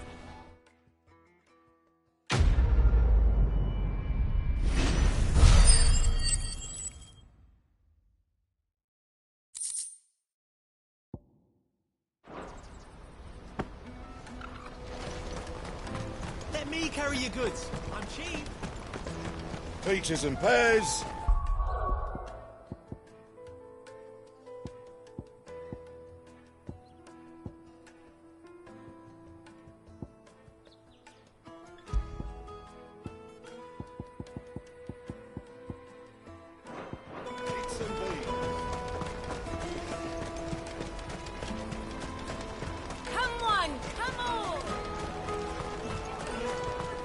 Caravan stops next to the checkpoint. Are you Milan, the butcher? That's me. What can I do for you? The innkeeper's just had a special delivery. He thought you might like to join him for a cup of wine after you pack up for the day. He knows me only too well. And I've got a ham here that will go handsomely with a nice drop. Wine and ham to spare. Barclad clearly isn't suffering then. Comes with being the place everyone has to pass through to get to everywhere else. Those who travel the Crystal Road bring all manner of goods with them. We get meat from San Brec, herbs from Rosaria. Why, sometimes we even see curiosities from across the Narrow. My old man knew what he was about when he set up shop here all those years ago. Anyway, thanks for the good news. Oh, you know what? Maybe I'll shut up shop early. Wouldn't want to keep our friend waiting.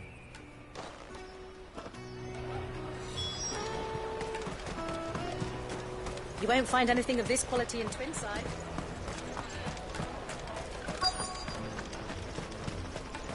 The Empire's your enemy, not us. I'm looking for Bolek. I was told he'd be guarding the gate. Well, you found him. You're not here to enlist, I take it? The innkeeper sent me. He's just taken delivery of a rare vintage, a Gotan 66. He thought you might like a cup. I've never said no to a goat hand. I'm not about to start now. Thanks for letting me know. You must be a busy man. The market would be flooded with refugees if we weren't here to stem the flow. Oh, my heart goes out to them, all right, but we've got our orders. No papers, no passage. Plenty try to slip past us nonetheless. And every now and then, one of them's foolish enough to try and force their way through. And when they do, well, things can get nasty. You know what? That wine's sounding better by the moment. Hold on. I wonder if the innkeeper might spare a cup of that wine. Tight fizzles. You won't find anything of this quality in Twinside. The caravan stops next to the checkpoint. Jug of snake spit for the road? Come on, come on!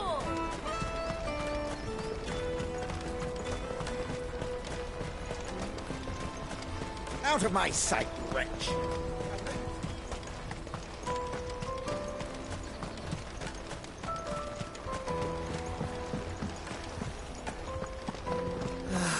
If only arrivals had brought... I spoke to your friends. They'll be along soon. That's fantastic news. Thank you kindly. It's been a while since we all sat down together. And the way I see it, that wine is as much theirs as it is my own. How so? Well, I wouldn't be serving anything but slops without Aldrich to go and fetch the good stuff for me. And then there's Milan, who always sends customers my way. And Bolek, an even-handed keeper of the peace, if ever there was one. Those three are the backbone of Barclad. Lose any one of them, and the market would soon fall apart. And without the market, I wouldn't have a single customer. I'd say that's worth a bottle of 66, wouldn't you? And more besides. Everyone needs a shoulder to lean on. Be they world-weary innkeepers or brooding swordsmen. Right. I'd better prepare for my guest's arrival. I hear you had me carrying a bottle of Gotan 66. If I'd have known, I would have sold the thing and lived like a lord. I'll settle for a cup, though, if you're in a sharing mood. A Gotan 66. Just as well I had something special of my own set aside. A bottle between the four of us might not be enough to drown our sorrows, but it can't hurt. Here they are, the three pillars of Barclad. Sit yourselves down, gentlemen. The woes of the world may be monstrous in many, but there's nothing like a few good friends to keep the misery at bay. Never a truer word spoken.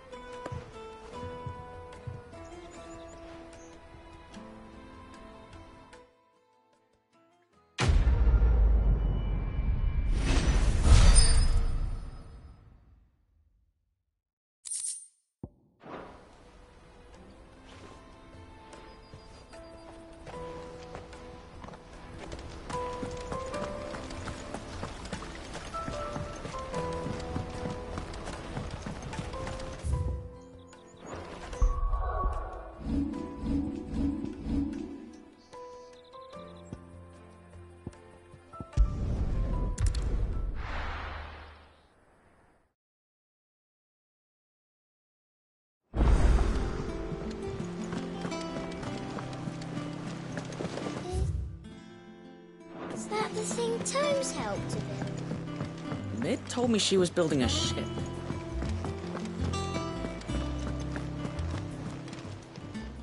Oh, I wasn't expecting you back, so... All yours. Best of luck out there, Sid.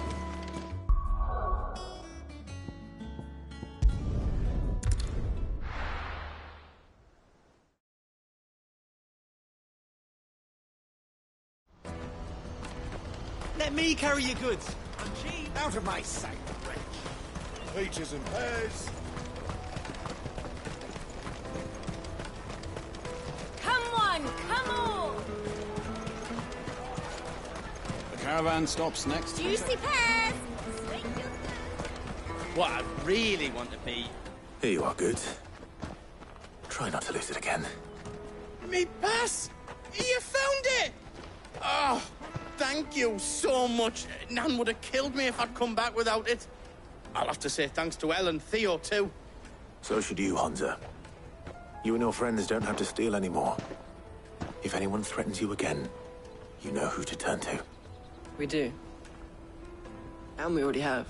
Miss Elle's given us a job shifting the chocobo shit out the stables. It's hard work, and the pay isn't half what we got from the Stones. But if we stick at it, we'll keep ourselves fit. You stick at it, then. And Goots, I'm sorry for stealing your pass. That's all right. I've got it back now. And all's well that ends well, eh? You said you're trained to be a blacksmith, right? Well, I'm gonna be your first customer. I'm gonna save up all my gil and get you to make me a massive sword. I'll do me best. Till then, eh?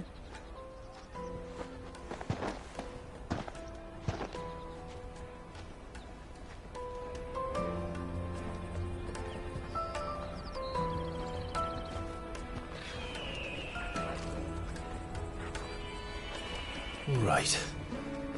We have a place on the wagon.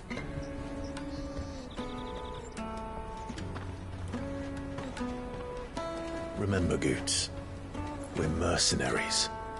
You hired us to protect you. Mercenaries. And you remember the plan? You're to ride all the way to Twinside.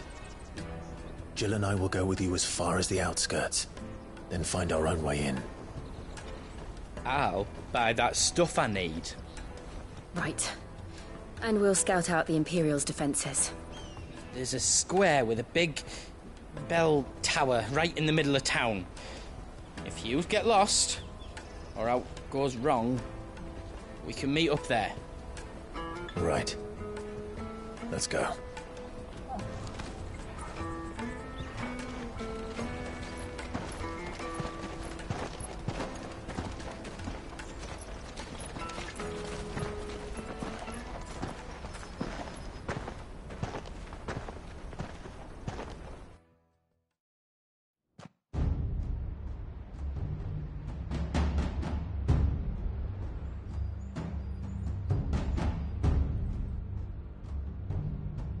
I see. And you're quite certain your father has no knowledge of Ultima? I am. I have no difficulty believing a sinister force has come to exert an influence on Sanbreque. But be that as it may, it is yet to claim my father. For better or worse, his radiance speaks his own mind. Then the fiend works from the shadows. I confess, when first you told me of this fiend, I had my doubts, and more than a few at that. A beast that labors to plunge Valisthea into turmoil, all in pursuit of your brother. But that wound is proof enough that evil is afoot. Then I have your answer, Your Highness. You will join me in my fight. I cannot. Not yet. Your Highness, please. As you are aware, the Dhalmekian army is at our gates. They have lost their mother crystal, and with it all hope of a negotiated withdrawal. It is but a matter of time before they invade. Bahamut is not here to meet them, my people will be slaughtered. Though not by Hugo Kupka, thanks to Ultima's machinations. I know the fate of your people weighs heavy on your conscience, but if we do not put an end to Ultima's plans, they shall face a far darker fate. The chaos he would wreak would sweep all of Valisthea into the abyss. The lives of every man, woman, and child in the Twins are at stake. I believe what you say, Phoenix. But I have duties of my own, and I must discharge them. Come what may.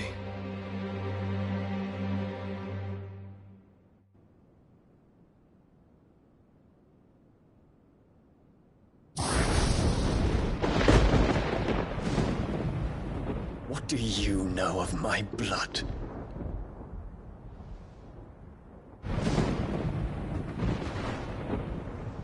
I know that it is wholly unworthy of the highest offices of state, which rightly belong to those of purer breeding. Alas. Your bloodline runs through the Oriflamme gutter, from a whore who weighed her child's worth in gill. Have you threatened my father? Of course not.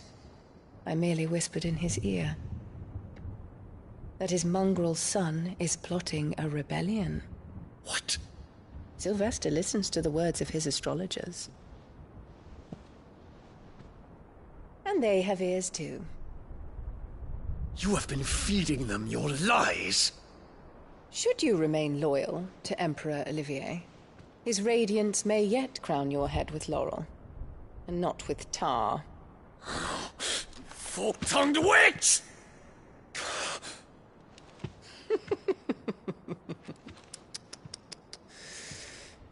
In consideration of your long years of service to the Empire, I shall forgive this uncharacteristic rudeness. Now hurry and make ready, Your Imperial Highness. Emperor Olivier expects much of you, Dion. Or should I say, of Bahamut. May your fire reduce his enemies to ash, till all of Valisthea bows to its rightful ruler.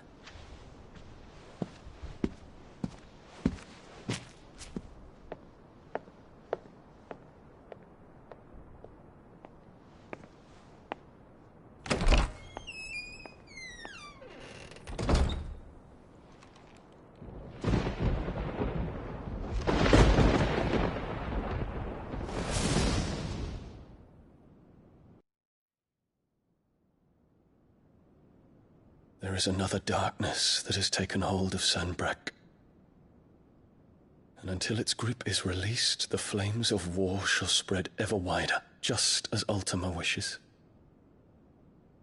Forgive me. My family has caused you much grief. You are not her keeper, Phoenix.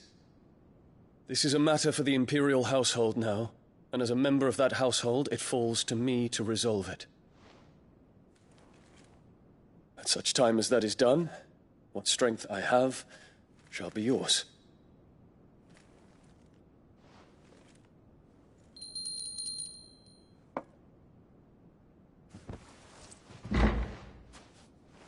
Thank you, Your Highness. Let us take to the skies together, and bring a new dawn to Valisthea. I should like nothing more.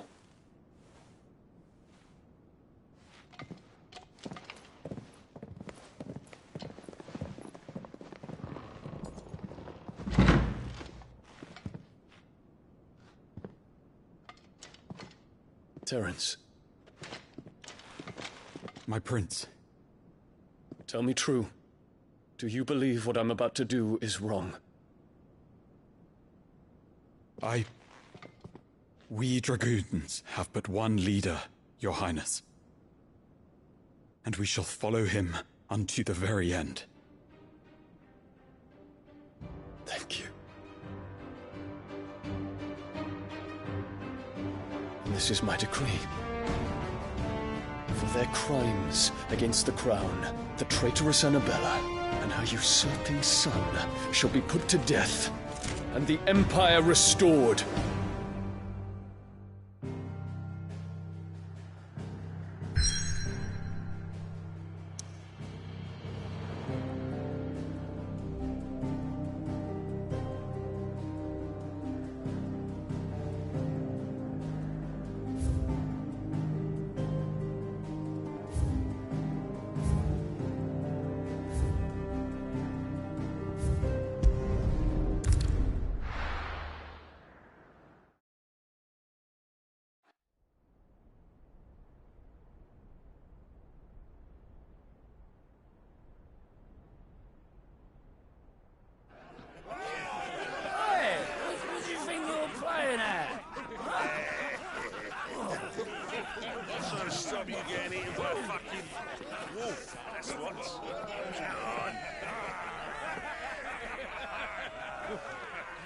One would never guess that these people stood on the brink of war.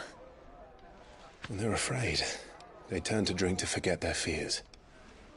Anything you want to forget?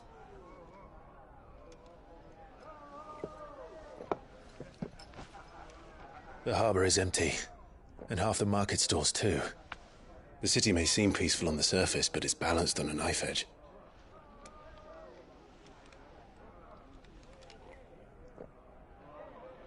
Were we to give it a nudge, it might be just the distraction we need to reach the Mother Crystal. I thought you might say that. We should send for Gav. We'll need someone to keep the fires we start from going out.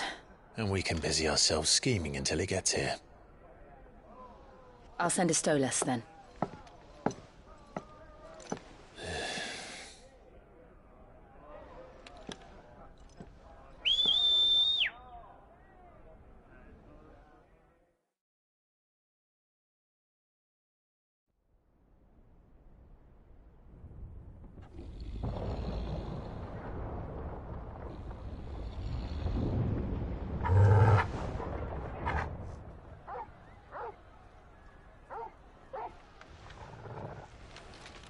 What is it, boy?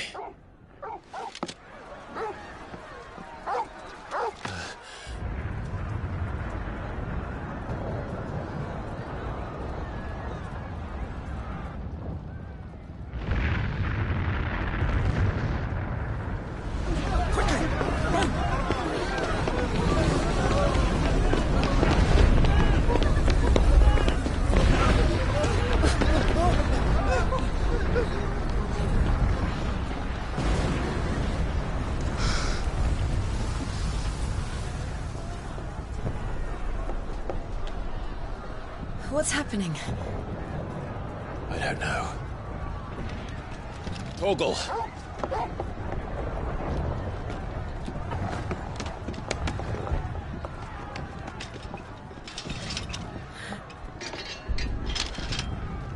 This way.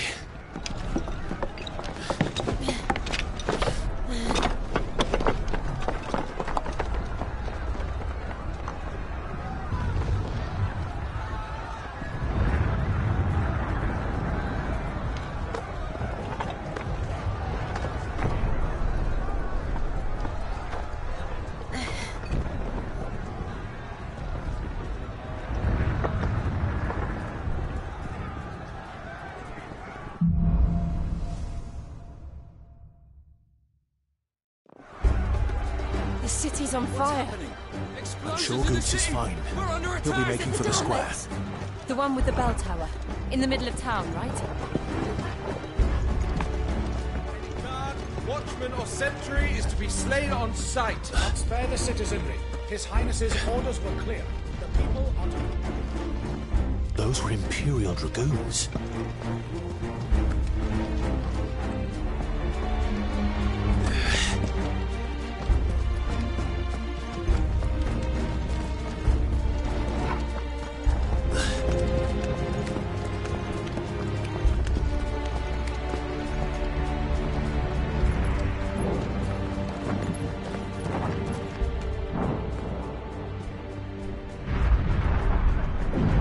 What in the hell is going on?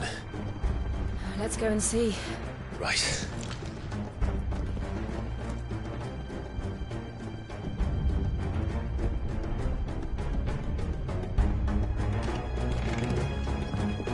First we find Goots.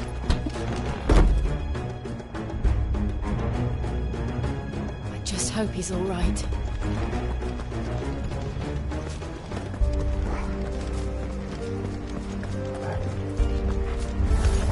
You there! Identify yourself! We have to.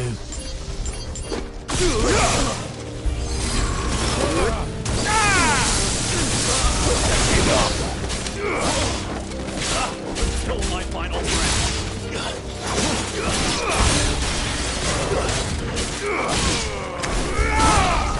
Till my final breath.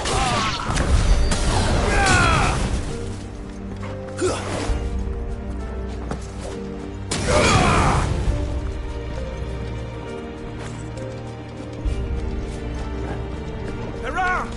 Lay down your arm. Cut them down!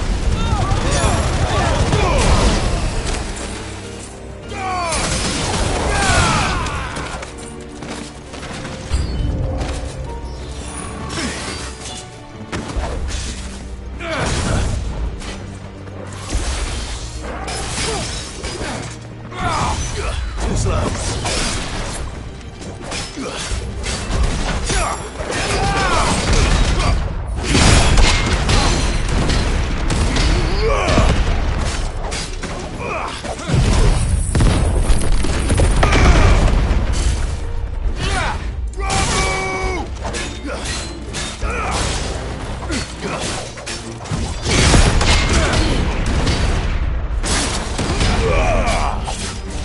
I'm hurt, Torgal.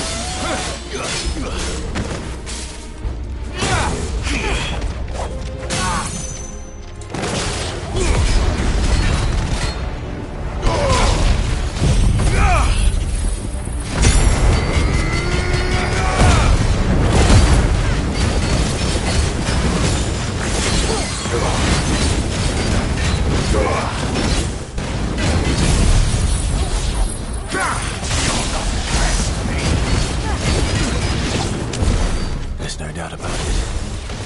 They're dragoons. What is this then? A civil war?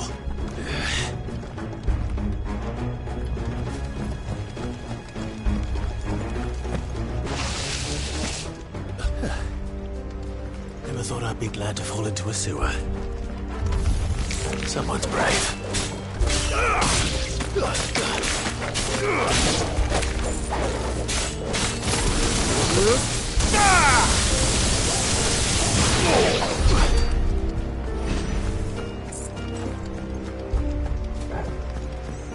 Ward secured, chap.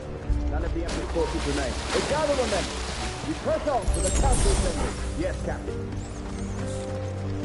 What of the men and women in the market district? The evacuation is complete, Captain. Good. Then all that remains is to keep Rome the protector. There it is. The bell tower. Right. Let's go.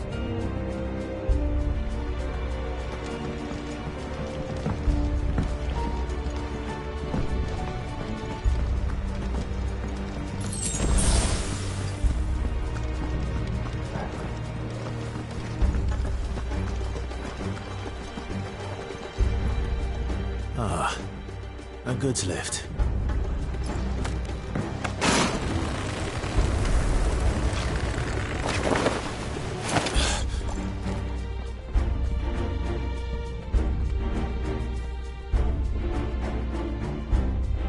Where in Grieger's name did you come from?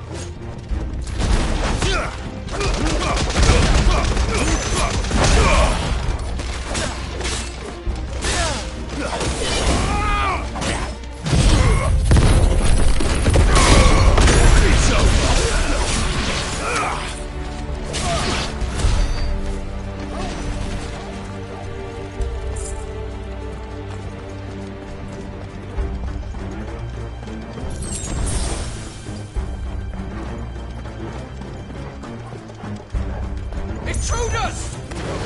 Defend the gate!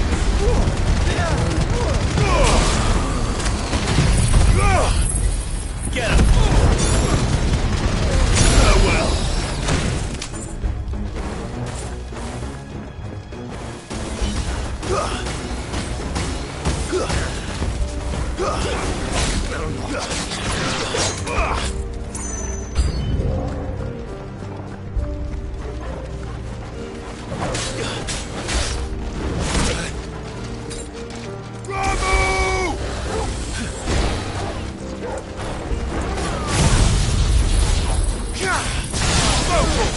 Help me, boy.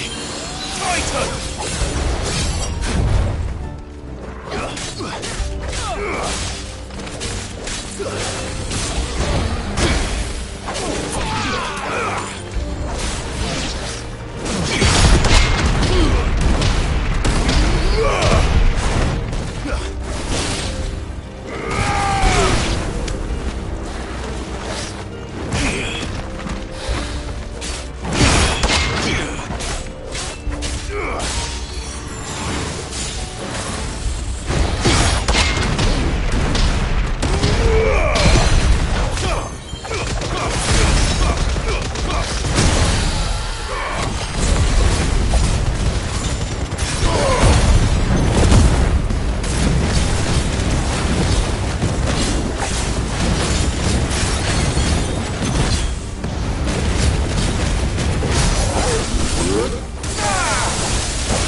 Damn it. We'll have to find a way around.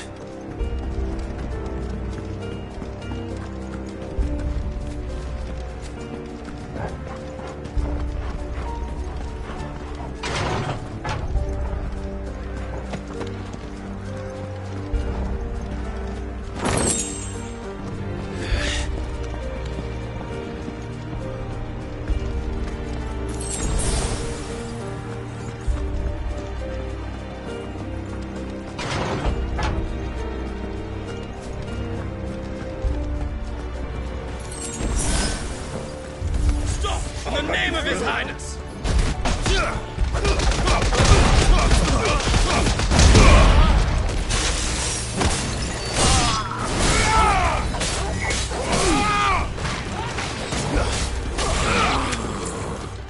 Attack! This one!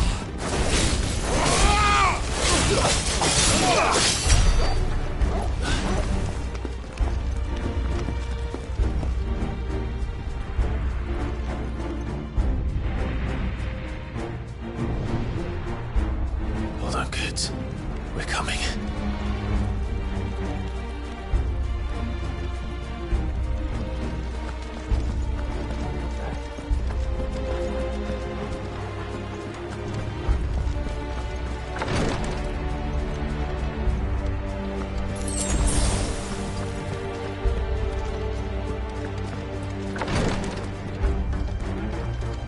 Who goes there? In the prince's name, none shall pass!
Time to fight. Kill them!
Can you see him anywhere?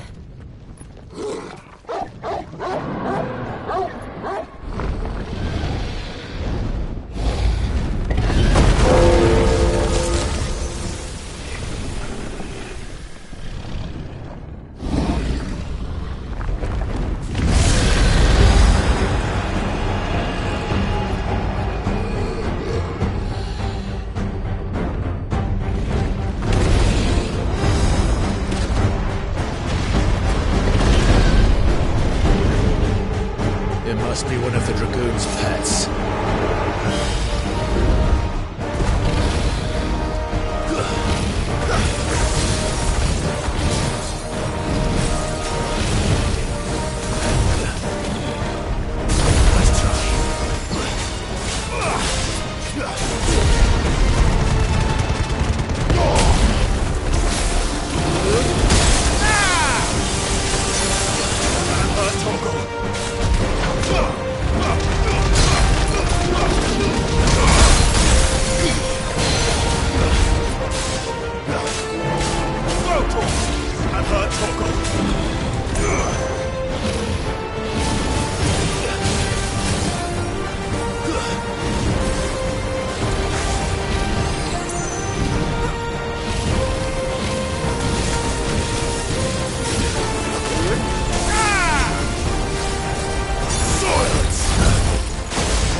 Nice try.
Over here, Clive!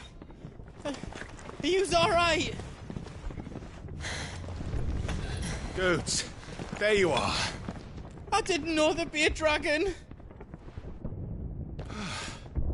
All right, let's get out of here. Oh! What now? Is that Mother Crystal's heart? What the hell is it doing up there?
Don't do this!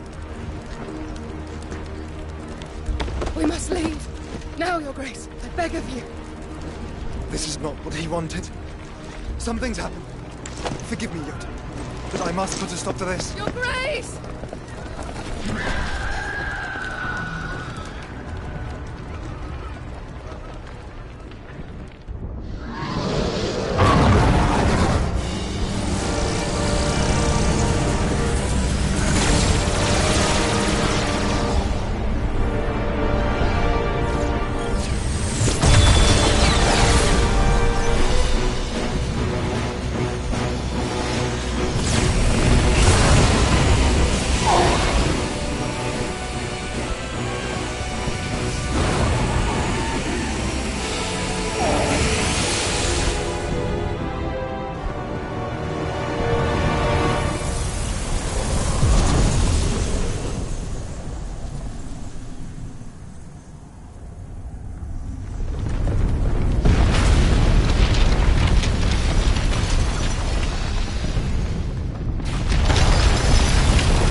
So, what do we do now, then?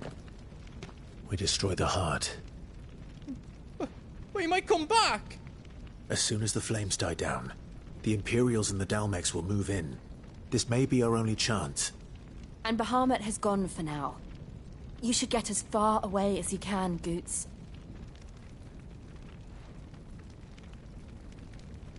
What? And leave you lot in the lurch? I can't do that. If you're staying, then so am I. I packed everything up before I made a run for it, so if there's out yous need, just ask. But I won't be giving it away for free. Nan'd never forgive us if I did. Thank you, Goots.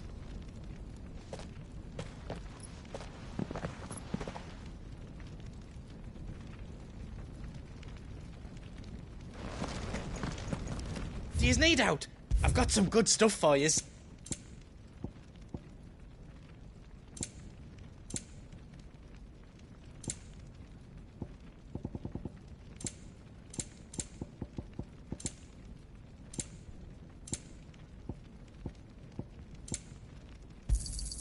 Thank you. Welcome to the Big Hammer. Anything else I can make for you? You be brave now, boy.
Drake's tail is right there, Clive. It's time to free Storm from the Crystal's curse. Oh, it's past time. But remember, Bahamut is still out there. And I dare say we'll be seeing him again before the night is done.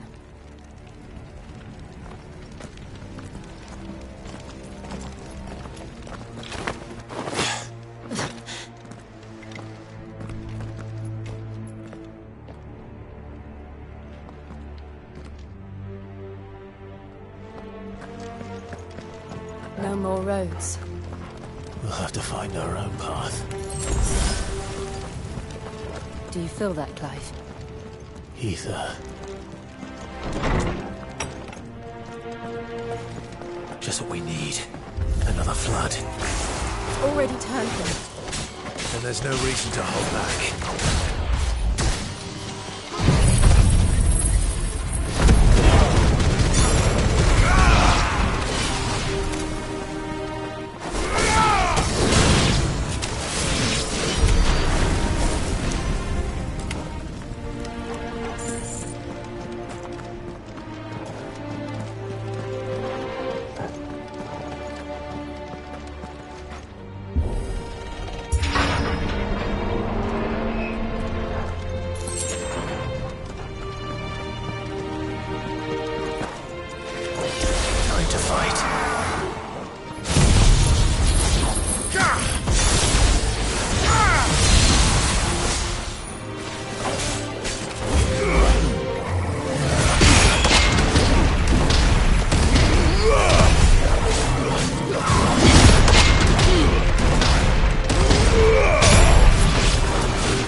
Must be a way to climb up.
Joshua!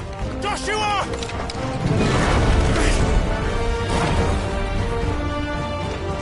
Don't, Clive. It's too dangerous. Fuck. Hold on, Joshua. I'm coming!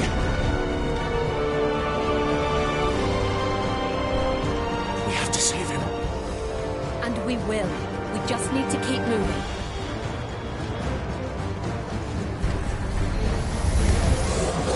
Them again! Not now!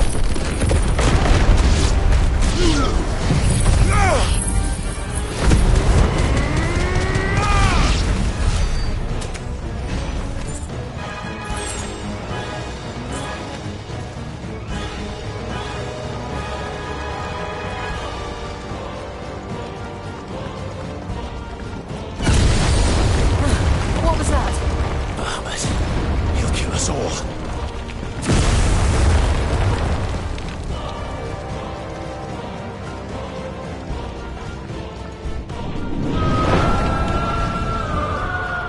There he is. Joshua! I'm here, brother! Clive. He can't hear you. Joshua! They're heading for the heart. Then so should we.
We don't have time for this!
Finished!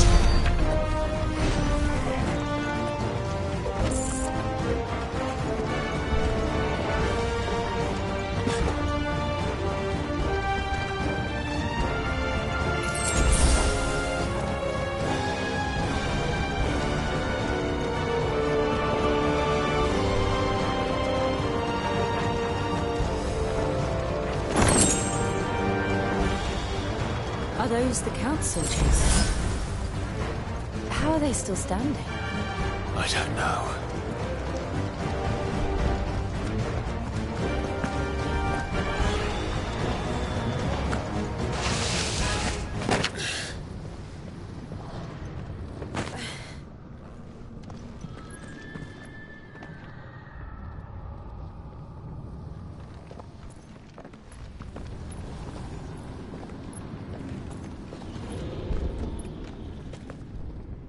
He'll be all right, Clive. He's a survivor. We're getting close.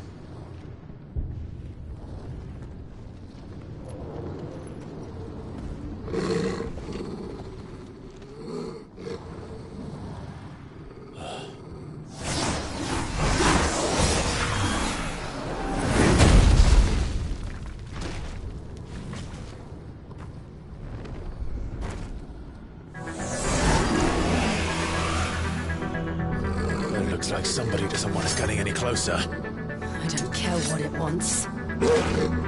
Neither do I.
These beasts... they're getting stronger. We can think about them later. Right now, there's only one thing we need to focus on. The heart.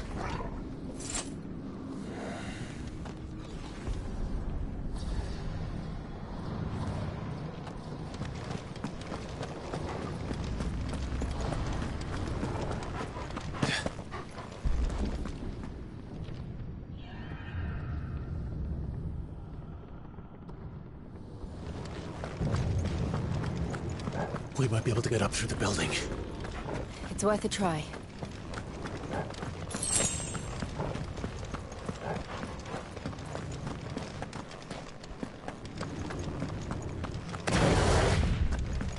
Quiet. There's someone up there. Is someone there? Mother. It's you. What happened here? He tried to take him from me. Oh, my boy. My darling. Darling boy. Is this the child you made with the Emperor? Why, Mother? Why did you betray us all? You have no right!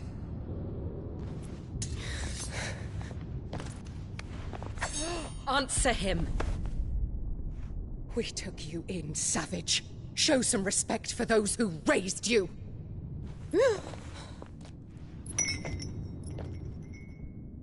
Honorable Elwyn, always thinking of his precious homeland. But what worth is a homeland in a world beset by the Blight? Father did not seek to protect his country. He sought to protect his people. A leader's duty is not to protect his people. It is to protect the source of his sovereignty. The noble blood that runs in his family's veins. So long as this bloodline remains unbroken, what does it matter if a nation falls? One can always found another. Unlike him, I did my duty. I preserved my line. I bore a son of the noblest blood, to whom the whole world might kneel. That is why I gave Rosaria to Sambrek, that I might join my line with the Lesages and birth a savior of this benighted land, blessed by both Bahamut and the Phoenix! You sold your country for a child. Why did he need another? You had Joshua. I had nothing. You were always your father's son, so very strong and bold and daring, and yet you failed to awaken. Would that Joshua had been granted 1/10 of your strength? Oh! How the nobles laughed that Elwyn's firstborn was surely the son of a concubine, and my own, not long for this world. The shame of it! The shame of being slandered by one's inferiors! How could you ever know how that feels? It should have been you! Why didn't the Phoenix choose you?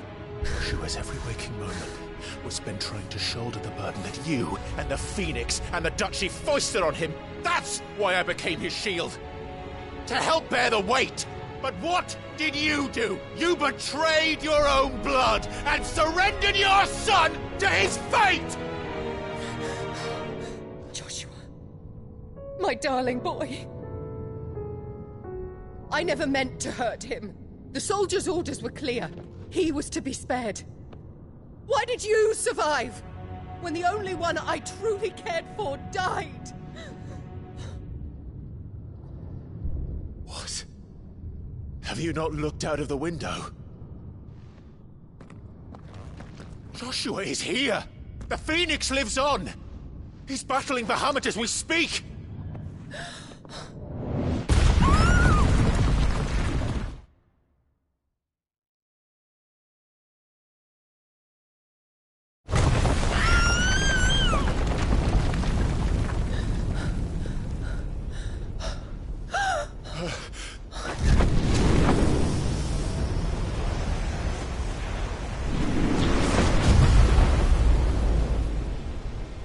Joshua!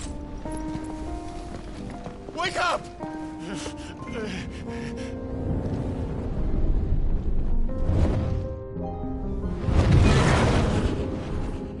I am a shield of Rosaria.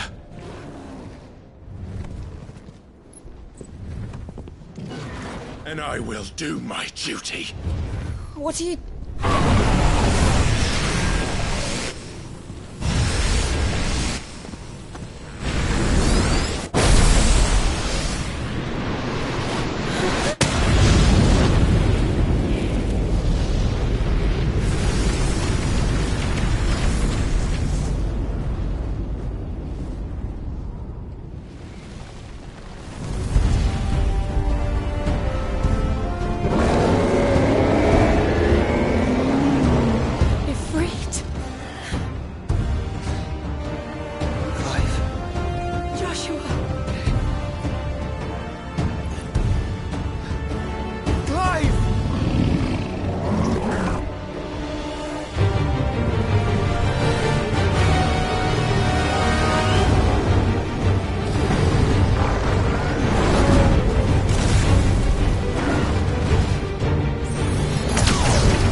What now?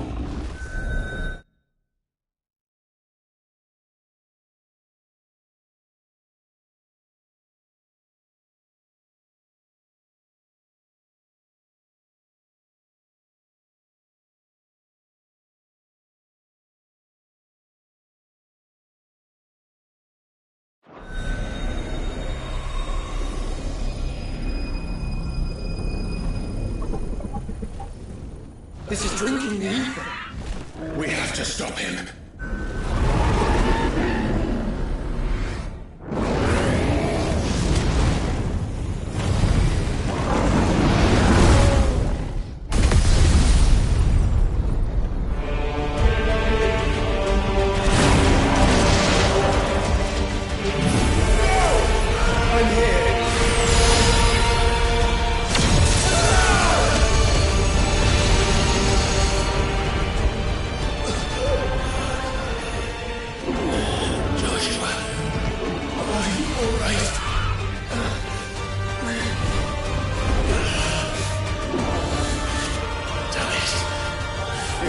Stronger than this. Come on, Ifrit.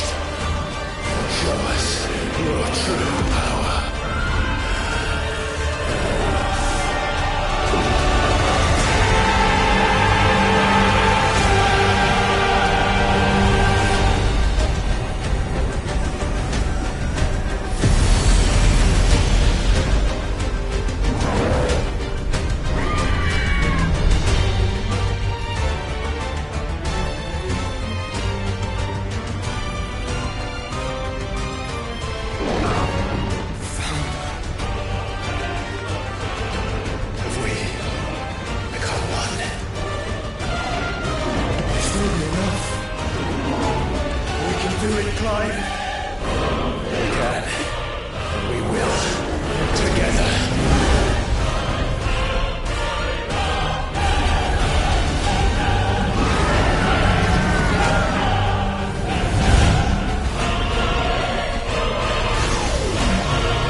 Such power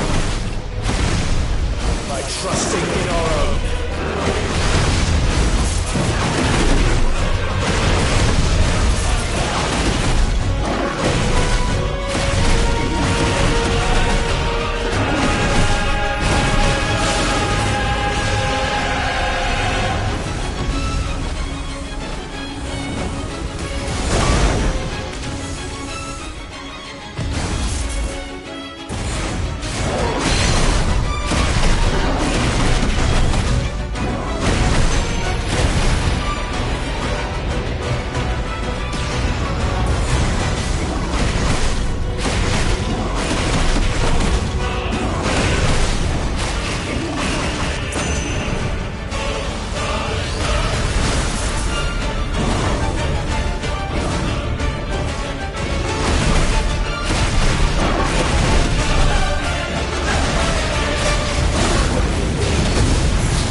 Clive!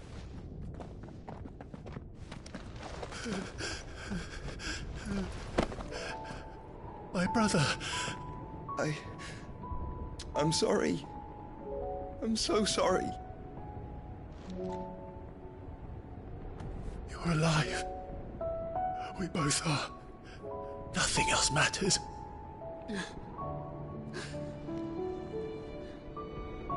I never dared hope that I would see this day.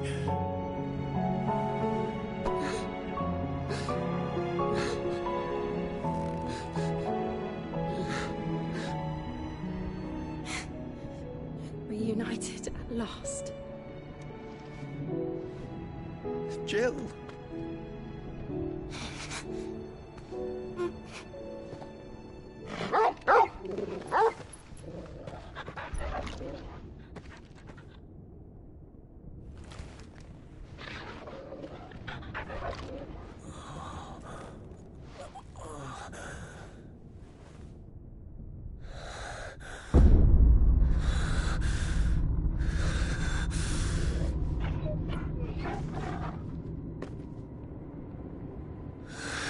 This is for my father!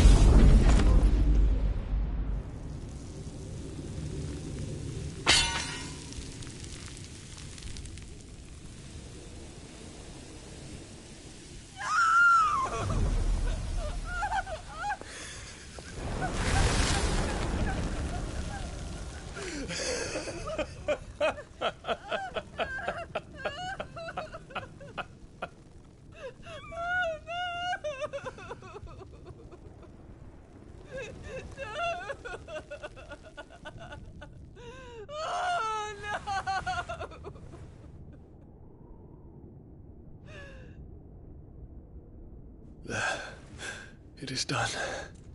The demon that would tear our house apart is no more.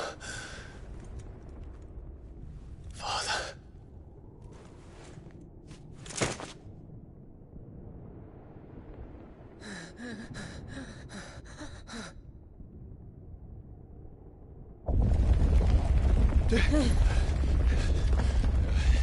The Mother Crystal. It's collapsing.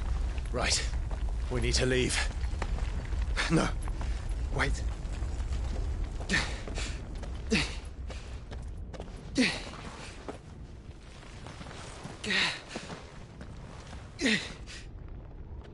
I owe him a debt. Fine.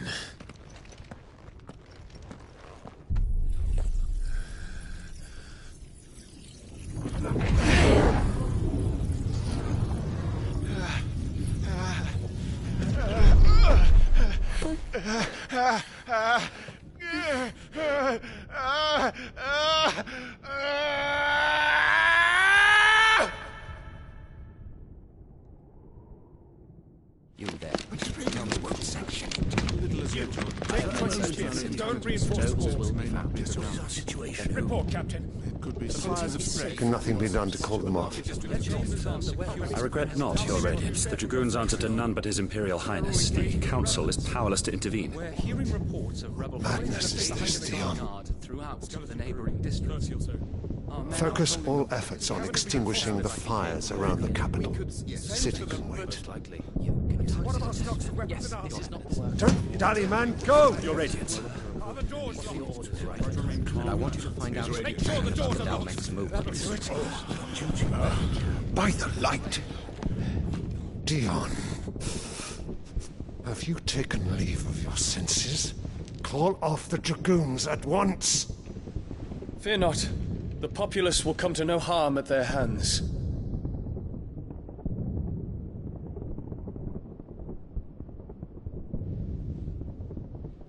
I am here to save you, Father. Save me? A creeping darkness hides in the heart of Sanbreque. It stems from your wife, the traitorous Annabella.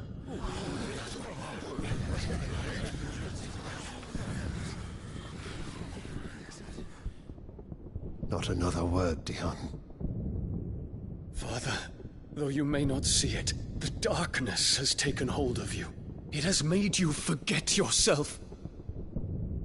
But I bid you remember, there was a time when you ruled not with cruelty, but with compassion. Why now do you turn your back on your people? Why now do you seek to stoke the fires of war? You too have borne witness to this change, Your Eminences. And you know, as well as I, who is responsible for it. A puppet now sits upon the throne, but cut his strings, and the master loses the power! What? Dion, you bear steel before your emperor? Guards! Take him!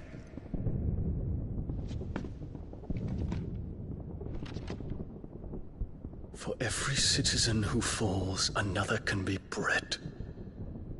For every home that burns, another can be built. Those were your words. But when the last of your citizens has fallen, and all of their homes have been reduced to ash, what will become of your empire, of its rulers, of your god? As the mother crystals crumble one by one, and the blight sweeps in to claim all that we hold dear, our people look to their emperor for protection. Yet he labors not to secure their futures, but to seize what is left of the twins for himself. Even if it should come at the cost of everything his loyal citizens have labored to build. Dion, you must understand. A small price to pay, is it not?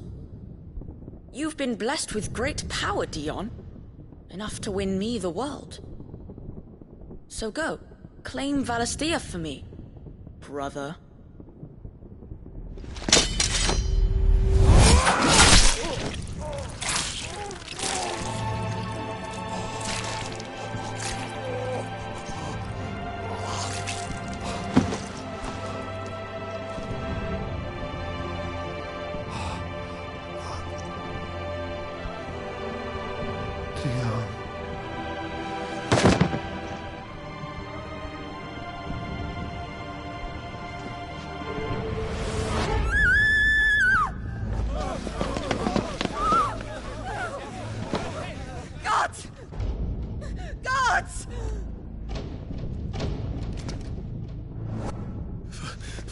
Poor father. How he doted on his children. That he would die to protect me was plain. It was but a matter of when. You planned this? You did well to endure so long. But you broke in the end, as I knew you would. And now Muthos approaches. Put him to the proof. I would see if he breaks. Go, Bahamut. Kinslayer.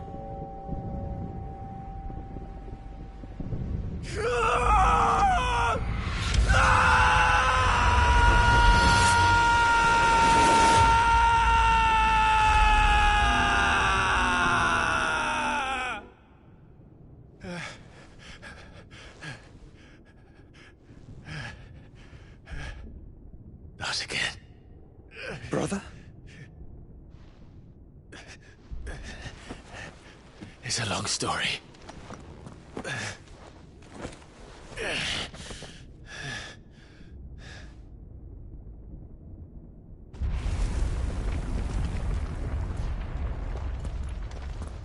You cannot stay here, Mother. Come. Take my hand.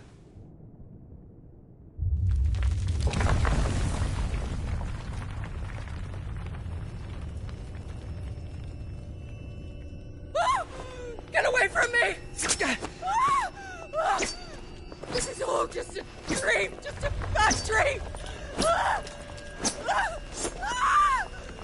You will not take me, Shadow! You will not take me!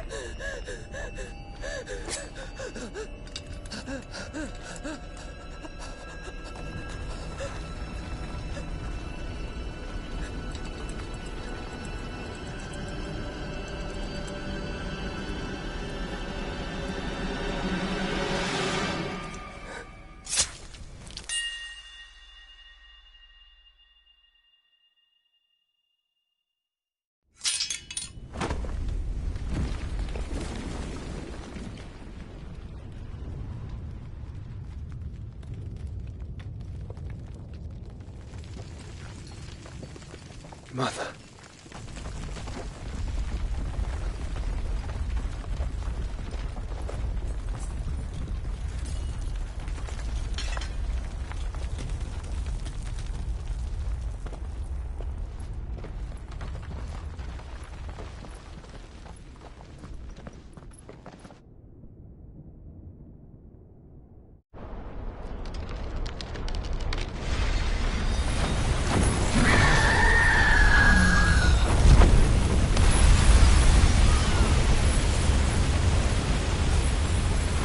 If it is consciousness that weaves your wills together, consciousness that blurs the boundary between your own will and that of others, then we shall set you apart once more. The ties that bind you shall be severed, and humanity return to its proper place.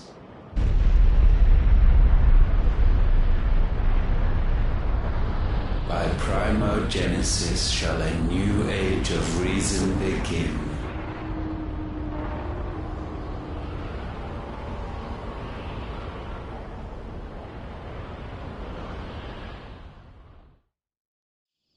Relax, Your Majesty.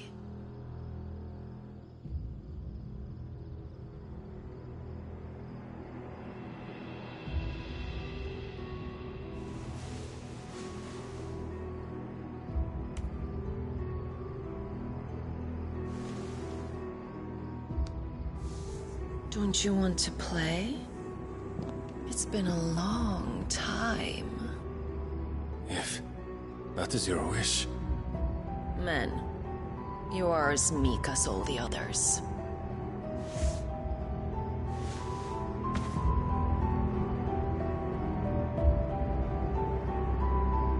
Such feeble creatures.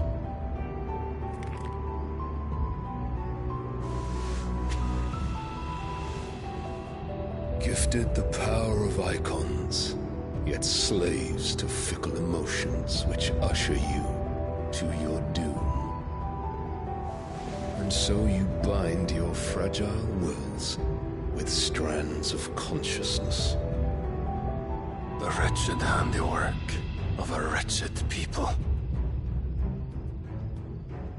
The sons of fire were united at last, and for but a moment, their flame burned bright. Soon, Muthos shall become our perfect vessel.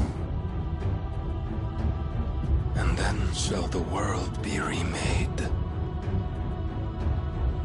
Not before the bonds are severed, of trust, of respect, of love. Only when every strand of consciousness is cut away, may Muthos return to our side.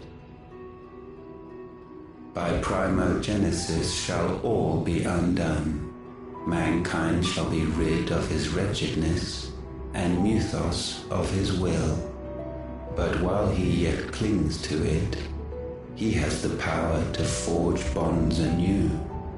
And so we bid you, find Muthos, and sever every one. To destroy that which has no physical form. You ask the impossible. There is nothing your black blade cannot cut, Odin. We shall unite with Muthos, and bring forth a new world. So long as our vessel remains unclaimed by humanity. It shall be done, Master. My will is yours.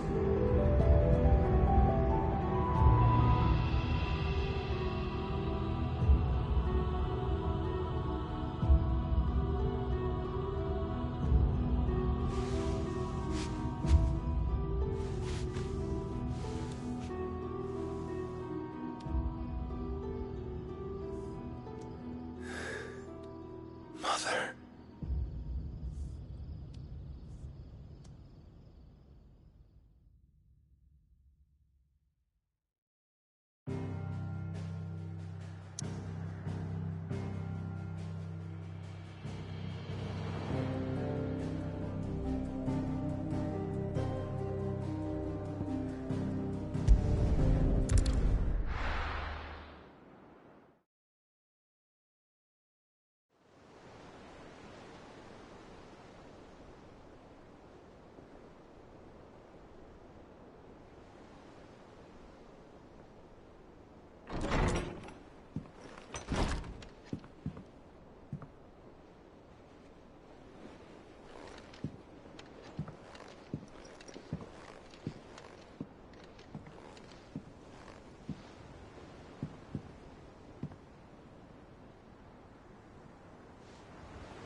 How is your brother?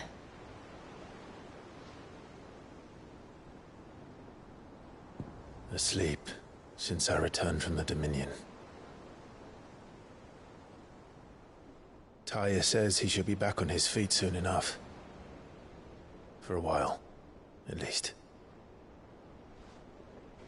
She discovered something on his chest.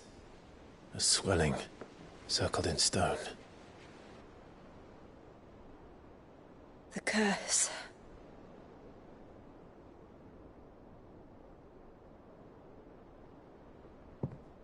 For every mountain we climb, another rises up to greet us, doesn't it? It's never ending.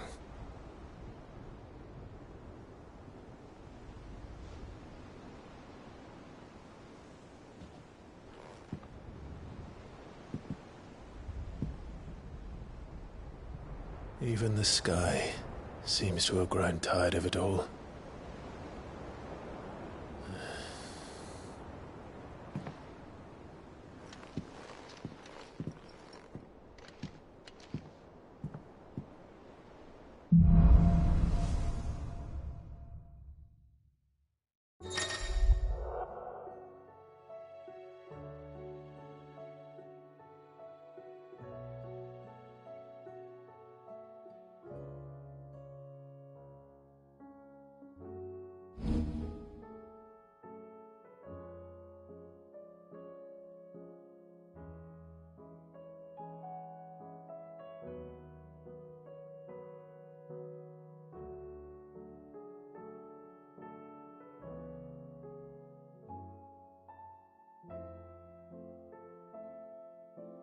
Taya won't be happy if I disturb Josh.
While he rests, I might as well see what Otto has to say.